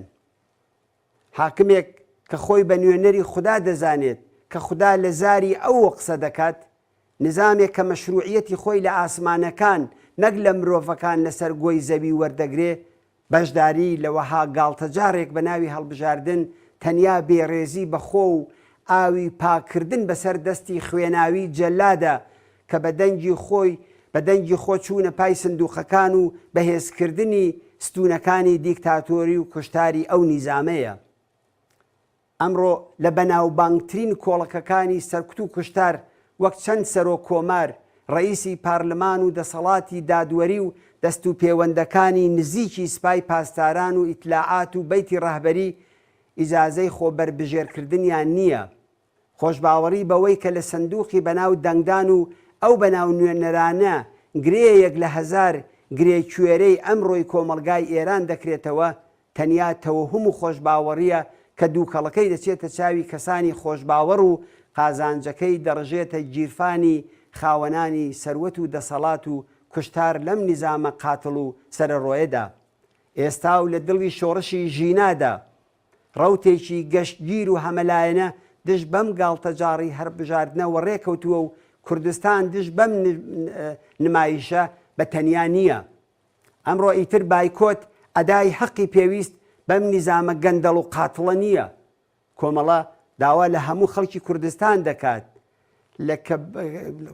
کوردستان دەکات کە بە ڕەگ و پێستەوە زیانی دەسەڵاتی ئاینی کۆماری ئیسلامیان تاقی کردوێتەوە بە هیچ جۆرێک لە گاڵتەجاڕی بەناو هەڵبژاردننی ڕۆژی جومعەی 11 ڕەشەمەدا بەشداری نەکەن. دەنگدان لەو ڕۆژەدا دەنگدانە بە درێژکردنەوەی تەمەنی سەرکوت و جنایەتی کۆماری ئیسلامی، دەنگدانە بە ئەعدامی لاوەکانمان و بیرجی ئاوازان، دەنگدانە بە هەژاری، بێکاری، فەقیری و ڕۆژڕەشی. ئیجازە مەدەن ئەو هەلپەرستانەی بە ناوی نوێنەر خۆیان ناونووس کردووە بۆ پڕکردنی گیرفانی خۆیان لە پەیوەندی دۆستانە، خزم و ئاشنایی و وعدە و بەڵێنی درۆینە کەڵک وەربگرن. دەنگی یەکگرتوانەی خەڵکی کوردستان لەو بەناو هەڵبژاردنەدا چۆڵکردنی شار و گوندەکان چوون بۆ سەحرا و دەرودەشت یان لە ماڵۆ مانەوە و تەنانەت بۆ ئەو کەسانەی کە باوەڕمەند بە ئاینن بەشداری نەکردن لە نوێژی جومعەی ئەو ڕۆژەیە تا کۆماری ئیسلامی ڕسمیان لێ نەگرێت و بەناوی دەنگدان بڵاوی نەکاتەوە. دەنگی ئێمە دەنگی یەکگرتوو لێبراوی خەڵکی کوردستان، دەنگی درێژەی شۆڕشی ژن، ژیان، ئازادی، دەنگی ئازادی زیندانیانی سیاسی، دەنگی بەرابەری ژن و پیا و دەنگی دیاریکردنی مافی چارەنووسی خۆمان بەدەستی خۆمان و لە یەک وشەدا دەنگی خەڵکی قارەمانی کوردستان دەنگی ڕووخاندن و کۆتایی هێنان بە تەمەنی نگریسی کۆماری ئیسلامیە. ئەم ڕۆژە ڕۆژی ڕفراندۆمی نێوان خەڵکی تینووی ئازادی و نظامی دیکتاتۆری ویلایەتی فەقیە. پێویستە و دەبێت دەنگی خەڵکی کوردستان سەرکەوێت. جەماوەری دڵسۆزی کوردستان، لە کۆتاییدا پێویستە ئاماژە بە بابەتێکی تایبەتیش بکەین کە بریتیە لە گوشارەکانی کە کۆماری ئیسلامی ئێران خستوێتە سەر حکوومەتی هەرێمی کوردستان بۆ سنووردارکردنی مەودای چالاکی حیزبە سیاسیەکانی نیشتەجێ لەو هەرێمە. سیاسەتی کۆمەڵە بەرامبەر پرسە لەسەر ئەم بنەمایەنەی خوارەوە دامەزراوە. یەکەم، لەسەر پێویستی و گرنگی بەردەوامبوونی چالاکی سیاسی کۆمەڵە لە هەرێمی کوردستان پێداگری دەکەین و پێداگریمان کردووە. ئەگەر ئەم چالاکیانە لە وڵاتانی ئوروپایی و کانەدا و زۆر یەک لە وڵاتانی جیهان ممکنە، ئەم ئیمکان و پێویستیە لەم ناوچەیە بە هۆکاری جۆرا و جۆر دوو هێندە دەتوانێت مسەوگەر بێت. خەڵکی کوردستانی ئێران و عێراق وەک دوو بەشی یەک نەتەوە هاوچارەنووسن، لە سەرکەوتن و شکستەکانی یەکتردا هاوبەشن و بە یارمەتی یەکترەوە چوون و دەچن. پەیوەندێکی کۆمەڵایەتی قوڵ و بەربڵاو لە نێوان جەماوەری ئەمدی و ئەو دیوی سنوورەکاندا هەیە کە کەس ناتوانێت نکۆڵی لێ بکات. ساڵانە دەیان هەزار کرێکار لە کوردستانی ئێرانەوە بۆ کارکردن دێنە هەرێمی کوردستان.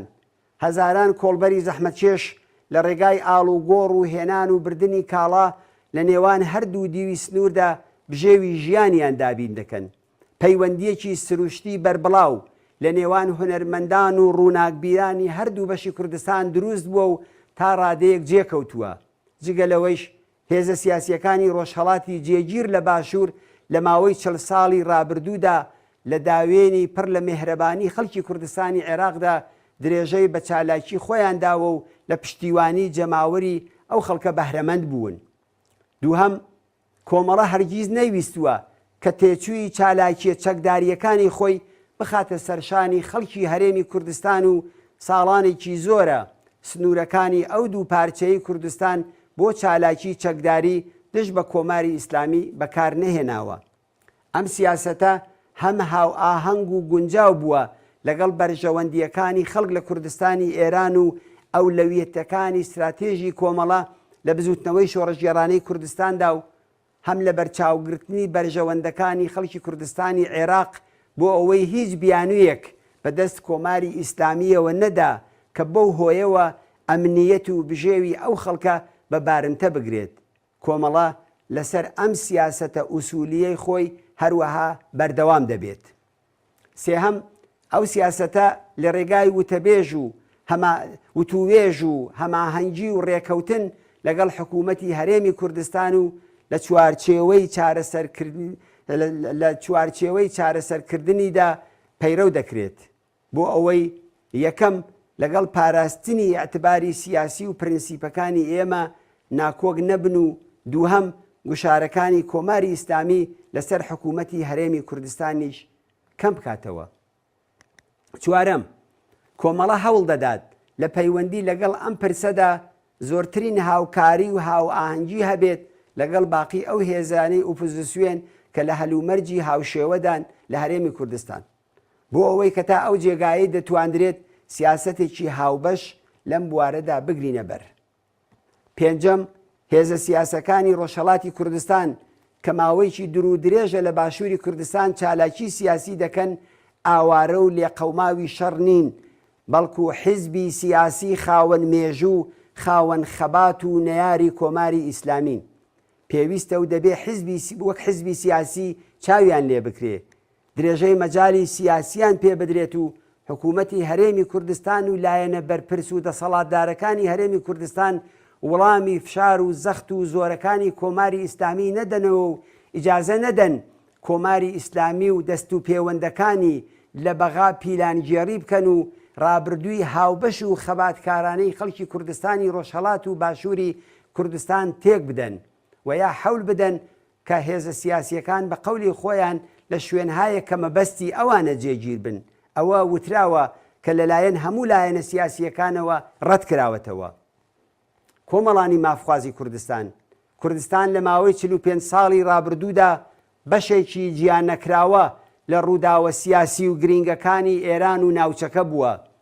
ڕەوتی ڕووداوەکان و ئەزمموی ئەو ماوەیە پێمان دەڵێت کە سەرڕاستترین و ئاسانترین ڕێگا بۆ بە سەمەرگەیشتنی بزوتنەوەی شۆڕژگێڕانەی کوردستان و گەیشتن بە ویست و خواستی نەتەوەیی کۆمەڵایەتی ئابووری و سیاسیەکانی خەڵکی کوردستان هاوخەباتی لەگەڵ کرێکاران و ستەملێکراوانی ئێران و ناوچەکەیە.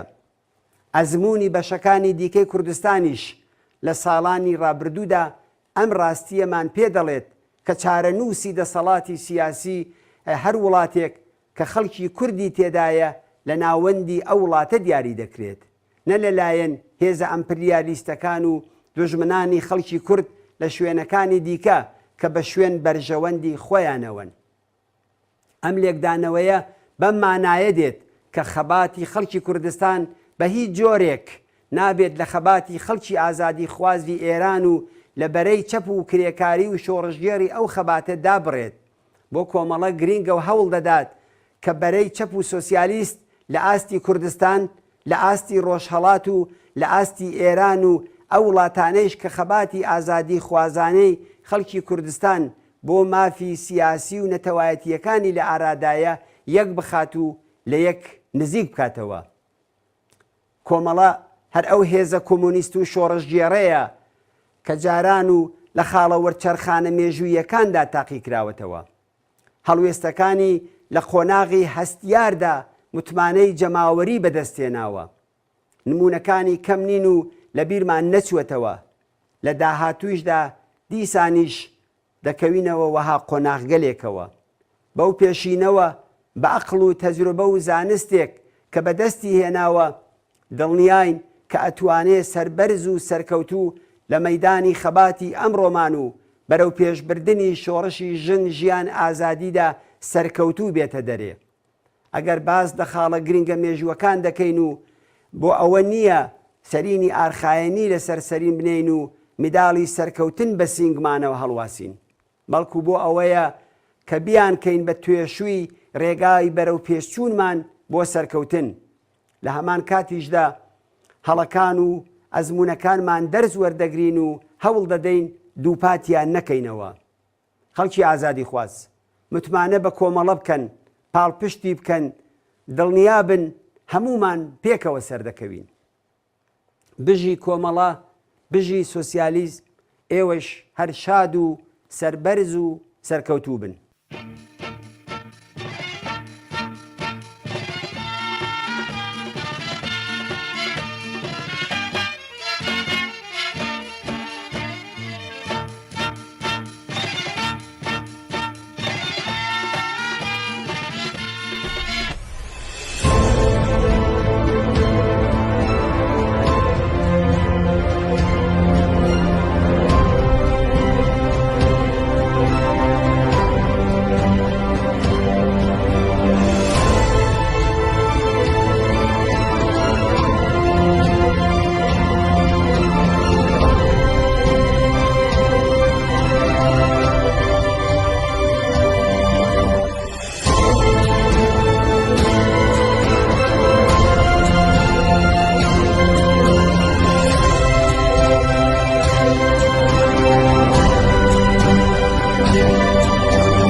شۆڕشمان دژمنی تێستان تێرەی هێنا سەر کوردستان لە قوڵایی دڵی تێستانرا، 'هەڵیان کرد ئاوا هەستان ڕەسان پێشمەرگەی کۆمەڵە وەک پۆڵان پێشمەرگەی کۆمەڵە آتش انقلابمان دشمن را هراسان کرد، یورش آورد بر کردستان. از اعماق قلوب زحمتکشان برافراشتند پرچم و به پا خواستند. پیشمرگ کومله همچون پولاد لشکری از ارتش سرخ کارگرانند. پێشمەرگەی کۆمەڵە وەک پۆڵان پێشمەرگەی کۆمەڵە وەک پۆڵان پێشمەرگەی کۆمەڵە وەک پۆڵان لەشکرێکی ئەردەشی سووری کرێکاران بۆ زەحمەت کێشی کورد کۆبن لە دەوری رهرو راه اتحاد مبارزه برای رهایی همه کارگران، علیه امپریالیسم، برای آزادی ایران و حق تعیین سرنوشت ملت ها. پیشمرگ کومله همچون پولاد لشکری از ارتش سرخ کارگران است. لەشکرێکی ئەرتەشی سووری کرێکاران وەک ئاگر بەردەبن لە گیانی دوژمنان ئەرتەشی خوێن مژان تێکدەستێنن تا ڕۆژی زحمتکشان کرد گردایید حول پیشاهنگ کارگران کردستان. تنها طبقه کارگر نظامی نوین تواند آفرید برای همه جهان. پیشمرگ کومله همچون پولاد لشکری از ارتش سرخ کارگرانند. لەشکرێکی ئەرتەشی سووری کرێکاران تێکدەستێنێت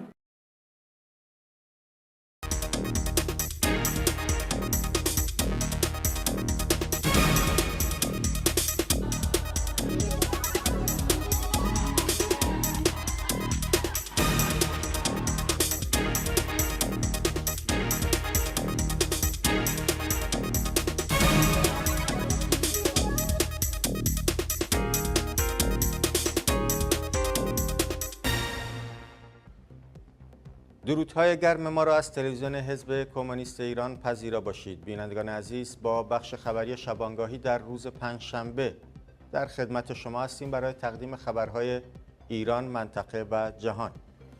ابتدا امروز 26 بهمن 1402 مصادف با روز کومله است.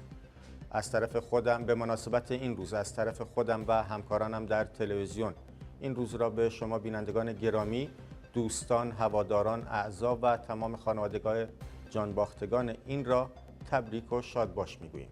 نخست سرخط خبرها.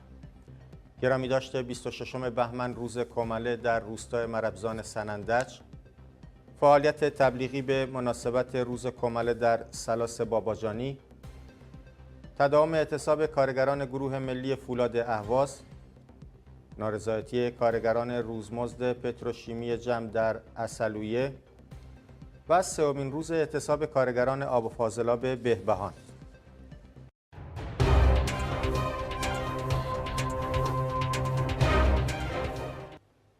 مشروع اخبار. گرامی داشته 26 بهمن روز کومله در روستای مربزان سنندج، بر پای گزارش دریافتی جمعی از دوستداران کومله در روستای مربزان از توابع سنندج به مناسبت 26 بهمن سالروز علنی شدن فعالیت‌های کومله مراسمی برگزار کردند و فعالیت تبلیغی انجام دادند. مراسم ابتدا با سرود انترناسیونال، سرود همبستگی جهانی طبقه کارگر و 1 دقیقه سکوت به یاد همه جانباختگان راه آزادی و سوسیالیسم آغاز گردید. سپس حاضرین به بحث و تبادل نظر در رابطه با جایگاه کومله و اوضاع و احوال ایران، منطقه و جهان پرداختند. این مراسم در میان شور و اشتیاق حاضرین بعد از چند ساعت پایان یافت. گفتنی است محل برگزاری این مراسم با پلاکاردهایی با مضامین زنده باد 26 بهمن روز کومله، زنده باد سوسیالیسم و زنده باد حزب کمونیست ایران مزین شده بود. همچنین دوستداران کومله و حزب کمونیست ایران از مردم کردستان مخصوصا روستای مربزان تقاضا کردند که در مسحکه انتخابات رژیم جمهوری اسلامی شرکت نکنند، چون رژیم فقط شهروندان را برای پر کردن با عرض پوزش صندوق رأی می‌خواهد و این نهایت بی‌احترامی به کرامت انسانی آنهاست. آنها همچنین یادآوری کردند که شهروندان آزادیخواه ساکن روستای مربزان همیشه مسحک انتخابات را بایکوت کرده و می‌کنند. فعالیت تبلیغی به مناسبت روز کمله در سلاس باباجانی. روز چهارشنبه 25 بهمن جمعی از دوستداران و هواداران کمله و حزب کمونیست ایران در سلاس باباجانی به مناسبت 26 بهمن روز کمله به فعالیت تبلیغی پرداختند. بنابر گزارشات دریافتی، هواداران در سلاس باباجانی و اطراف آن ضمن گرامیداشت 26 بهمن ماه سالروز علنی شدن فعالیت‌های کمله به فعالیت تبلیغی و پخش کردن تراکت و پوسترهایی با مضامین 26 بهمن روز کمله گرامی باد، زنده باد کمله و زنده باد حزب کمونیست ایران دست زدند. تداوم اعتصاب کارگران گروه ملی فولاد اهواز. روز چهارشنبه 25 بهمن ماه اعتصاب کارگران گروه صنعتی فولاد اهواز در اعتراض به عدم رسیدگی به مطالباتشان همچنان ادامه داشت. گفته شده دلیل این دور از اعتصاب وجود نواقص و ایرادات اساسی در برخی آیتم‌های طرح طبقه‌بندی مشاغل و مطالبه همسانسازی دستمزدها با شرکت‌های فولادی مشابه و همجوار است.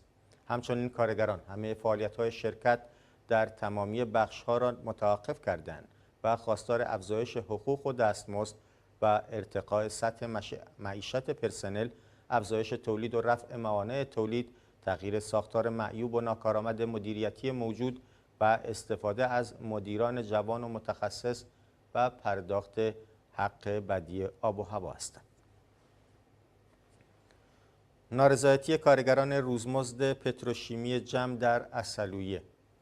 روز چهارشنبه 25 بهمن شماری از کارگران روزمزدی پتروشیمی جم در عسلویه با برگزاری تجمعی نسبت به شرایط نامناسب شغلی خود اعتراض کردند. این کارگران از مجموعه 153 کارگر روزمزدی پتروشیمی جم با 4 تا 9 سال سابقه کار میباشند که بدون اضافه کاری، تعطیل کاری، صنعات و عیدی با حداقل‌ها در پتروشیمی مشغول کارند. این کارگران با شرح وظایف یکسان و سابقه کار مستمر به دلیل عدم تبدیل وضعیت از امتیازات برابر با همکاران قراردادی و رسمی محرومند و با وجود سالها خدمت در بخش خدمات شرکت، حق اضافه کاری و تعطیل کاری، پاداش بهره‌وری، اجرای طرح طبقه بندی و حتی عیدی و سنوات پایان سال به آنها تعلق نمی‌گیرد. گفتنی است که در حالی مدیران پتروشیمی جم به درخواست کارگران پاسخ روشنی نمی‌دهند که اکثریت این کارگران به دور از خانواده‌هایشان در کمپ و کانکس‌های فاقد امکانات زندگی می‌کنند. سومین روز اعتصاب کارگران آب و فاضلاب بهبهان. روز چهارشنبه 25 بهمن اعتصاب نیروهای اداره آب و فاضلاب بهبهان در اعتراض به پرداخت نشدن 3 ماه حقوق معوقه و همچنین بی‌توجهی به مطالبات این نیروها ادامه یافت. کارگران و نیروهای بخش‌های مختلف اداره آب و فاضلاب بهبهان که شامل حدود 200 نفر می‌شوند، برای سومین روز متوالی دست به اعتصاب زدند. گفته شده این نیروها از بخش‌های مشترکین قسمت قرائت، اصول مطالبات، اتفاقات و عملیات، بخش فاضلاب و برخی نگهبان‌های پمپ میباشند که تاکنون هیچ گونه پاسخی در خصوص مطالباتشان از سوی رئیس این اداره دریافت نکردند. تجمع اعتراضی حواله‌داران بهمن خودرو مقابل وزارت صنعت و معدن و تجارت.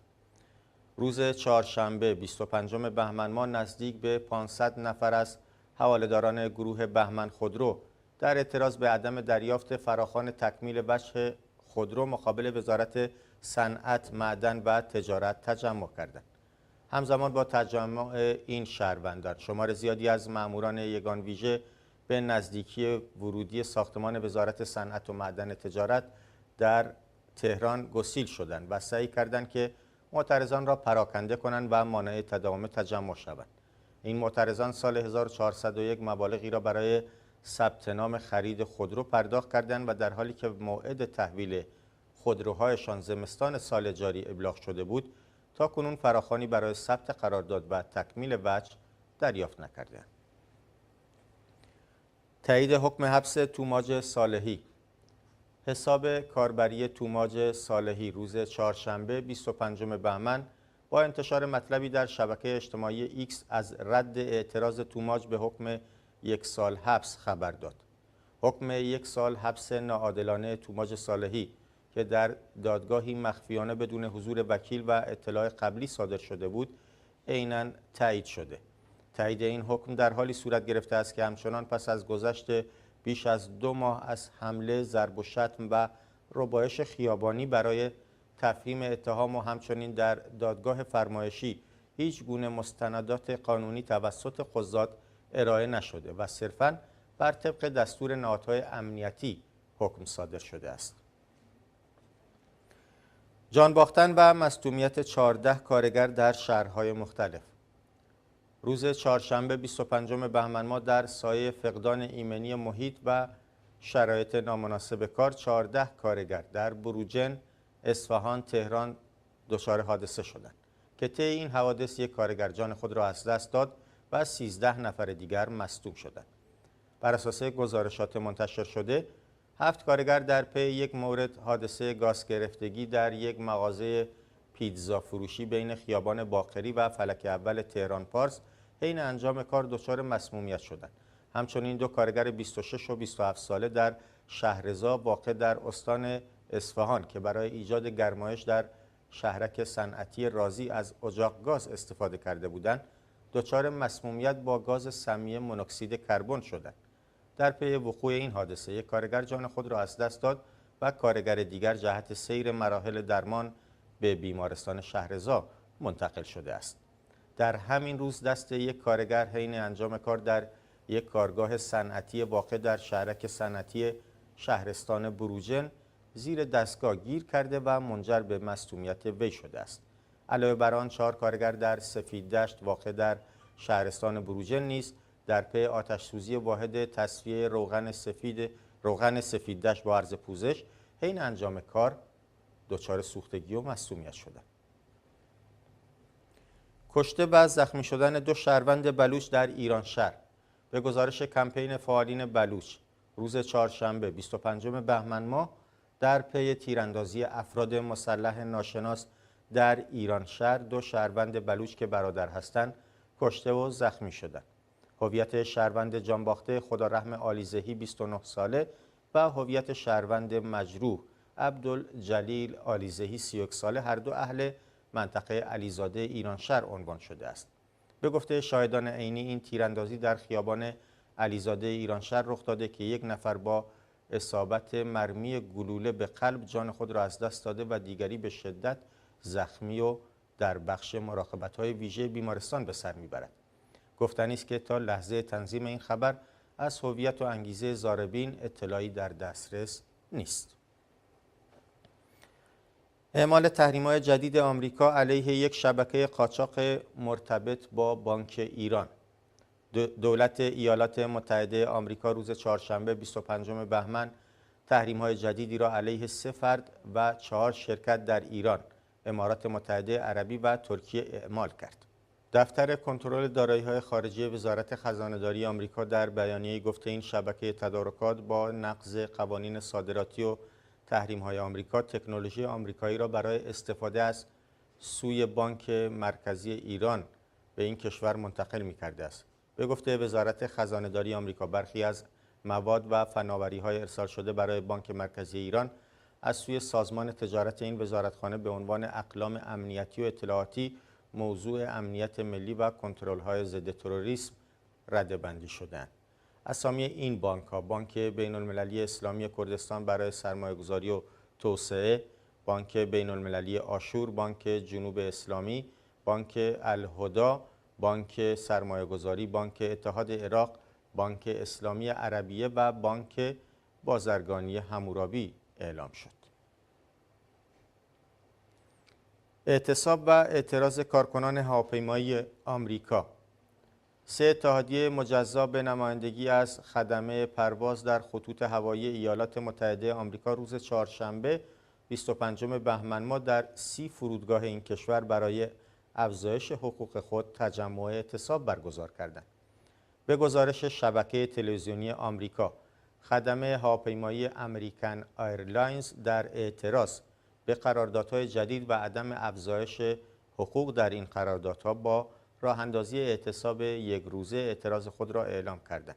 همچنین مهمانداران هواپیما نسبت به تبعیض میان حقوق خدمه هواپیما و عدم افزایش مزد کارکنان فرودگاه‌ها از نظر مدیران این شرکت معترض هستند.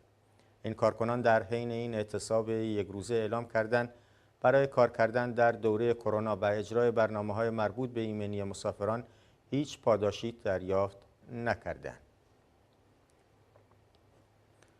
و اما عنوان آخرین خبر این بخش خبری ما تظاهرات رانندگان تاکسی‌های اینترنتی در اروپا و آمریکا. رانندگان تاکسی‌های آنلاین اروپا و آمریکا در پلتفرم‌های جداگانه روز چهارشنبه 25 بهمن در اعتراض به فشار کاری بالا و درآمد اندک اقدام به تعطیلی موقت کار کردند. کارکنان چندین شرکت تاکسی اینترنتی در اروپا و شهرهای بزرگ آمریکا از جمله میامی، شیکاگو، نیویورک، آستین و فیلادلفیا در اعتراض به وضعیت معیشتی و درآمدی خود روز چهارشنبه را برای اعتراض و دست کشیدن از کار انتخاب کردند. رانندگان در تلاشی سراسری برای دریافت مزایا و دستمزد بالاتر دست به اعتصاب زدند و این امر در چند کشور دیگر از جمله کانادا و آمریکا اختلال ایجاد کرده است. اعضای ائتلاف اتحاد برای عدالت برای کارگران اپلیکیشن ها که نماینده حدود 130,000 راننده موتورسوار و کارگر در سراسر اروپا است، نیز از سفرهای طولانی به ویژه برای جابجایی مسافران به سوی قطارها و فرودگاه‌ها خودداری کرده و دست از کار کشیدند. رانندگان خواهان اجرای تدابیر ایمنی بیشتر و مزد بیشتر در ازای ساعات کار کمتر در هفته هستند، زیرا برخی از آنها بیش از 80 ساعت در هفته کار می‌کنند و با این حال درآمد قابل توجهی ندارند. رانندگان همچنین خواهان تغییراتی در فرآیند غیرفعالسازی حساب‌های خود هستند تا جریمه‌ای به شرکت‌ها بابت ترک کار پرداخت نکنند. بله بینندگان عزیز، به پایان این بخش خبری رسیدیم. با سپاس از اینکه تا این لحظه با ما همراه بودید. تا دیداری دیگر، بدرود.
امروز 26 بهمن 1402 45مین سال آغاز فعالیت علنی کومله را جشن می‌گیریم. 54 سال قبل در متن شرایط اجتماعی تحول یافته جامعه ایران، کومله توسط جمعی از مبارزین انقلابی که عمدتاً در دانشگاه‌های ایران تحصیل می‌کردند بنیانگذاری شد. کومله در شرایطی تشکیل شد که فروپاشی نظام فئودالی و تسلط مناسبات سرمایه‌داری در فاصله 10 سال بافت اجتماعی شهرها و روستاهای ایران را به سرعت عوض کرده بود. هسته‌های اولیه کومله مرکب از روشنفکران انقلابی که سوسیالیسم علمی و دانش مارکسیستی را راهنمایی فعالیت خود قرار داده بودند، با زندگی و مبارزه کارگران و زحمتکشان همدلی داشتند تلاش کردند تا با متشکل شدن در یک سازمان سیاسی در حد توان خود به نیازهای مبارزاتی آن دوره جواب دهند. جهتگیری فعالین کومله از همان آغاز پیوند خوردن با زندگی و مبارزه کارگران و اقشار فرودسته جامعه بود. کم نبودند فعالین کومله که کاروانهای کارگران کردستان را تا معدنهای سمنان و دامغان، تا باراندازهای بندرعباس، تا اهواز و آبادان، تا کرمان و رفسنجان، تا تهران و اصفهان همراهی می‌کردند و دوش به دوش آنان کار می‌کردند و در میانشان بذر آگاهی می‌پاشیدند. آنها را با ریشه درد و رنج و مصیبت‌های دنیای سرمایه‌داری و راه رهایی از ستم و استثمار آشنا می‌کردند. اعتصابات و مبارزاتشان را سازمان می‌دادند و رهبری می‌کردند. با چنین پیشینه‌ای از 9 سال فعالیت در شرایط حاکمیت دیکتاتوری رژیم پهلوی بود که کومله پا به دوره انقلابی سال 1357 گذاشت. کادرها و فعالین صفوف کومله به سرعت در بین زحمتکشان و مردم آزادی‌خواه به چهره‌های سرشناس پیشرو و مورد اعتماد مردم به پا خواسته و رهبر مبارزات تویده‌ای در همه شهرها و مناطق کردستان تبدیل شدند. بله درست هستین. در روز 23 بهمن سال 1357 رفیق محمد حسین کریمی از بنیانگذاران کومله در حالی که قیام مردم شهر سقز بر علیه نهادهای سرکوبگر رژیم شاه را رهبری می‌کرد، هدف گلوله افراد مسلح رژیم شاه قرار گرفت و در روز 26 بهمن با دلی آکنده از عشق به رهایی کارگران و زحمتکشان جان باخت. در همین روز کومله آغاز فعالیت علنی خود را اعلام کرد. در فاصله زمانی کوتاهی هزاران تن از کارگران و زحمتکشان و مبارزین انقلابی به صفوف کومله پیوستند. رهبران کومله به خمیرمایه یک جنبش عظیم اجتماعی در سراسر استانهای کردنشین غرب ایران تبدیل شدند. آوازه‌های عروج یک جنبش سوسیالیستی در کردستان از مرزهای این منطقه فراتر رفت و شمار زیادی از فعالین کمونیست از سرتاسر ایران به صفوف این تشکیلات روی آوردند. بله بینندگان عزیز، درودهای گرم و صمیمی ما را از تلویزیون حزب کمونیست ایران پذیرا باشید. بینندگان گرامی، همانطور که در مقدمه برنامه اشاره شد، امروز روز علنی شدن کومله در 26 بهمن 57 می باشد. این روز عزیز را به شما و همه زنان و مردان کارگر و زحمتکش تبریک می گوییم. من هم از طرف خودم و همکارانم در تلویزیون حزب کمونیست ایران این روز خجسته رو به همه رفقا و دوستان و هواداران و خانواده جانباختگان راه آزادی و برابری رو تبریک میگم. بله، ما به این مناسبت امروز با برنامه زنده در خدمت شما هستیم و چند مهمان هم در این برنامه خواهیم داشت. مهمان‌های امشب ما رفقا بهرام رحمانی، شورش کریمی و وریا احمدی خواهند بود که به ترتیب با آنها گفتگو خواهیم داشت. رفیق بهرام سالها جزو سیاستگزاران در کادر رهبری حزب کمونیست ایران و کومله بوده که گرچه در حال حاضر به طور مستقل عمل می‌کند، اما از رفقای نزدیک و یاری دهنده ارزشمند حزب هستند. رفقا شورش و وریا هم از اعضای کمیته مرکزی کومله هستند. بنابراین شما بینندگان عزیز هر سوال و نظری که داشته باشین میتونین از طریق شماره تماسی که در پایین صفحه تلویزیون خود مشاهده میکنید با ما تماس بگیرید و با آنها مطرح کنید و جواب شایسته خود را از آنها بگیرید. رفیق هستیم، فکر کنم همکاران در اتاق فرمان یک کلیپ آماده کردن، بعد با مهمانا شروع میکنیم بحث. باشه.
هیوا فکر کنم الان رفیق بهرام و رفیق شورش روی خط هستن، بهتره الان با اونا مصاحبه کنیم بعد میریم سراغ رفیق وریا.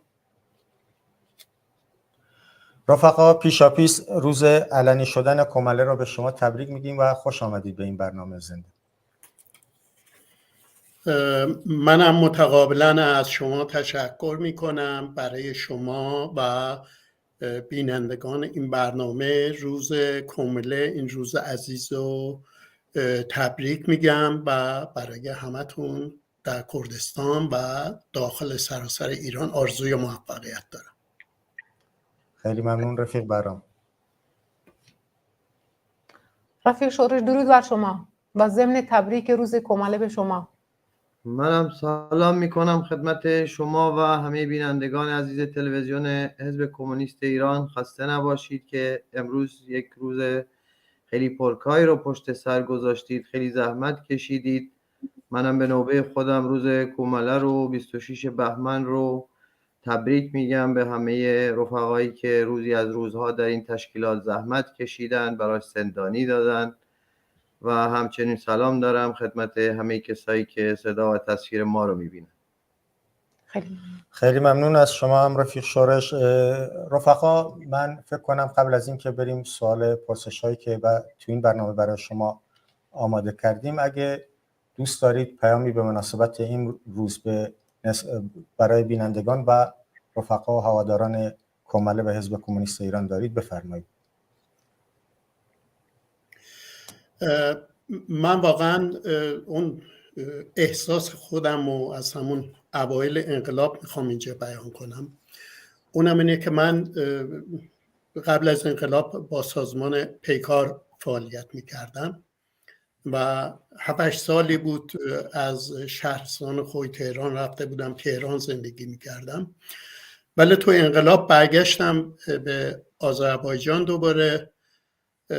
بعد از چند ماه طول نکشید که واقعا نه به لحاظ تئوریک نه به لحاظ کسی منو متوجه فعالیت های کماله بکنه، بلکه با تعقیب خود سیاست های کماله که هم گذشته‌شو آشنایی داشتم 9 سال قبل از انقلاب و گرچه تعدادی از روشنفکران و فعالین و کادرها کماله را تشکیل داده بودند، ولی کماله از همون اول معطوف بود به عنوان یک جریان کمونیستی به کارخانه‌های ایران.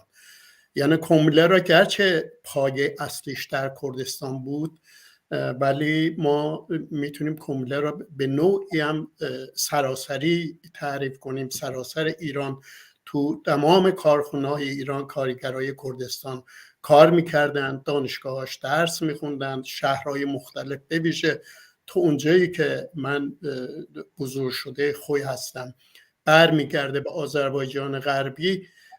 در واقع زندگی مردم کرد، زندگی مردم ترک با هم عجین شده بود و نمیشه این مردم رو با هر سیاست فاشisتی دیکتاتوری از همدیگه جدا کرد. و به اضافه این که بعد از مدتی من واقعا با توجه فعالیت‌هایی که کماله معطوف شده بود به تشکیل کانون‌ها، جمعیت‌ها، بنک‌ها و مسلح کردن مردم و تقسیم زمین‌ها بین روستاییان و پیوستن زنان، دختران جوان به صفوف کماله، اونهایی که از تبعیض و ستم جنسی و ملی به تنگ اومده بودند و تشکیل انواع اقسام اتحادیه بیکاران، شورای معلمان، شورای زنان، اتحادیه هنرمندان، دانش آموزان توجه من به کومله جلب شد. من خیلی زود، یعنی همون اواخر 58 خودم رو کومله‌ای میدونستم و دوره‌ای که راهی کردستان بودم تو اون موقع جاده پسته ماه‌آباد پاکسازی میکردن، منو سراح ماه‌آباد پسته دستگیر کردن و مدت چند ماهی که تو پادگان پسته زندانی بودم و با خیلی بیشتر از به ویژه خانواده هایی که به اونجا مراجعه میکردم، من روزا مریضا را درمانگاه میدیدم، شبا زندان بودم، خیلی بیشتر آشنا شدم. بعد از اون هم تا به امروز اون عشق، علاقه‌ای که به کومله دارم ذره کم نشده، هرچند که سالهاست من بر رو به عنوان عضو تشکیلاتی کار نمی کنم، ولی خودم رو همیشه یه عضو جنبش کارگری ایران، جنبش کمونیستی ایران و به ویژه حزب کمونیست ایران کومله میدونم. از سال 62 هم در واقع موقعی که 11 شهریور حزب کمونیست تشکیل شد، در واقع تشکیل حزب کمونیست ایران و بدنه اصلیش کومله بود و کاک فؤاد سلطانی از همون اوایل پیروزی انقلاب بحث تشکیل حزب کمونیست رو مطرح کرده بود که در اون دوره با توجه به اینکه سازمان‌های مثل پیکار، رزمندگان و همه سازمان‌های چپ آسیب دیده بود، ضربه پلیسی دیده بود و از هم متلاشی شده بودند، همه به کردستان روی آورده بودند. در واقع کردستان به عنوان سنگر همه آزادیخواهان ایران بود، کمونیستای ایران بود و تا به امروز هم این سنگر رو حفظ کرده به یمن فعالیت‌های کومله. به خاطر همین میخوام بگم که ما موقعی که از کومله داریم صحبت میکنیم در واقع به عنوان یه سازمان در خود صحبت نمیکنیم، به عنوان یه جنبش اجتماعی که پایش در جنبش کارگری، جنبش زنان، جنبش دانشجویی و مردم آزاده سراسر ایران به ویژه کردستان داره. من بار دیگه میخوام 26 بهمن روز علنی شدن کومله را به شما عزیزان و رفقایم در صفوف رهبری، اعضا و هواداران کومله و حزب کمونیست ایران یک بار دیگه تبریک بگم و براتون آرزوی موفقیت داشته باشم و میدانم که این روزا همیشه تو این 45 سال گذشته تحرک خیلی زیادی تو شهرها، روستاهای کردستان برای عزیز داشتن و برپایی جشن و سرور روز کومله را آغاز میکنند و غیر از اینکه تشکیلاتی نو به عنوان روز علنی کومله در خارج کشور و در کردستان مراسم‌های سخنرانی، سمینار و جشن برگزار میکنه، در بسیاری از نقاط شهرها و روستاهای کردستان امروز این جشن برگزار شده و برگزار خواهد شد. خیلی ممنونم که به این برنامه و به این روز عزیز منم دعوت کرد. با سپاس از شما رفیق برام. رفیق شورش شما هم اگه پیامی دارید بفرمایید. من میخوام قبل از هر چیز فراموش کردم خدمت رفیق بهرام عزیز سلام عرض کنم. از همینجا به هر حال خیلی خوش آمد بهشون میگم و خوشحالم که اینجا میبینمشون.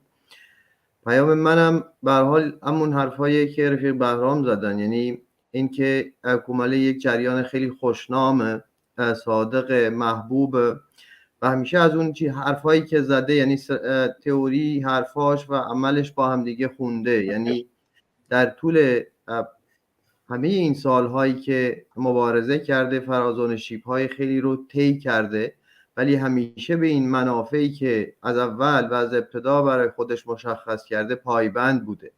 یک جنبش عمیق اجتماعی رو بعد از قیام 57 در کردستان به وجود آورده. شما مثلا اگر این تاریخ رو ارزیابی بکنید یا یه تاریخ نگاری بیاد این رو بنویسه، غیر ممکنه به هر حال این جایگاه، این پایگاه و این نقش تاریخی رو که کومله در این جامعه ایفا کرده نتونه بهش اشاره بکنه، یا به هر حال جنبش ها، گفتمان هایی که ساخته. من کوتاه میتونم مثلا به خیلی از بخش های کوتاهی از اون اشاره بکنم. یعنی بحث زنان، یعنی در یک جامعه عقب افتاده‌ای که در یک سیستم سرکوبگر مثل دوران سلطنت محمد رضا شاه و عقب موندگی که در اون دوره در کردستان بود، بحث آزادی زنان رو مطرح میکنه.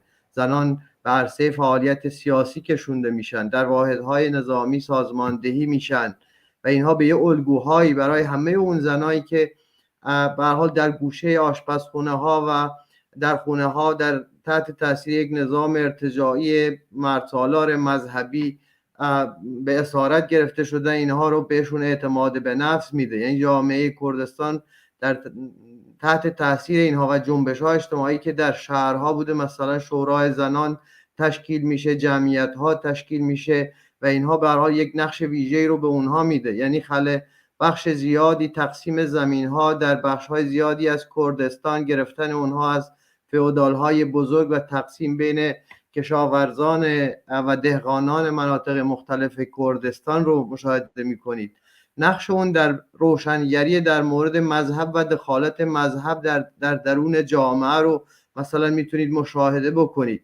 جامعه کردستان خیلی از این لحاظ پیشرفت کرده. بحث سوسیالیسم، کمونیسم و کلاً پیاده کردن نظامی که همه این قید و بندها رو، همه این ستمها رو از بین میبره و یه جامعه آزاد و برابر برای همگان میسازه. یعنی این بحث ها رو در حال در طول یک سالیانی به مدد این فعالیت های اجتماعی که انجام داد در درون این جامعه نهادینه کرد. تشکل هایی که در درون این جامعه از همون اوایل تشکیل داد، یعنی هر کدوم از این جنبش های اجتماعی از زنان، کارگران، دهقانان، روشنفکران، دانشجویان، دانش آموزان، همه اینها رو در واحدهای در اون فرصت کمی که وجود داشت سازمان داد. مقاومت مسلحانه‌ای که در مقابل رژیم دیکتاتوری جمهوری اسلامی انجام داد و به هر حال به یک نماد مقاومت و فداکاری تبدیل شدن پیشمرگه‌های کماله. یعنی این جایگاهش رو بعد از اون سالها مبارزه و حتی مثلا این نقشش رو در این جنبش زن زندگی آزادی که با اعتصاب عمومی، با تحلیل درست از وضعیت موجود، با تاکتیک هایی که انتخاب میکرد، من فکر میکنم به هر حال خیلی نقش ویژه‌ای رو داشته. پیام منم به همه جوانها، همه کسایی که صدای من رو میشنون، رفیق بهرام اشاره کردن به این جنبش بزرگ اجتماعی، یک جنبش اجتماعی عمیق و صادق به مردم خودش بپیوندن و به هر حال از این طریق بتونیم جمهوری اسلامی رو سرنگون بکنیم و یک جامعه رو بسازیم که کسی در اون مورد ستم و تبعیض قرار نگیره. بله، با سپاس از شما رفیق شورش. فکر کنم رفیق اوریا احمدی هم به ما پیوستن. اگه دوستان تو اتاق فرمان بتونم بیارم بالا. بله رفیق اوریا، خوش آمدید به این برنامه. ببخشید کمی با تأخیر ما تونستیم به شما ارتباط برقرار کنیم. رفیق اوریا صدای ما رو دارید؟ مثل اینکه صدای ما رو ندارن رفیق اوریا. بله من صدای شما رو داشتم ولی میگه من خاموش شد. میبخشید. سلام عرض میکنم، خسته نباشید. به مهمانان گرامی هم خیلی خیلی سلام دارم، به خصوص رفیق بهرام که خیلی وقت ندیدم. خیلی خیلی خوشحالم که توی این برنامه با هم هستیم. ما هم از شما خیلی سپاسگزاریم که در این برنامه شرکت کردید. ما از رفقا شورش و رفیق بهرام گفتیم اگه پیامی در ابتدای برنامه به مناسبت این روز کماله 26 بهمن دارن برای بینندگان بفرمایید. اگه شما هم پیامی دارید بفرمایید. من عرض زیادی ندارم، بحث رفقا رو شنیدم. من امروز کماله رو تبریک عرض میکنم. روز کماله روز حرمت گذاشتن به انسان هست. روزی است که واقعا حقوق انسانی رو توی همه جا میشه سر لوحه ها نوشت و برای همین خیلی خیلی مهمه که وقتی از روز کماله صحبت میکنیم بدونیم داریم از چه چیزایی صحبت میکنیم. از سنت های سیاسی که کماله با فعالین زیادی که براش قربانی کرده یا انسانهای زیادی که با قربانی کردن خودشون تونستن این سنت ها رو با خودشون بیارن و تو جامعه که مثل رفیق شورش هم گفت که هیچ کسی انتظار نداشت تو جامعه مثل کردستان برابری زن و مرد علیه یا جنگ علیه اربابان منطقه، مرتجعین منطقه، یا جنگ علیه یک حکومت هر جمهوری اسلامی، مبارزه بسیار طولانی 40 و چند ساله رو بتونه پشت سر بذاره و بتونه دستاوردهای خیلی خیلی بزرگ انسانی رو به دست بیاره. برای همین این روز بسیار مهمی هست و من امیدوارم که تو همه ایران مردم بدونن که روز کومله و کومله چی هست، از کجا اومده و چی میخواد. بله خیلی ممنون رفیق اوریا. من هم سلام دارم خدمت شما، روز کومله رو به شما تبریک میگم. خیلی ممنون، لطف دارید، خسته نباشید. خب رفقا، من پرسش‌ها رو با رفیق بهرام شروع میکنم. رفیق بهرام، من میخوام در ابتدا از شما بپرسم، به نظر شما برخورد میدیا یا رسانه خط رسمی یا همون رسانه‌های جریان اصلی وابسته به نظام جهانی سرمایه‌داری که قدرت اصلی رسانه‌ای رو در دست داشتن به کومله به نظر شما منصفانه بوده یا نه؟ ببینید، من اولا به شورش عزیز و وریا جان سلام عرض میکنم و روز کومله را تبریک میگم. خیلی خوشحالم در خدمتتون هستم. ولی تو اونجایی که به سوال شما برمیگرده، من اینو برمیگردونم، این سوال اینجوری سوال میکنم: آیا جریانات بورژوازی، رادیو تلویزیون های وابسته به اونها، رفتن رفقای کمونیست، رفقایی که دل دو جنبش کارگری و مبارزه طبقاتی دارند، مثل رفیق ابراهیم علیزاده، رفقای دیگه، تو این تلویزیون ها جای سوال داشت برای من. اینترنشنال، بی بی سی، رادیو فردا جای رفقای کمونیست نیست. و از اون طرف هم نگاه کنیم، خب اینا همیشه سعی کردند تو این مدت به ویژه جنبش انقلابی زن، زندگی، آزادی شروع شد، تا اونجایی که به کردستان برمیگشت و سعی کردن جریانات ناسیونالیست و لیبرالی را رو صحنه ببرن و هدفشون هم این بوده که اونها به معنای واقعی تو این تلویزیونا از این شعار ژنژیان آزادی و از مبارزه طبقاتی به ویژه نیروی بیکار تحصیل کرده‌ای که تو خیابونا بودن دفاع نمی‌کردن. اونها از دموکراسی بورژوازی دفاع می‌کردند. اونها خواهان حمایت دولت‌ها از این جنبش بودند، نه خواهان سراسری بودن و اتحاد جنبش کارگری، جنبش زنان، جنبش محیط زیست، جنبش خلقای تحصیلم، جنبش همجنسگرایان. بنابراین خیلی طبیعی بود که به نظر من نه انتقادی از این رسانه ها دارم، نه گلایه‌ای دارم. بسیارم خوشحالم که جایگاه کومله و حزب کمونیست ایران تو روستاها، شهرهای کردستان و سراسر ایران بوده و کسایی که خودشون را به عنوان نماینده مردم کرد معرفی میکردن، در واقع حتی نماینده دیدیم سازمان خودشون هم نبودن و تو سازمان خودشون هم درگیری به وجود آوردن، اعضای خودشون هم کشتن، زخمی کردن. این چگونه میتونه صداقت داشته باشه از جنبش انقلابی کردستان دفاع کنه؟ اینو همه ما صادقانه ببینیم. یه تاریخ نگار، یه روانشناس، یه جامعه شناس سیاسی باشه، بیاد کردستان به ویژه نگاه کنه، میگه اونهایی که اومدن تو این تلویزیون حرف زدن نماینده مردم انقلابی کردستان نبودن، حتی نماینده سازمانهای خودشون هم نبودن.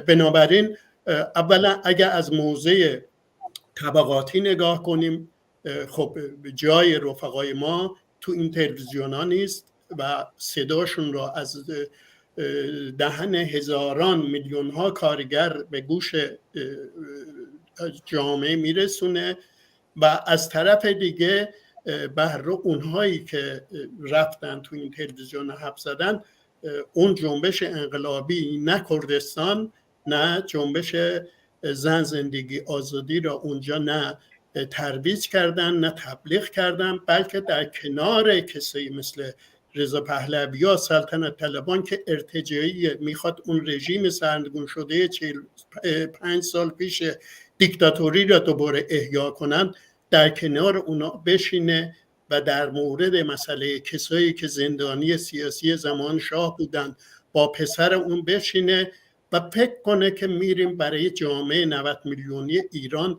انقلابی را رهبری میکنیم. اونا انقلابی را رهبری نکردن، اونا یک گرایش لیبرالی رو به دولت ها و رو به بورژوازی حرفاشون را تو این تلویزیون ها گفتن، ولی حرف دل کامله حزب کمونیست ایران رو به مردم کردستان بود، رو به جنبش کارگری بود، رو به جنبش زنان بود و به خاطر همینم من اگه بخوام در مورد تاثیرگذاری حرف بزنم، کاملا نه امروز 45 سال تاثیرش آنچنان محکم تو سنگر آزادی کردستان، کارخونه های ایران گذاشته و افکار عمومی گذاشته، تو جنبش زنان گذاشته که به هیچ وجه رادیو BBC و رادیو اسرائیل و رادیو اینترنشنال و همه من و تو و دست بدن نمیتونن ذره از اعتبار، ذره از جایگاه طبقاتی کامله کم کنن.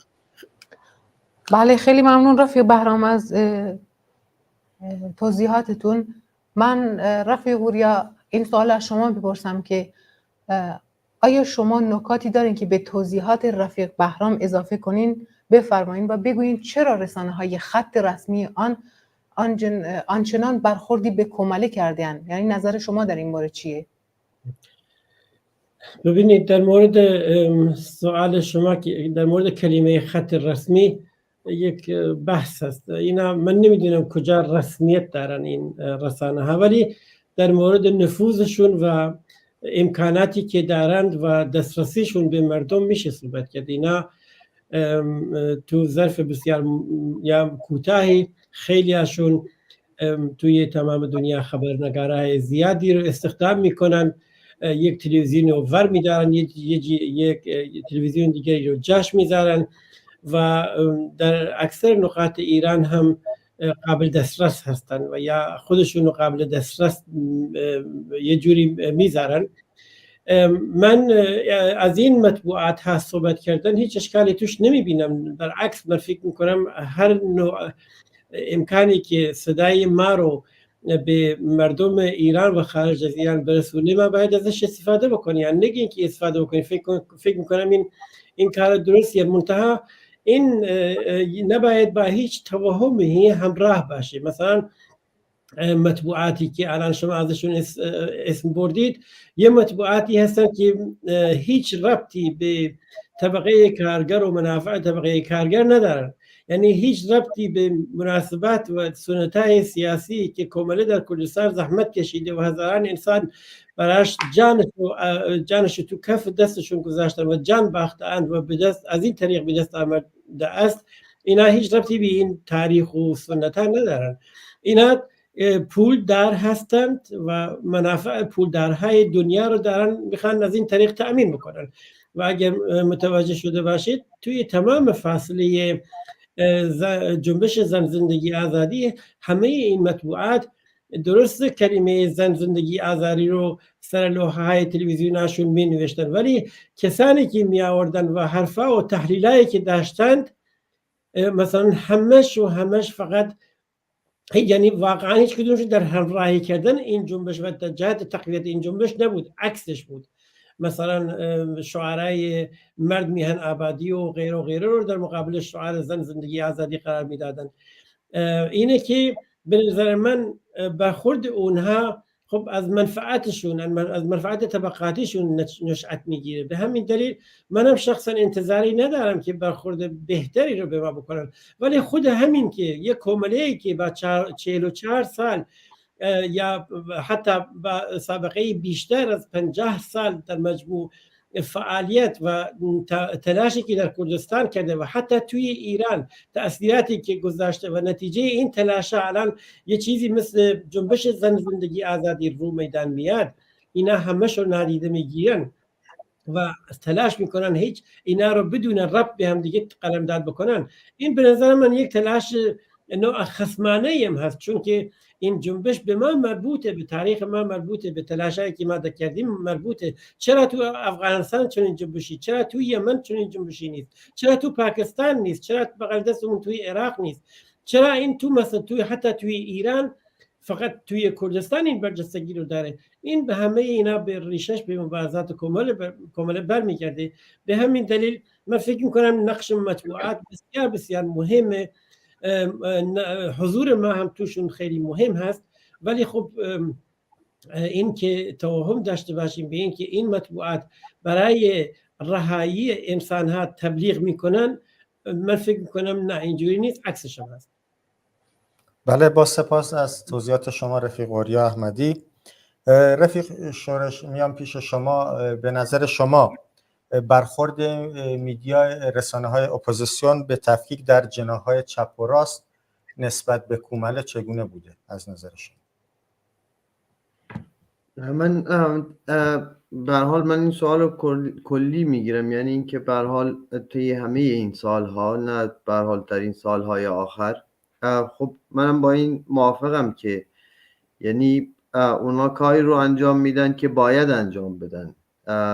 اگه این کار رو انجام ندن خب این رسانه های راست نام نمیگیرن. مثلا این رسانه هایی که در این سالهای آخر تأسیس شده یا خیلی پولهای هنگفتی سر اونها سرمایه گذاری شده، دقیقاً برای خاطر همینه که از رشد گرایش رادیکال و پیشرو چپ کمونیست در درون جامعه ایران جلوگیری بکنن. یعنی شما نگاه بکنید به این مستندها و جعلیاتی که در مورد تاریخ ایران میسازن. شما نگاه بکنید مثلا یه جلادی که دستش به خون حداقل خیلی از جوانان، روشنفکران، نویسندگان، فعالان دوره قبل از انقلاب بوده، اینا رو میارن در درون یک تلویزیون میشونن و به هر حال به حرفایی که جعلیات تاریخه اونا رو پخش میکنن و به اسم تاریخ به خورد مردم میدن. یعنی میخوام این رو بگم که این درسته که اینها همیشه این رسانه ها و میدیای راست اپوزیسیون ایران به نسبت کومله یه برخورد خصمانه ای رو داشته، برخوردی که باید انجام بده. اگه انجام نده خب بورژوازی و راست و اینا نیست، یا یک رسانه به هر حال پیشروه. نه خیر، اینجوری نیست و اونها دارن کارهاشون رو انجام میدن. رسانه های چپ هم به نسبت به هر حال یک موضع همدلانه ای رو داشتن. یعنی الان در این چند سال اخیر، یعنی حداقل در 10 15 20 سال اخیر، این فضا یکم تغییر کرده. یعنی شما دیگه، من فکر میکنم رسانه دیگه از کنترل میدیای راست خارج شده. یعنی از این لحاظ که هر کسی برای خودش یک گوشی داره، چندین صفحه اجتماعی داره که از درون اون میتونه نظرات خودش رو بیان بکنه، اعمال بکنه، خیلی از دوستان و همفکران خودش رو پیدا بکنه. برای همینم نسل جوان خیلی کمتر به این رسانه ها گوش میدن. یعنی کسایی که از این خدمات اجتماعی یا موبایل یا اینترنت جدا هستن به این تلویزیون های راست گوش میدن، ولی به نسبت جریانات چپ قبلا این امکانات نبود. خب از طریق رسانه هاشون در مقاومتی که کومله در کردستان انجام میداد دفاع میکردن، امکاناتی اگه داشتن در اختیارش قرار میذاشتن. در سالهای اخیر همکاری های خیلی خوبی انجام شده. یعنی این برخورد از اون پایگاه طبقاتی، همدلانه، همبستگانه و از این لحاظ بوده، ولی خب به هر حال ما اون رو از اپوزیسیون راست و یا بورژوازی نمیبینیم و اونم خیلی هم به هر حال طبیعیه. ولی منم سر همین که در این میدیا، یعنی نه میدیایی که حزبیه، مثلا ما داریم یعنی بعضی از این احزاب میدیاهایی دارن، ولی میدیاهای دیگه ای هم هستن یا شبکه‌های اجتماعی هستن مثل BBC یا ایران اینترنشنال. 100% به نسبت ما که جریان چپ، نه تنها ما، باقی جریانات چپ و کمونیست هم همینجور حساسن و نمیذارن صداهای ما به گوش جامعه برسه. از طریق یک امکانات دیگه، یا از طریق میدیای خودمون، رسانه‌های خودمون، یا افرادی که در درون جامعه داریم صدای خودمون به گوش جامعه میرسونیم و اونها از توی چه جنبش 96 98 قبل از اون جنبش زندگی آزادی، همه اینها خیلی کم به نسبت ماها رو یا کسایی از نمایندگی ما رو به اون تلویزیون ها بردن. و اگر به نظر من از هر تریبونی که امکان داره میتونی نظرات خودت، صدای خودت رو به گوش اون جامعه برسونی، به شرط اینکه از مواضع خودت، از منفعت اون جنبش دفاع بکنی، به نظر من یک تلاشیه که باید انجام بشه و نباید به هر حال از این لحاظ ما خودمون رو در درون یک یعنی نمیدونم به هر حال یک گیری قرار بدیم که به هیچ شکلی نباید از این تریبونا استفاده بکنیم. نسبت به مردم خودمون، به جامعه خودمون، به همصفای خودمون تبلیغات میکنیم که اینها رسانه های راستن. تلاششون نه آزادی، نه رهایی، نه حتی خبررسانیه، بلکه از ساختن خط و یک گفتمان راست درون جامعه است. ولی اگر یک امکانی پیش بیاد، به هر حال حداقل میتونیم از این امکانات استفاده بکنیم و صدای کارگران زحمتکشان و این جنبش چپ کمونیست باشیم.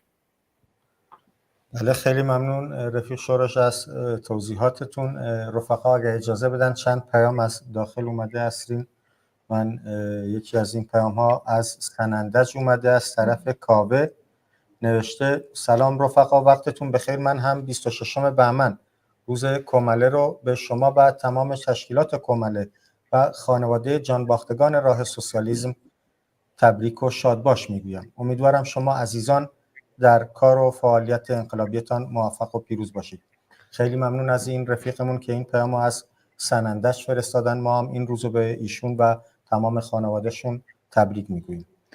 بله هیوا، منم یه پیام برام اومده، فعالیت تبلیغی به مناسبت روز کمله در سلاس باباجانی. جمعی از دوستداران و هواداران کمله و حزب کمونیست ایران در سلاس باباجانی به مناسبت 26 بهمن روز کمله به فعالیت تبلیغی پرداختند. طبق این گزارشات، هواداران در سلاس باباجانی و اطراف آن ضمن گرامی داشته 26 بهمن سال روز علنی شدن فعالیت‌های کمله به فعالیت‌های تبلیغی و پخش کردن تراکت و پوسترهایی با مضامین 26 بهمن روز کمله گرامی باد، زنده باد کمله و زنده باد حزب کمونیست ایران. ما از شما دوست عزیز تشکر می‌کنیم. بله، رفیق دیگری هم از سنندج نوشته فواد هستم از سنندج، ضمن عرض سلام و خسته نباشید. روز 26 بهمن روز کمله را به شما و تمامی آزادیخواهان ایران به خصوص آزادیخواهان کردستان تبریک میگم. از همینجا و از طریق این پیام ما جوانان آزادیخواه تا آخرین قطره خونمان این راه را ادامه میدهیم و در این راه جسورانه گام برمیداریم. زنده باد کمله. از این رفیقمونم از سنندج تشکر میکنیم. رفیق فواد بودن. خب برگردیم پیش مهمانامون، ادامه بدیم برنامه رو با عرض پوزش از مهمانهای برنامه. برنامه رو با یک سوال دیگر از رفیق بهرام ادامه میدیم. رفیق بهرام، به نظر شما بخشای گوناگون کمله چگونه نقش به زندگی را ایفا کرد؟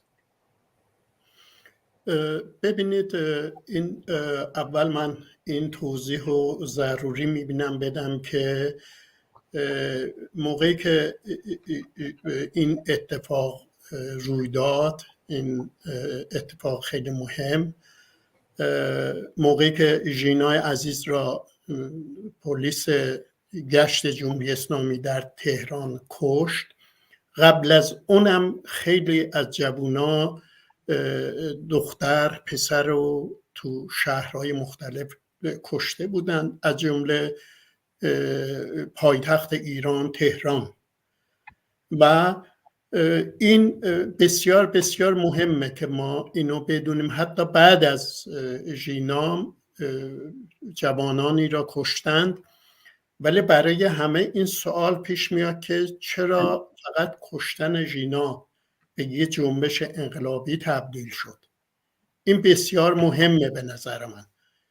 و اونم اینه که موقعی که ما اول صحبت هامون من و رفقا بورگیا و شورش تاکید کردن که کردستان سنگر آزادیخواهان ایران، سنگر انقلابیه، بنابراین این انتظار میرفت موقعی که یه دختر جوان سقزی را تو تهران میکشند جمهوری اسلامی تلاش میکنه مثل همه قربانیانی که از جامعه ایران گرفته اونو به نوعی تبدیل کنه با نمایش فیلم‌های مختلف، مصاحبه‌های مختلف که این مریض بوده، ناراحتی قلبی داشته، ناراحتی مغزی داشته و خب الان هم مرده. حتی بیان خانواده را تهدید کنند، بگن جنازه را تهران یا تبریز دفن کنند. و این یه ویژگیش این بود که هم پدر مادر خانواده این دختر جانباخته ما در مقابل تمام طرح‌ها توطئه‌های جمهوری اسلامی که حتی رئیس جمهور آدمکش ایران هم به پدرش زنگ زد و ازش خواست دلجویی کنه، مرعوبش کنه، در واقع قبول نکرد. بنابراین این شعار جنجیان آزادی که ریشه در جنبش کردستان ترکیه و روژاوا داشت و تو ایران هم تکرار شد و این در واقع روز خاکسپاری ژینا تو اون آرامگاه مطرح شد. بنابراین این خیلی خیلی مهمه که اگه این ماجرا جای دیگه ایران اتفاق میافتاد یه همچون واقع بزرگی روی نمیداد. بنابراین نه اینکه جاهای دیگه ایران بی تفاوت باشن، این ویژگی کردستان حزبیت یافته است، مردم انقلابی، تجربه مبارزه سیاسی اجتماعی و مسلحانه را دارند. جاهای دیگه ایران اینجوری نیست. شاید یه دوره میگفتیم آذربایجان پرچم داره یه همچون مبارزه از دوران پیشوری و اینا، ولی الان دیگه کردستان به خاطر همینم موقعی که این انقلاب یا این جنبش از آرامگاه آیچی سقز شروع میشه بلافاصله تو تبریز شعار داده میشه که آذربایجان اویاخت کردستان دایاخته، یعنی به معنی این که آذربایجان بیدار است، حامی کردستان است. یا شعار سراسری داده میشه که کردستان چشم چراغ ایران. این شعار تو دانشگاه‌های سراسر ایران داده میشه، جنبش‌های انقلابی ایران داده میشه، بین کارگرا داده میشه، بین معلم‌ها داده میشه، بین معترضین خیابونی داده میشه. بنابراین این ویژگی را ما باید بدونیم، این در رابطه با جدا کردن کردستان و ویژگی دادن نیست. اون واقعیت‌های سیاسی که ما بتونیم در تحلیلامون، در تفسیرامون، در جهتگیری هامون به نتیجه درست اصولی برسیم، این مسئله رو باید ببینیم. ولی تو اونجایی که به سوال مشخص شما برمیگرده، به نظرم تو این جنبش انقلابی زن زندگی آزادی اول اینو بگم که نه تنها نیروهایی که از کامله جدا شدند و تو این مسئله فعال بودند، همه سازمان‌های چپ غیر از طیف سلطنت طلب که سنگ‌اندازی میکرد، حتی به خلق کرد توهین میکرد، بقیه فعالتر بودند. منتها این مسئله بسیار بسیار مهمه که سلطنت طلبات تو این جنبشی که از کردستان شروع میشه این سابقه تاریخی رو داره. من برشمردم چگونه جرأت میکنن که ناهید بهمنی تو تلویزیون BBC با تقی‌زاده سلطنت طلب میشه این خانم تزیه طلبه. این خانم که تا دیروز و سازمانشون عبدالله مهددی با رضا پهلوی کمیته 6 نفره تشکیل داده بودن، انگار این 6 تا گلادیاتور میخوان جامعه 90 میلیونی ایران اون جنبش انقلابی زن زندگی آزادی را رهبری کنند. این بخشی سازمانی که از کامله جدا شده و اتفاقا با نقد کمونیسم از کامله جدا شده، نه به قول معروف لیبرالیسم، معطوف شدن به سلطنت طلب، معطوف شدن به دولت ها. اینها به نظر من تو جنبش انقلابی زن زندگی آزادی نقش تخریب داشته. این سازمان، این کسایی که با سلطنت طلبا به هر رو همکاری کردن، ولی بقیه سازمان های چپ و بقیه کسایی که افرادی که از کومله جدا شدن و فعالیت تشکیلاتی نمی کنند ولی دلسوز جنبش طبقاتی، دلسوز جامعه هستن، همشون تو اونجایی که من دیده بودم تو کشورهای مختلف سفر کردم، همشون فعال بودن، همشون با جان دل مبارزه کردن و از این جنبش رو دفاع کردن.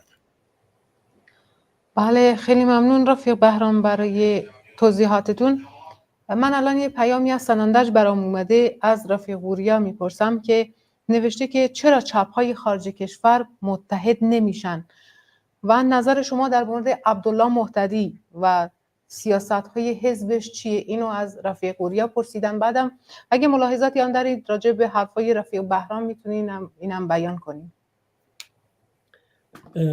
من ملاحظه‌ای ندارم در مورد بحث‌های رفیق بهرام و فکر میکنم فقط چند جمله در این رابطه، اونم اینه که هر کسی چه با کومله بوده باشه، چه از کومله جدا شده باشه یا حزب کمونیست ایران، یک ذره قلبش برای آزادی بزنه، خودشو همراه میدونست با این جنبش. این بسیار درسته که رفیق بهرام بهش اشاره میکنه که جریاناتی هستند، اون جریانات راست واقعا مشکلات واقعی زیادی داشتن که همش دست و پنجه نرم میکردن برای اینکه چجوری میتونن بالاخره بدون اینکه از این جنبش دفاعی بکنند حداقل خودشون رو حفظ بکنن. یعنی شما میدونید توی مثلا کردستان کلا جریانات مذهبی کنار گذاشته شده بودن. بله. جریانات اصلاح طلب و خیلی جریانات دیگه کلا کنار گذاشته شده بودن. این جریانات مرتجع و راست جامعه به طور کلی بسیار مشکل داشته. این مشکلشون هنوزم ادامه داره، ولی بقیه جریانات دیگه واقعا خیلی تلاش کردن و کومله بسیار نقش مهمی داشت در این رابطه، جدا از تاریخ و اینا بسیار نقش دخالتگر و فعال و روزانه در این جنبش داشت و به نظر من اگه کومله رو ازش ورمی داشتید، حتی اگه این جنبش به اون شکلی که ظاهر شد اول ظاهر میشد، در فاصله بسیار کمی سرش رو آب میکردن و جهتش رو عوض میکردن. این کومله بود نذاشت جهتش رو عوض بکنن. این همه نیرو گذاشتن که جهت این جنبش رو عوض بکنن ولی نتونستن. در مورد سوال شما یا سوال این عزیزی که کرده در مورد آقای عبدالله مهتدی، من چیزی زیادی نمیتونم عرض بکنم. ایشون قبلا کمونیست بودن و نظرشون عوض شد و به جبهه راست پیوستند. وقتی به جبهه راست پیوستند، یه جبهه واقعا مرتجع راست پیوستند، یعنی فقط راست نیست بلکه خیلی مرتجع و راسته. اینه که میخوام این فرق رو بذارم بین ناسیونالیستای کردستان و ایشون و حزبش، چون که در کردستان اگه کسانی از ملیت، از خاک پرستی صحبت میکنن، آدم میتونه حزب دموکرات کردستان ایران رو به اسمش ببری و اونا تاریخی دارن، سنتی دارن، اصلا خط قرمزی دارن، قابل حدود ثغوری دارن، قابل اندازه گیریان. ولی جریان عبدالله مهتدی به نظر من به هیچ کدوم از اونام مربوط، به اونام حتی مربوط نیست و یک جریان راست و مرتجع که کم نیستن تو جامعه. من بیشتر از این نمیتونم حرف بزنم، چون که بالاخره کارایی که میکنه قابل بررسی و نقد یا تایید یا نقد برای هر کسی. در مورد جنبش، در مورد چپ، احزاب چپ، این درسته، این سوال نیست، این نقده و من اینو 100 بار و همینجا دوباره اعلام میکنم. از طرف حزب کمونیست ایران و از طرف کومله ما خواهان همکاری، بیشترین همکاری ها رو هستیم و فکر میکنیم یک ضرورت تاریخی است. اگر چپ ها چه در خارج چه در داخل فرقی نمیکنه امروز متحد نشن و امروز نیروهاشون رو روی هم نذارن و تأثیر گذار باشن و تلاش نکنن این جنبش رو هرچی بیشتر تقویت بکنن، به نظر من توی تاریخ روشون واقعا حساب ارزیابی میشه و این تاریخ روشون حساب میکنه. به نظر ما چه مثل افراد و چه هر مثل محافل و چه مثل تشکیلات ها همه باید این رو تشخیص میدادند و من الان بگم که هیچ عقل سلیمی از اینا قبول نمیکنه که چرا اینا نمیتونن با وجود و حفظ تفاوتایم که دارند که هیچ کسی منکر اونا نیست، ولی چرا نمیتونن در کنار هم باشن و چرا نمیتونن یه جبهه متحد در مقابل جبهه راستی که واقعا خطری است برای آینده ایران قد علم بکنن. به همین دلیل من نمیتونم برای جریان دیگه حرف بزنم، فقط در مورد خودمون میتونم عرض بکنم که ما واقعا تلاش کرده ایم، تلاش میکنیم و هر کسی هر نوع تلاشی در این رابطه بکنیم ما همراهیش میکنیم و فکر میکنیم یک ضرورت تاریخی است که این کار صورت بگیره.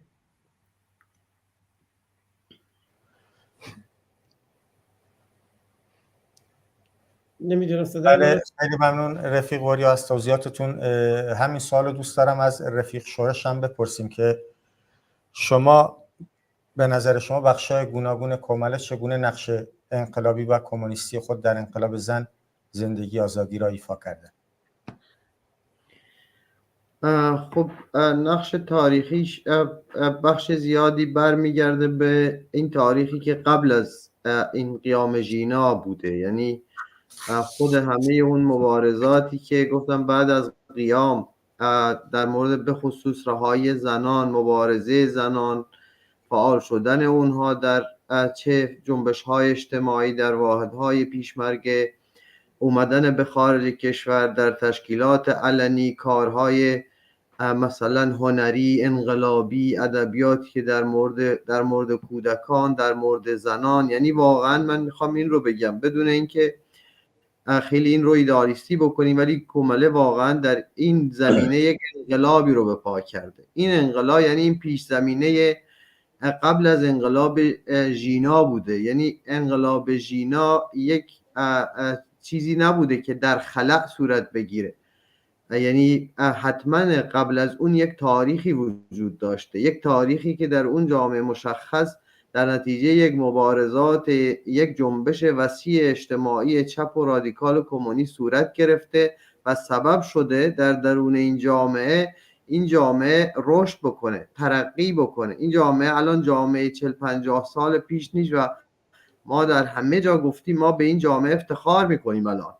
یعنی تنها این پروسه نیست که در مثلا در آرامگاهی که ژینا رو میخوان به خاک بسپارن یک جنبش خود به خود مثلا به وجود میاد. نه خیر، همچین چیزی نیست. قبل از اون حتما چندین دهه مبارزه لازمه، سازمانهای اجتماعی لازمه و خصوصا یعنی این نقشی که کماله در قبل از این شروع این قیام زندگی آزادی داشته. بعد از اونم بلافاصله بعد از اینکه جنایتکاران جمهوری اسلامی ژینا رو به قتل رسوندن در تهران، خیلی فشار آوردن به خانواده ژینا، به پدر و مادرش که خیلی سریع با توافقاتی که میشه با دستگاه‌های امنیتی این جنازه رو به خاک بسپارن و حتی خیلی تهدید کردن که قبول کنن این مریض و خود به خود جونش رو از دست داده، ولی خانواده‌اش مقاومت کرد. کومله در این زمان خیلی روشنگری کرد، یعنی روشنگری کرد، از شهرهای کردستان خواست که به سقز برن، به آرامستان آیچی برن و برای اون خانواده‌ای که دارن مقاومت میکنن مقاومت اونها رو پشتیبانی بکنن. در خود آرامستان آیچی در اونجا بیانیه قرائت شد. در اون موقع کومله از همه رفقایی که به هر حال داشتیم، از رسانه‌هایی که داشتیم، از امکاناتی که داشتیم، همه اون رو بسیج کردیم به طرف سقز یا از رسانه هامون به هر حال اعلام کردیم که یک جنبش عظیم اجتماعی باید سر این مسئله شکل بگیره.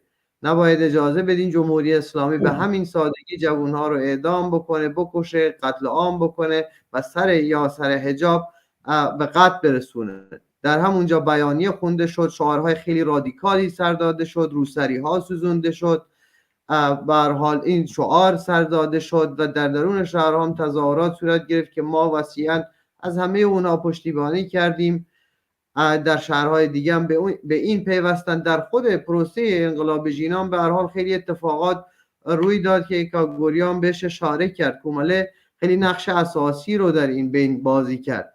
مثلا خیلی از جریانات راست ارتجاعی، سلطنت طلب که هیچ تفاوتی از دید من با جمهوری اسلامی ندارن، سعی میکردن کردستان رو به هر حال از این رادیکالیسم تهی بکنن، یا یک تفرقه بین کردستان ایجاد بکنن یا تفرقه بین سایر ملت ها ایجاد بکنن، که کومله خیلی نقش اساسی رو در این بین بازی کرد. شعارهایی که میدادن یا شعارهایی که میدادیم، خطهایی که داده میشد، واکنشهایی که صورت میگرفت، مثلا در چندین مورد اعتصاب عمومی هایی که شکل میگرفت، در اون مورد خیلی به هر حال خیلی ها انتقاد میکردن که چرا فراخوان تظاهرات و گرفتن کلانتری ها و پاسگاه ها داده نمیشد. به هر حال ما در همون موقع میگفتیم این قیام یک قیام دراز مدته.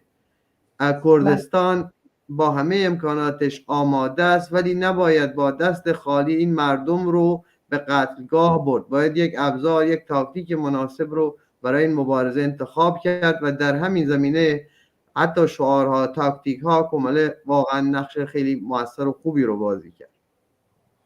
بله خیلی ممنون رفیق شورش. اگه هیوا یک پیام از داخل از بوکان اومده، فکر کنم نوشته مراسم استقبال از 26 بهمن روز کومله در بوکان. جمعی از دوستان کومله و حزب کمونیست ایران طی مراسمی به استقبال 26 بهمن روز کومله در اطراف شهر بوکان رفتند و یاد و خاطره تمامی جانباختگان راه آزادی و سوسیالیسم، همچنین جانباختگان انقلاب زن زندگی آزادی را گرامی داشتند. دوستان و رفقا این مراسم را ابتدا با سرود انترناسیونال و سرود جهانی همبستگی طبقه کارگر و 1 دقیقه سکوت به احترامی تمام جانباختگان راه آزادی و برابری شروع کردند. در ادامه مراسم یکی از فعالین در مورد تاریخچه کومله و اهمیت جنبش سوسیالیستی کردستان، همچنین اوضاع جهان، منطقه و ایران سخنانی برای دیگر رفقا ایراد فرمود و در انتها مراسم در میان شادی و نشاط رفقا پایان گرفت. ممنون از این دوست عزیز، از این رفیق عزیز که این پیام رو برای ما فرستادن. خب هیوا اگه موافق باشی یک کلیپ ببینیم و برگردیم. بله.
گرامی است خاطره جانبازی شما در راه رهایی از این مشقات. گرامی است جانبازی شما در این راه که خود گرامی و خود راه رهایی است. رهایی بخش انسان برای آزادی و برای سوسیالیسم، یک رهایی قطعی. در سحرگاه آزادی که قلب‌ها مملو از شادی‌اند، یادتان را گرامی می‌داریم. در صبحگاه شاد آزادی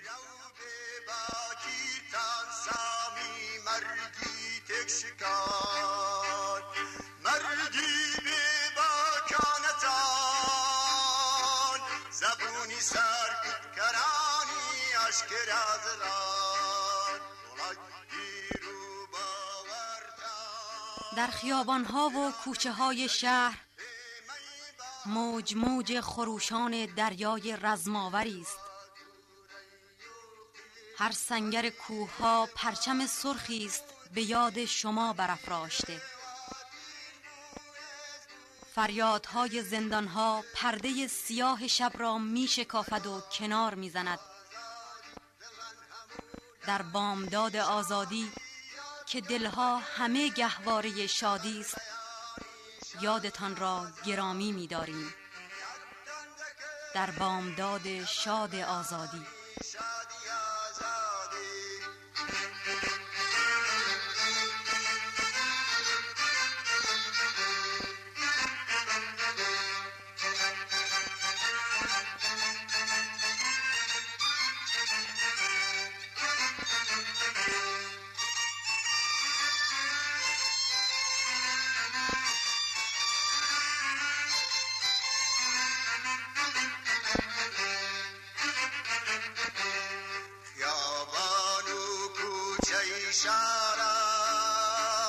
شپل شپل دریای خباتیل مجددا هر سنگری کی برزی که وان آوای سوره کعبه یادی ایوا حلکرا آواری زندان کان هردی شویرش لاده دا شوگار شقدکا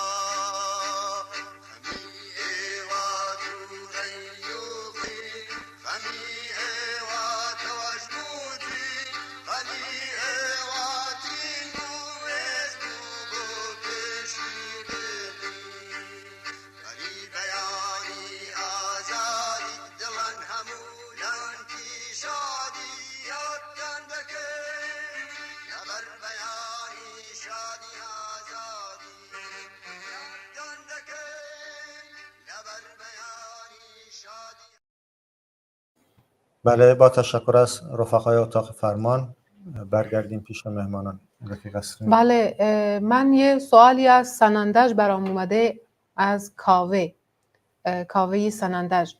گفته رفقا، من از رفیق بهرام عزیز که شخصیت بزرگی است دستهایش را به گرمی می‌فشارم.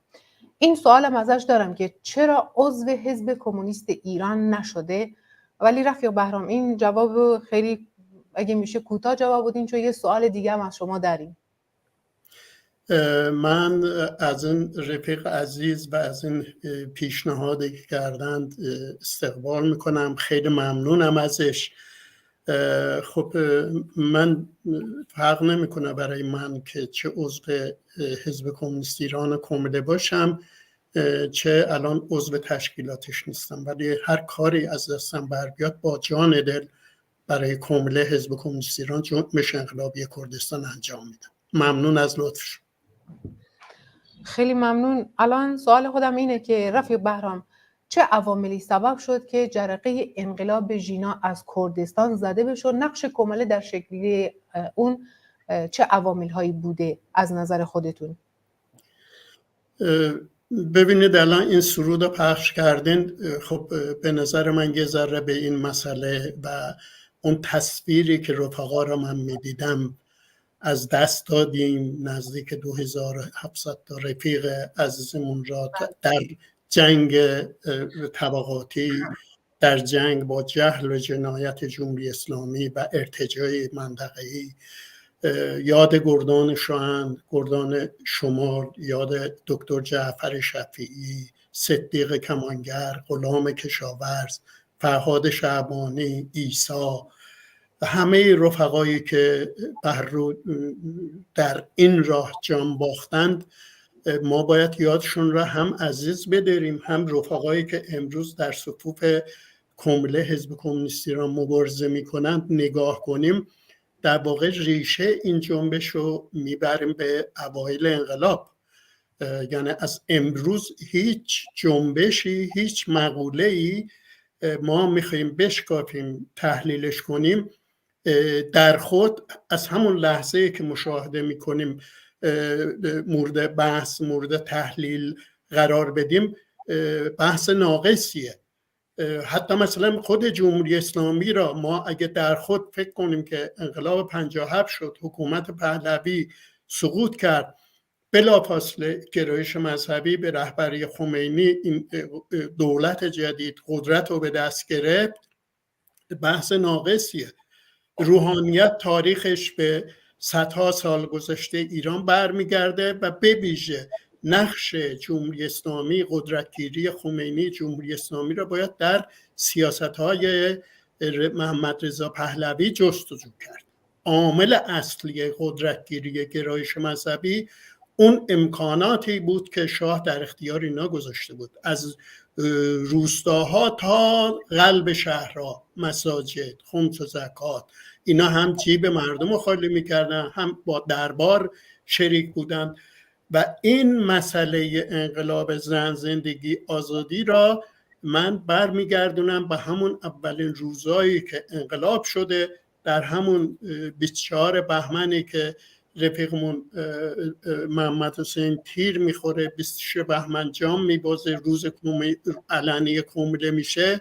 از همون روز این مبارزه شروع شده و در میاد میرسه به انقلاب زن، زندگی، آزادی. تو این انقلاب زن، زندگی، آزادی تجربه خود کومیله است، تجربه ما کردستان ترکیه، تجربه به ویژه روژابان باید در نظر بگیریم. نقش پژاک و PKK هم در شکلگیری این جنبش‌های اجتماعی تو منطقه باید در نظر بگیریم به عنوان گرایش چپ دارم میگم.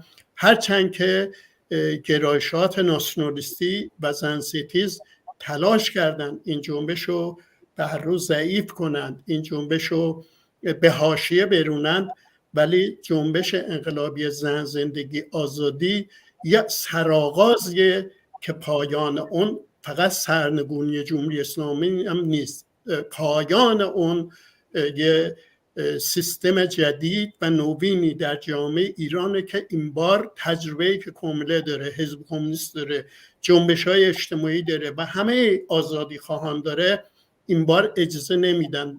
همون شماری که داده شد مرگ بر ستمگر، چه شاه باشه چه رهبر، خودشون جامعه خودشون را اداره خواهند کرد. بله خیلی ممنون رفیق بهرام. سوالی برای ما اومده از گفتن که از رفیق بهرام، نه این سوال اینجوری اومده که گفته خوشحالیم که رفیق بهرام رو تو برنامه شما میبینیم و نقش مهمی ایفا کردن در پیوند جنبش کردستان با فعالین مناطق دیگر ایران و همچنین چپ‌های خارج کشور. این پیام از طرف ژیلا و علی اومده. ما از ژیلا و علی تشکر میکنیم. این پیام برای شما بود رفیق بهرام. منم ازشون تشکر میکنم. امیدوارم به هر روز روزگاری همدیگر رو در سنندج، ماهاباد، تهران، اصفهان، شیراز ببینیم. بله منم تشکر میکنم از صحبت‌های زیباتون رفیق بهرام. برگردیم پیش رفیق وریا. رفیق وریا، شما ایفای نقش کومیله در انقلاب ژینا را چطوری ارزیابی میکنید؟ ببینید، برای اینکه نقش کومیله رو در این جنبش ببینیم باید به جریانات دیگه نگاه کنیم که چقدر مشکل داشتن خودشونو با این جنبش همسو بکنن. کومیله با تمام لحظات این جنبش، با تمام لحظاتش میتونست خودشو تداعی بکنه و تمام لحظات این جنبش همانی بود که کومیله براش تلاش میکرد و قبلش تبلیغ میکرد. اینه که کومیله بدون غلوغش، یعنی با تمام قدرتی که داشت، هم مشوق این جنبش بود، هم راهنماش بود و هم ازش انرژی میگرفت. یعنی اینجوری نبود که فقط کومیله، یعنی اون جنبش داشت کومیله با تمام قوا انرژی میبخشید. این هیچ جریان دیگری اینجوری نبود.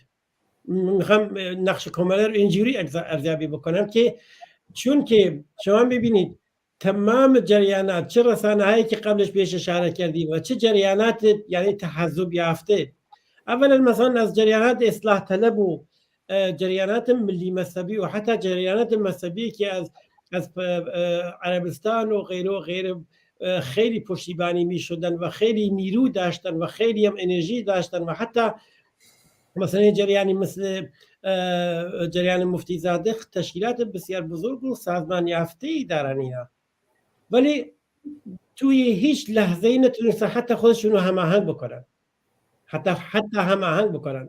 خیلی تلاش میکردن فقط یه چیزی رو توی این جنبش پیدا بکنن بگن این هم مال ماست، ولی واقعا میبایست میگشتن یه جایی چیزی رو پیدا میکردن. کماله مشکلات رو نداشت. کماله همه حرکاتی که توی این جنبش بود رو مال خودش میدونست. اگر شما فکر مثلا ببینید اون جریانات دیگری که توی محلم بودن، حتی سر اون روزی که ژینا رو بخواد و خیلی از ملاها اومده بودن که اونجا مثلا پیشنمازی بکنن. اون مردم بودن گفتن که شما از این طرف دختر ما رو کشتید و از این طرف میخواید بیاد خودتون رو صاحب این جنبش بکنید، مال شما نیست. اینه که نقش کامله من میدونم که خیلی بیشتر میتونست باشه. من این رو نمیگم که همش کامله بود و اینا. من حتی از تمام اون جریانات و اون فعالینی که کامله نیستن و تلاش کردن این جنبش قوی تر بشه، من همینجا ازشون تشکر میکنم و فکر میکنم کار بسیار بسیار شایسته و لایقی کردن که توی تاریخ ایران خیلی جای برجسته پیدا کرده. ولی کامله اگه بخواید بگید کامله چی بود در این جنبش، من میگم کامله رو وردارید بعد ببینید چی میشد.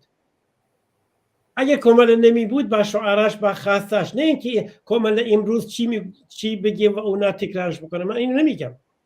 چیزی که شورش گفت، انسان‌های واقعی که توی اون جامعه جنبش کردستان رو پیوند میدن با بقیه مناطق ایران، توی محل دارن کار میکنن، تلاش میکنن، هماهنگ هستن و این جنبش رو با خواست و مطالباتی که رفیق بهرام بهش اشاره کرد رو اینجوری به تمام دنیا حتی تحمیل میکنن. من میگم به خیلی جریانات راست تحمیل کردن. این شوخی نیست که این شعرایی که از ایران اومد، این جنبش اینقدر خودش رو تحمیل کرد که راستترین جریان ایرانی و غیر ایرانی نمیتونست علیهش حرف بزنه. میخواست تلاش بکنه یه ذره از اون رو مال خودش بکنه، ولی هیچ وقت ما ندیدیم کسی بتونه علیهش یه چیزی یه کاری بکنه. بنابراین نقش کامله در اینجاست که این همه قدرت رو تونست از این جنبش به نمایش بگذاره که جنبش، نه اینکه تشکیلات. ما خیلی طرفدار تشکیلات نیستیم. تشکیلات خیلی لازمه، خیلی مهمه، ولی این جنبشی که راه افتاده، خاص مطالباتی که مطرح کرده، این یعنی کماله. بله، خیلی ممنون از توضیحاتتون. و اگه موافق باشید من این سوالو از رفیق شورش میپرسم، بعد پیام رو میخونیم. رفیق شورش، به نظر شما آیا امکان داشت کماله در انقلاب ژینا بهتر عمل کنه و چگونه میتونست عمل کنه؟ خیلی سوال سختیه. در روز کماله در این باره به هر حال فرصت کمی هم هست قطعا. یعنی ما یه تشکیلاتی هستیم که تنها خوبی ها رو نمیبینیم، یعنی تنها فقط نقاط مثبتمون رو نمیبینیم، خیلی وقتا به نقاط ضعفمون اشاره کردیم. مثل یک جنبش اجتماعی که میخواد یک چیزی رو تغییر بده، حکومتی رو سرنگون بکنه و نه تنها حکومت رو سرنگون بکنه، بلکه بتونه یک جامعه خوب و آزاد و برابر و سوسیالیستی رو به ارمغان بیاره. 100% کماله میتونست خیلی بهتر عمل بکنه. ما به هر حال یعنی این خود این جنبش و نطفه های این جنبش یک روحیات، اصلا به همین دلیل هم انقلاب اسم گرفت. یعنی یه انقلابی رو در روحیات، در ارزش ها، در شکل های سازماندهی، در تاکتیک های مبارزاتی، در یک نسل جدید از مبارزین اجتماعی، اینا رو به هر حال به جامعه تقدیم کرد. برای همینم میشه از این لحاظ صحبت کرد. ما مثلا قبل از خود این انقلاب مثلا یک نوع زمینه های کارهای تشکیلاتی خیلی وسیع‌تری از اینها رو ما باید انجام میدادیم. مثلا در همه کردستان من سراغ دارم چندین تشکل زنان وجود داره، ولی یک چندین تشکیلات یا تشکل‌هایی در همه ابعاد، یعنی به هر حال یک تشکیلاتی که به مسائل زنان میپردازه، یک تشکیلات که یک تشکیلات انقلابی زنانه، یک تشکیلات که وصل مثلا به خود تشکیلات ما، یا یک تشکیلات هایی که آگاهگری میکنند در درون جامعه، نه تنها در مورد زنان، در مورد سایر گرایش های جنسیتی درون این جامعه، در مورد کودکان و کودک همسری، در مورد ناموس و ناموس پرستی و قتل هایی که در مورد ناموس میشه. ما در این زمینه ها خیلی به هر حال کمکاری کردیم. یعنی اگر میشد و این امکان رو داشتیم، گرچه میشه به هر حال این بحث هم مطرح کرد که خیلی هم بحث درستیه که جمهوری اسلامی سرکوب میکنه، ولی علیرغم همه این سرکوب ها هم خیلی وقتا تشکل های درست شدن و خیلی هم موفق بودن. ما در این زمینه به هر حال ضعف داریم، یعنی ضعف تشکیلات های عظیم اجتماعی که بتونه نمایندگی مردم رو بکنه. حالا این تشکیلات ها میتونه زنان باشه، تشکیلات محیط زیست باشه، تشکیلات های کارگری و صنفی باشه، تشکیلات های روشنفکران باشه، نویسندگان باشه، دانش آموزان باشه، دانشجویان باشه. ما در این زمینه، یعنی چه برای اینکه یک انقلابی به پیروزی برسه، چه اینکه بتونه مشکلات رو، نه تنها مشکلات رو، این فشاری که جریانات راست میخوان از بالای سر این مردم چهره ها رو عوض بکنن، جلوی اینا رو بگیرن، باید ما این تشکیلات های مردمی رو درست بکنیم. حالا این ضعف در درون خود این جنبش خودشون نشون داد.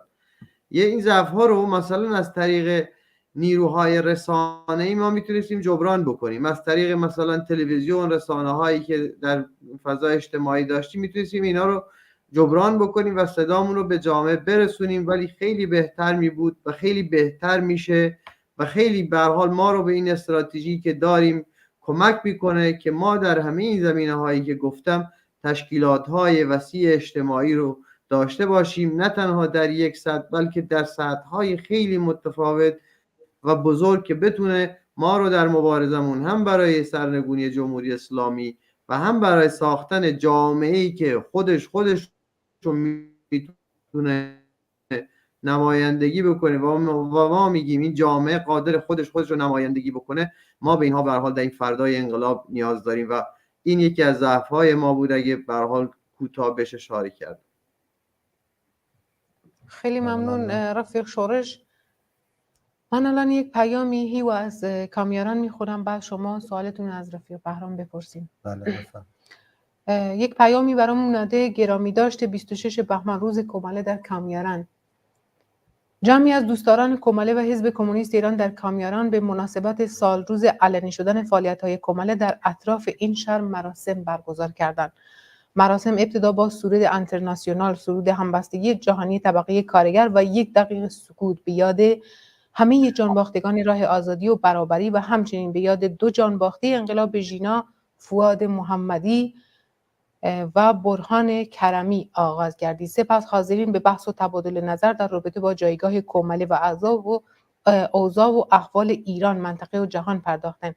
این مراسم در میان شور و اشتیاق حاضرین بعد از چند ساعت پایان یافت. گفتنی است محل برگزاری این مراسم با پلاکارد هایی با مضامین زنده باد 26 بهمن روز کماله به یاد فؤاد محمدی و یاد برهان کرمی مزین شده بود. خیلی ممنون از رفقای کامیاران برای ارسال پیامشون. بله، ما هم سپاسگزاریم از این رفقا.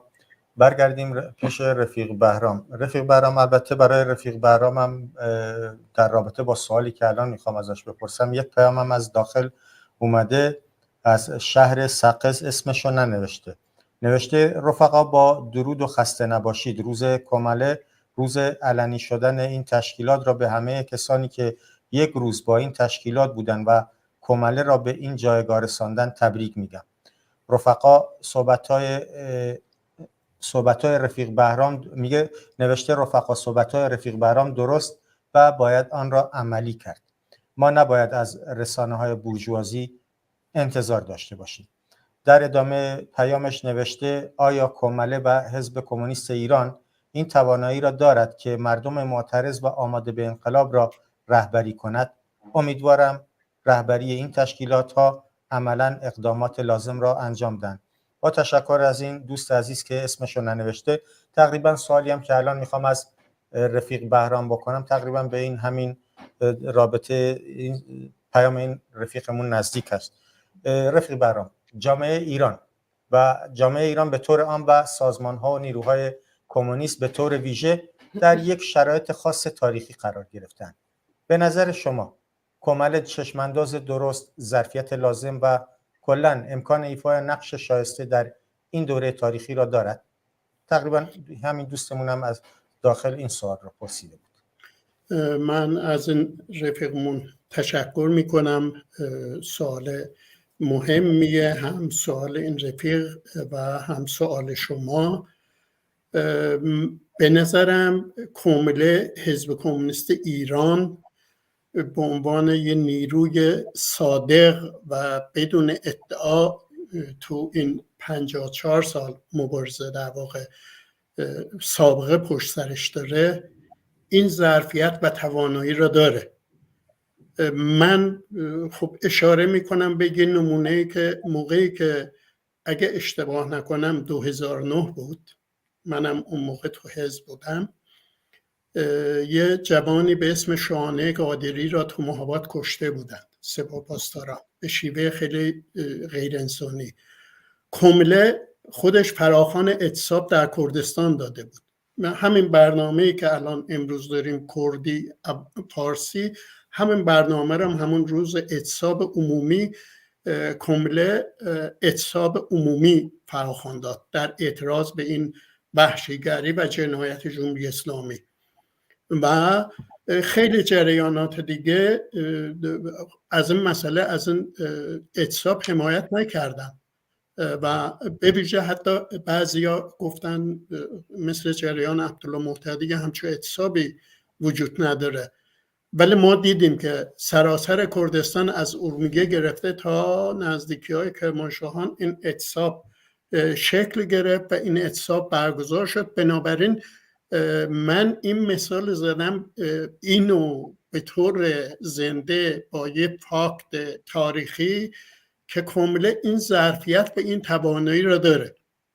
به ویژه کمله مثل اون درختی میمونه، هرچه میوه میاره و هرچه پربارتر میشه دماغ به بالا نمیشه، سرش پایین میاد، اجتماعی تر میشه، متین تر میشه، سیاسی تر میشه. و من همینجا میخوام این مسئله رو بگم، اون جایگاهی که کمله حزب کمونیست ایران بین نیروهای چپ داره و امیدوارم بعد از این تا الان این کار کرده خیلی بیشتر از این فراخونش بذاره برای همبستگی در قدم اول جنبش‌های اجتماعی، متحد کردن جنبش کارگری. نباید اعتراض بازنشستگان به تنهایی برگزار بشه، نباید اعتصاب کارگران پولاد اهواز به تنهایی برگزار بشه، نباید اعتصاب معلمان به تنهایی برگزار بشه، نباید این مادرهای مثل گوهر عشقی، مادرهای خاوران، کردستان به تنهایی مراسم ها یاد بودهای فرزندانشون را برگزار کنند. کمله این توانایی را داره برای همبستگی جنبش‌های اجتماعی تلاش کنه. کمله این فراخونه داره، این توانایی را داره. همین الان اون نیروهایی که از خود کمله جدا شدند ولی هنوز آزادی خواهند، مبارزه طبقاتی باور دارند، خب برای اینها از جمله ما الان یه حزب کمونیست ایران و با همین اسم سازمان کردستان کمله داریم. این رفقا باید که هر چند متاسفانه سال 1400 از هم جدا شدند ولی الان خب باید هر دو طرف، به ویژه من پیشنهادم الان اینجا به شما رفقاست که این عزم و اراده را بذارن فراخون بدن، بیان اگه به هم دیگه بحث نیست بپیوندن یه تشکیلات بشن، بحث بر سر اینه که متحد بشن سر شعارهای معینی، سر علیه اعدام، علیه دستگیری ها، علیه زن ستیزی، علیه کودک آزاری، علیه کل جمهوری اسلامی و در جهت سرنگونی. حالا هر کدوم هر شیوه‌ای از مبارزه برای آینده ایران مدلی میخواد، اونو بعد از سرنگونی جمهوری اسلامی ما با یه فضایی روبرو خواهیم شد که کسی نمیتونه به زور بگه من میخوام مثل 57 دولت درست کنم. ما هم الان نمیگیم جمهوری اسلامی بره، هر کی میخواد بیاد. توی فضای آزاد و یه انتخابات آزاد بهر اون مدل حکومت، اون شیوه حکومت انتخاب میشه. ولی الان دعوا بر سر جنینی که هنوز شکلش جنسش معلوم نیست نباید باشه. من پیشنهاد اینه شما رفقای جوان و تشکیلات کامله حزب کمونیست ایران از همین روز کامله، از این روز عزیز شروع کنه، با بیان خودش، با لحن خودش، با سیاست‌های خودش هم فراخون بده برای همبستگی متحد شدن جنبش‌های اجتماعی در ایران، هم اپوزیسیون چپ و آزادی خواهی که بر رو گرایش راست قبول نداره، ناسیونالیست قبول نداره، فاشیست و سلطنت طلب قبول نداره، ولی راه‌های دیگه ای را میخوان طی کنن. هیچ اشکالی نداره. من این ظرفیت رو تو کامله و حزب کمونیست ایران میبینم و افق چشماندازی که کامله حزب کمونیست ایران در مقابل همه ما قرار داده یه افق بسیار روشنیه که ما در وهله اول برای سوسیالیسم و برقراری آزادی، برابری، لغو ستم ملی، لغو استثمار مبارزه میکنیم. ولی خب اینا فقط شعار نیست، در مسیر زندگی به اینا ما در مسیر مبارزه میرسیم و اون هم امروز نیاز جامعه ایران به معنای واقعی به این اتحاد یه نیاز عاجلی مانند نون روزانه باید بهش پرداخت. بله خیلی ممنون. بله با سپاس از صحبت‌های شما رفیق برام. رفیق هستیم قبل از اینکه بری پیش رفیق وریا پرسش تو مطرح کنی، یه پیامی اومده از داخل از یکی از شهرهای کردستان هستش ولی نه اسمش نوشته نه اسم شهر رو. فکر کنم یک متن شاعرگونه هستش، شاعرانه هستش. نوشته نه الوند و دماوند، نه سهند و سبلان، نه شاهو نه آن اورست سرکشی که سر به سینه ستاره ها نهاده است. هیچ کدام به بلندای سنگر پیشمرگی که پرچم سرخش به اهتزاز است و لوله تفنگش بحر آزادی سینه استبداد و ستم را نشانه گرفته است بلند نیستند. تا تاریکی باشد و اقتناع مبارزه هست. رفقا جهان را سنگر کامل کنیم. با تشکر از این رفیقمون که اسمشو ننوشته بود و مشخص هم نبود که از کدوم شهره، ولی سپاسگزاریم از پیامشون. منم ازشون تشکر میکنم.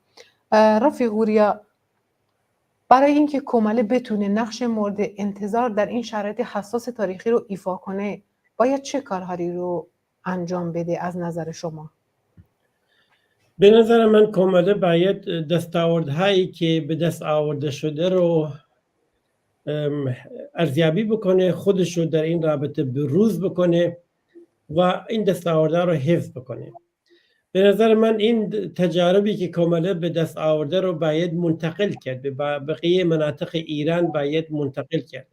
من بر این آگاه هم که بقیه مناطق ایران سنت‌های خودشون دارن، حتی سنت‌های مبارزاتی ممکنه متفاوتی داشته باشن، ولی بحث من سر این نیست. بحث من سر انتقال تجاربی است که در کردستان به وجود آمده.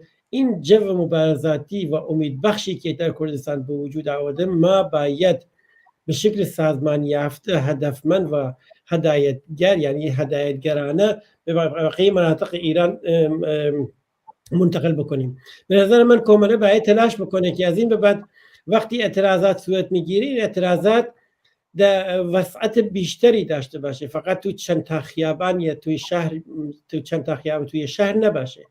این اعتراضات باید به محله‌های فقیرنشین اکثر اوقات ایران دست پیدا بکنه و این وسعت اعتراضات نیروهای جنبش، نیروهای جمهوری اسلامی رو خنثی میکنه و باعث میشه که ما کمتر ضربه پذیرتر باشیم.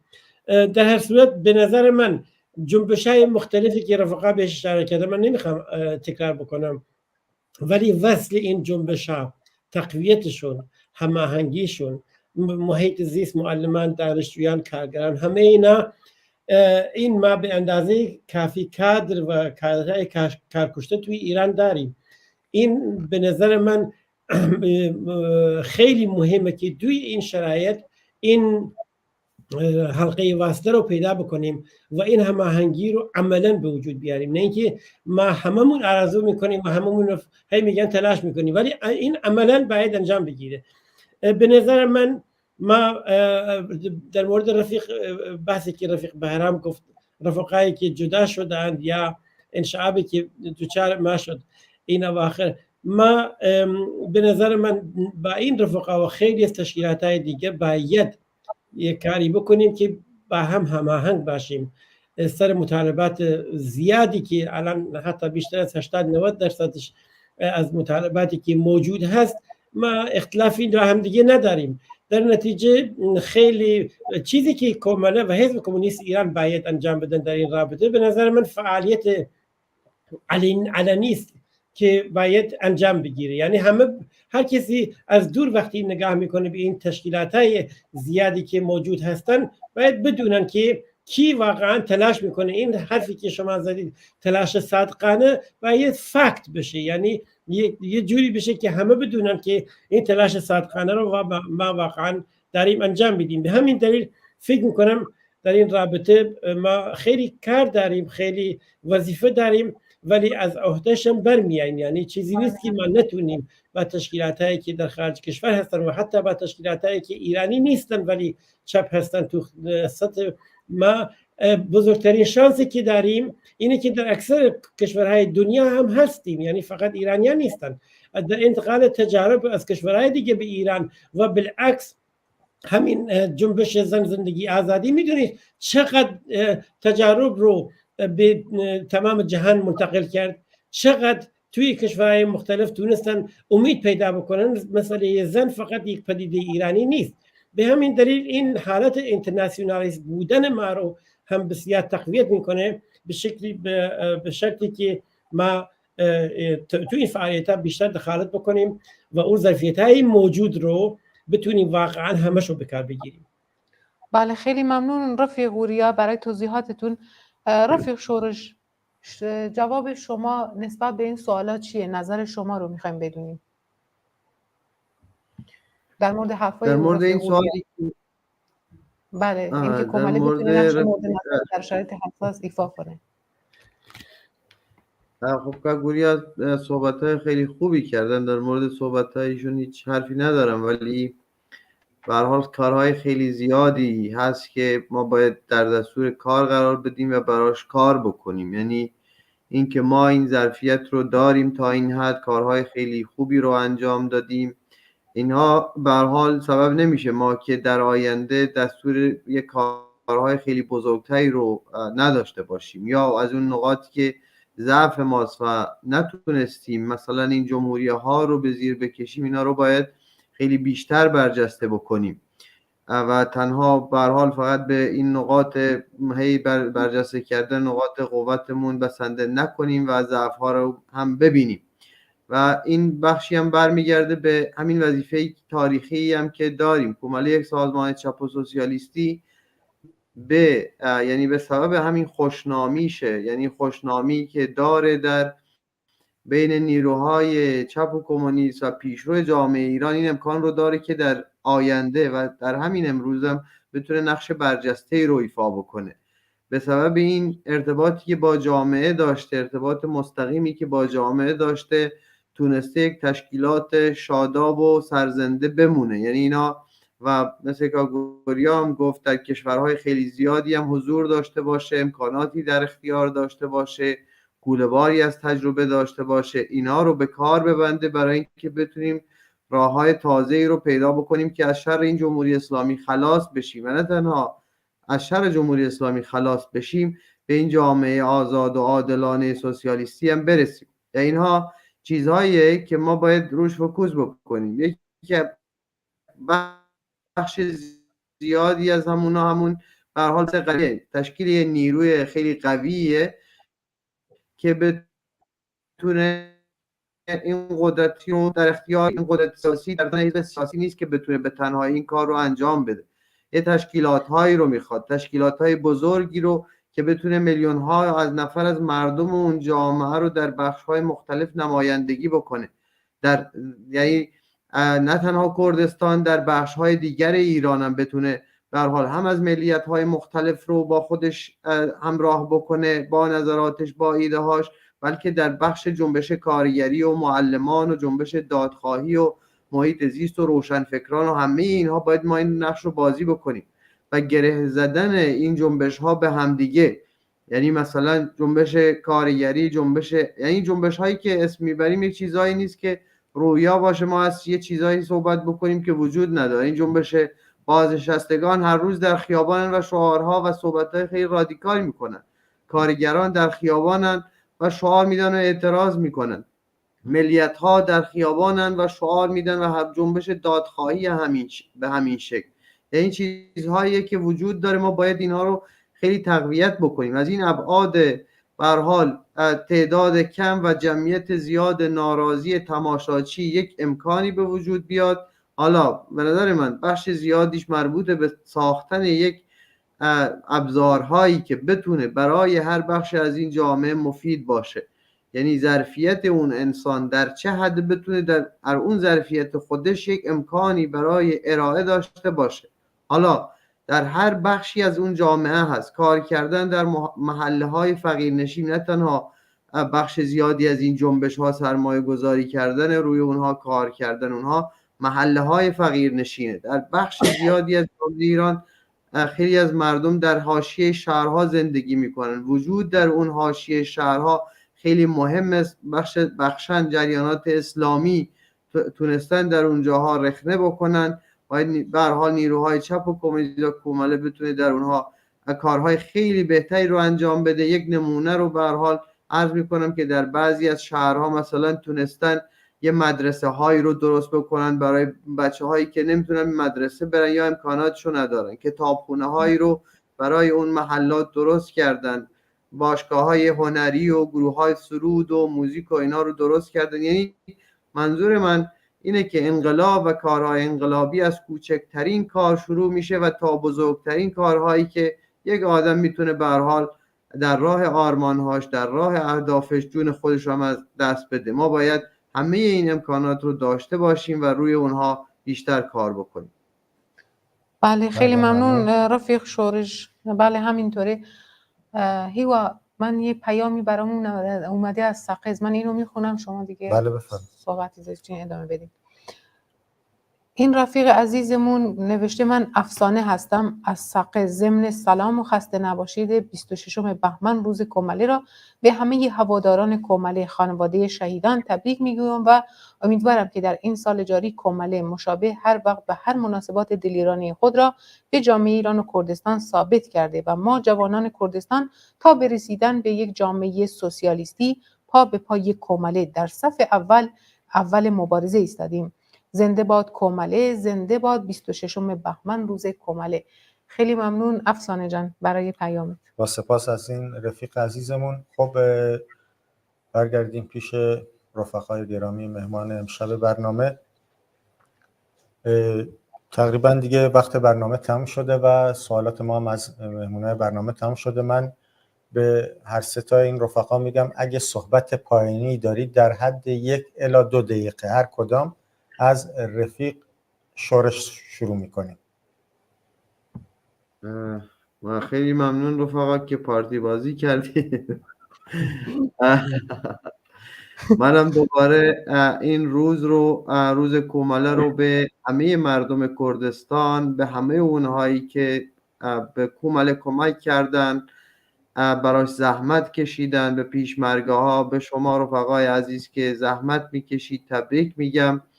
و پیامم و صحبت پایانی اینه که به هر شکلی از اشکال که میتونن خودشون رو به این جنبش، به کمله وصل بکنن، به تشکیلات مخفی، به جنبش هایی که وجود داره، یا اگر حتی به هر حال به هر دلیل امنیتی امکان این وجود نداره، نظرات کوملا رو، صحبت های کوملا رو، خط کوملا رو در درون مردم به هر حال نمایندگی بکنن، صحبت بکنن سرش و تقویت کومله، تقویت این جنبش انقلابی بر علیه جمهوری اسلامی و هر گونه ستمی. بله، با سپاس از شما رفیق شورش. رفیق بهرام بفرمایید. من میخوام به این مسئله تاکید کنم که من اگه تو تشکیلات بودم و البته خودم دور از تشکیلات بیرون نمیبینم، یک کنفرانس تشکیلاتی میذاشتم، تمام اعضا و هوادارا را روی این مسئله ساق میکردم که ما میخوایم یک کمپین 6 ماهه برای اتحاد جنبش‌های اجتماعی در ایران بذاریم، تو اونجایی که برامون مقدوره و تو نیروهای سیاسی که از ما جدا هستند ولی مطالبهاشون، خواستهاشون، افق چشماندازشون دور از ما نیست، نزدیکتره، نه تنها صرفا نیروهای کمونیست، آزادیخواه.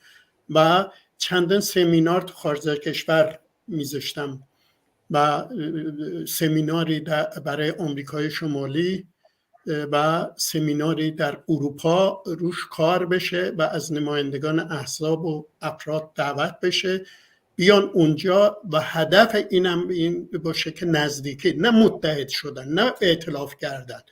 این متاسفانه تو جریانات چپ ایرانی فرقه‌گرایی، خودخواهی و رهبرپرستی بسیار بالاست، ولی کومله اینو نداره، فرقه‌گرا نیست، رهبرگرا نیست، یه جنبش اجتماعیه. بنابراین این فراخونش در از طرف تمام نیروهایی که من میشناسم، کومله رو میشناسم، اونها رو میشناسم و روش کار بشه، این کار عملیه و این اقدام عملی حالا تو تبلیغات و جهتگیری ها و نشریه و اینا همینو به عنوان یکی از کمپین ها متحد کردن جنبش های اجتماعی و متحد کردن سازمان هایی که به ما نزدیکترن. برای مثال اگه ما میخواییم تو استکهلم یا اکسیون بذاریم، تو استرالیا میخواییم یا اکسیون بذاریم علیه اعدام، علیه اعدام طبقاتی نیست، اعدام انسانیه، اجتماعیه، همه باید بتونن بیان اونجا شرکت کنن. ما در مقابل اعدام شما کمونیسم رو قبول دارین ندارین، سوسیالیسم نباید بذارین، لغو اعدامه، برای همه مفید لغو اعدام. این یه نقطه آخرم من بار دیگه 26 بهمن روز کومله را به همه شما عزیزان، به رفقایم در صفوف حزب کمونیست ایران کومله، به هوادارانشون، به جنبش‌های اجتماعی ایران تبریک میگم. امیدوارم به هر رو بتونیم هر روزمون روز کومله باشه، 365 روزو به این شکلی که امروز برنامه‌ریزی شده به زبان کردی، به زبان فارسی، این تجربه ها انتقال داده بشه. صرفاً بحث بر سر یه تشکیلات نیست، بحث بر سر انتقال تجارب، بحث بر سر گسترش شعارا، مطالبات، بحث بر سر روشن کردن افق چشماندازه. خیلی ممنونم رفقا، خسته نباشین و از شورش عزیز، از بوریام نهایت تشکر دارم. شما عزیزان که میدونم از صبح امروز مثل هر روز خستگی ناپذیر داریم مبارزه میکنیم، ولی شما جوان‌ترین، انرژی بیشتری دارید. موفق تر باشید. خیلی ممنون، با سپاس از شما. خب رفیق وریا هم صحبت‌های پایانیشون رو بفرمایید. منم روز کومله رو به همه عزیزانی که قلبشون برای آزادی میتپه تبریک میگم دوباره و از این یک دقیقه استفاده میکنم برای اینکه اون چیزی که رفیق بهرام گفت رو دوباره بهش اشاره بکنم، اونم بخش چپ خارج کشوری. اولا قبلش برای همه فعالین ایران واقعا عرضی موافقت میکنم، میدونم که تو چه شرایطی دارن فعالیت میکنن. در مورد چپ خارج کشور من فکر میکنم این بسیار بسیار مهم هست که ما این هماهنگی رو به وجود بیاریم. منم تاکید میکنم سر بحث سر این نیست که ما یه تشکیلات بشیم یا یه جبهه‌ای بشیم که همه التقاط پیدا بکنیم. نه، بحث اینا نیست. بحث اینه که ما هماهنگ کار بکنیم. یه نمونهش مثلا همین همایشی که در کلن صورت گرفت، خب در مقابل راستای یه حرکتی بود. هرچند به نظر من قدرت چپ میتونست مثلا 20 برابر اون باشه که توی کل صورت گرفت، یعنی حتی بیشتر. ولی خود همین که صورت گرفت یک نمایش قدرتی بود. بالاخره چپ هم هستن و کسی تو جامعه نمیتونه اینا رو در نظر نگیره. در نتیجه این خیلی مهمه که ما چپ یا احزاب چپ، انسانای چپ منفرد بتونن هماهنگی وجود بیارن. و من فکر میکنم و خواهش میکنم از رفیق بهرام، فکر میکنم ایشون هم خیلی میتونه نقش داشته باشه که تو دور آینده خودمون این رو دو دستور کارمون بذاریم و امیدوارم بتونیم به اقدامات کنکرت در این رابطه در این دور به وجود آوردن این هماهنگی نقش بیشتری داشته باشیم با هم دیگه. خسته نباشید. با سپاس از شما یک بار دیگر از هر ستای این رفقا تشکر میکنیم که در این برنامه شرکت کردن. منم از طرف خودم از شما تشکر میکنم و خیلی ممنون برای حرفای خوب و پردستاوردتون. خسته نباشید. خسته نباشید. بله بینندگان گرامی، به پایان این ویژه برنامه که به مناسبت 26 بهمن روز کومله و روز به عبارتی دقیق‌تر آشکارا شدن فعالیت‌های علنی، فعالیت‌های کومله گرامی داشته شد، در خدمت شما بودیم. امیدوارم این برنامه مورد توجه شما قرار گرفته باشه و از آن استفاده کرده باشید. خیلی ممنون. تا برنامه دیگر، بدرود.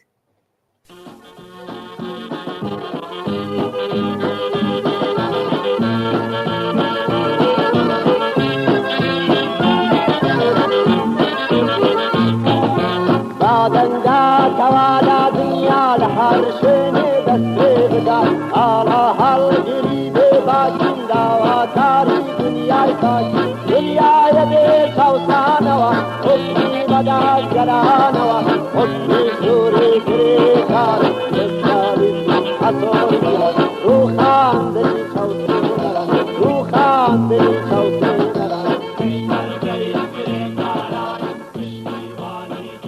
پیشمرگ کارگرانیم، حامی دهقانان، کومله زحمتکشانیم. بگذار در سراسر جهان بپیچد تا هر کجا که ندای ما به گوش میرسد. ما پرچمداران بیباکیم، خواهان برپایی دنیایی نو، دنیایی بدون استثمار، دنیایی که حاکمیتش در دست مردمانش باشد. حکومت سرخ کارگران. سوسیالیسم روشنی بخش جهان فرداست، فردایی که استثمارگران سرنگون شدند.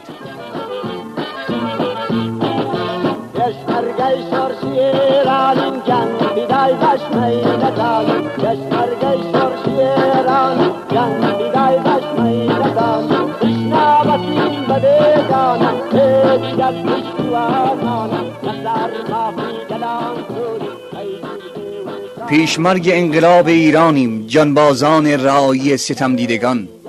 به اتکا به نیروی خود و در حمایت وسیع مردم در راه رسیدن به حق تعیین سرنوشت پای می فشاریم. پیگیر، بیوقفه و مصمم نیروی خلق را در حمایت خود داریم. هرچند راهمان دور، سخت و خونین و سرخ، اما چه باک از مرگ و نیستی جان میبازیم در راه زندگی.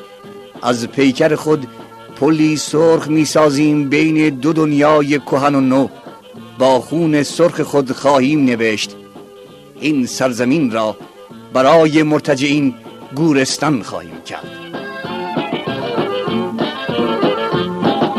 هر چند کره گمان يا سخوكنا يوسرا ضلنا كيلا مرقونما جنة كيلا ريسيا لشمانا كيلا بيسي لم تنورا بوعوتي ملوكنا فيني جسنا ولا تكيلا برسا لا هموكونا برسا لا هموكونا برسا نشمر كيلا كاراني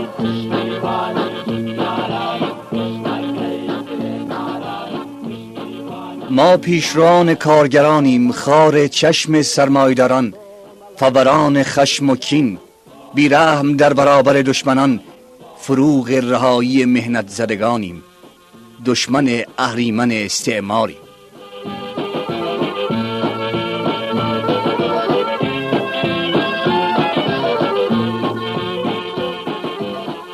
برافرازنده پرچم سرخ، رهرو راهی دور، جانبازان راه آینده، به سان انقلابیون جهان، خونمان روشنگر راهمان، چشم امید مهنت زدگان به راه ما، پیروزی ما آرزوی استثمار شدگان.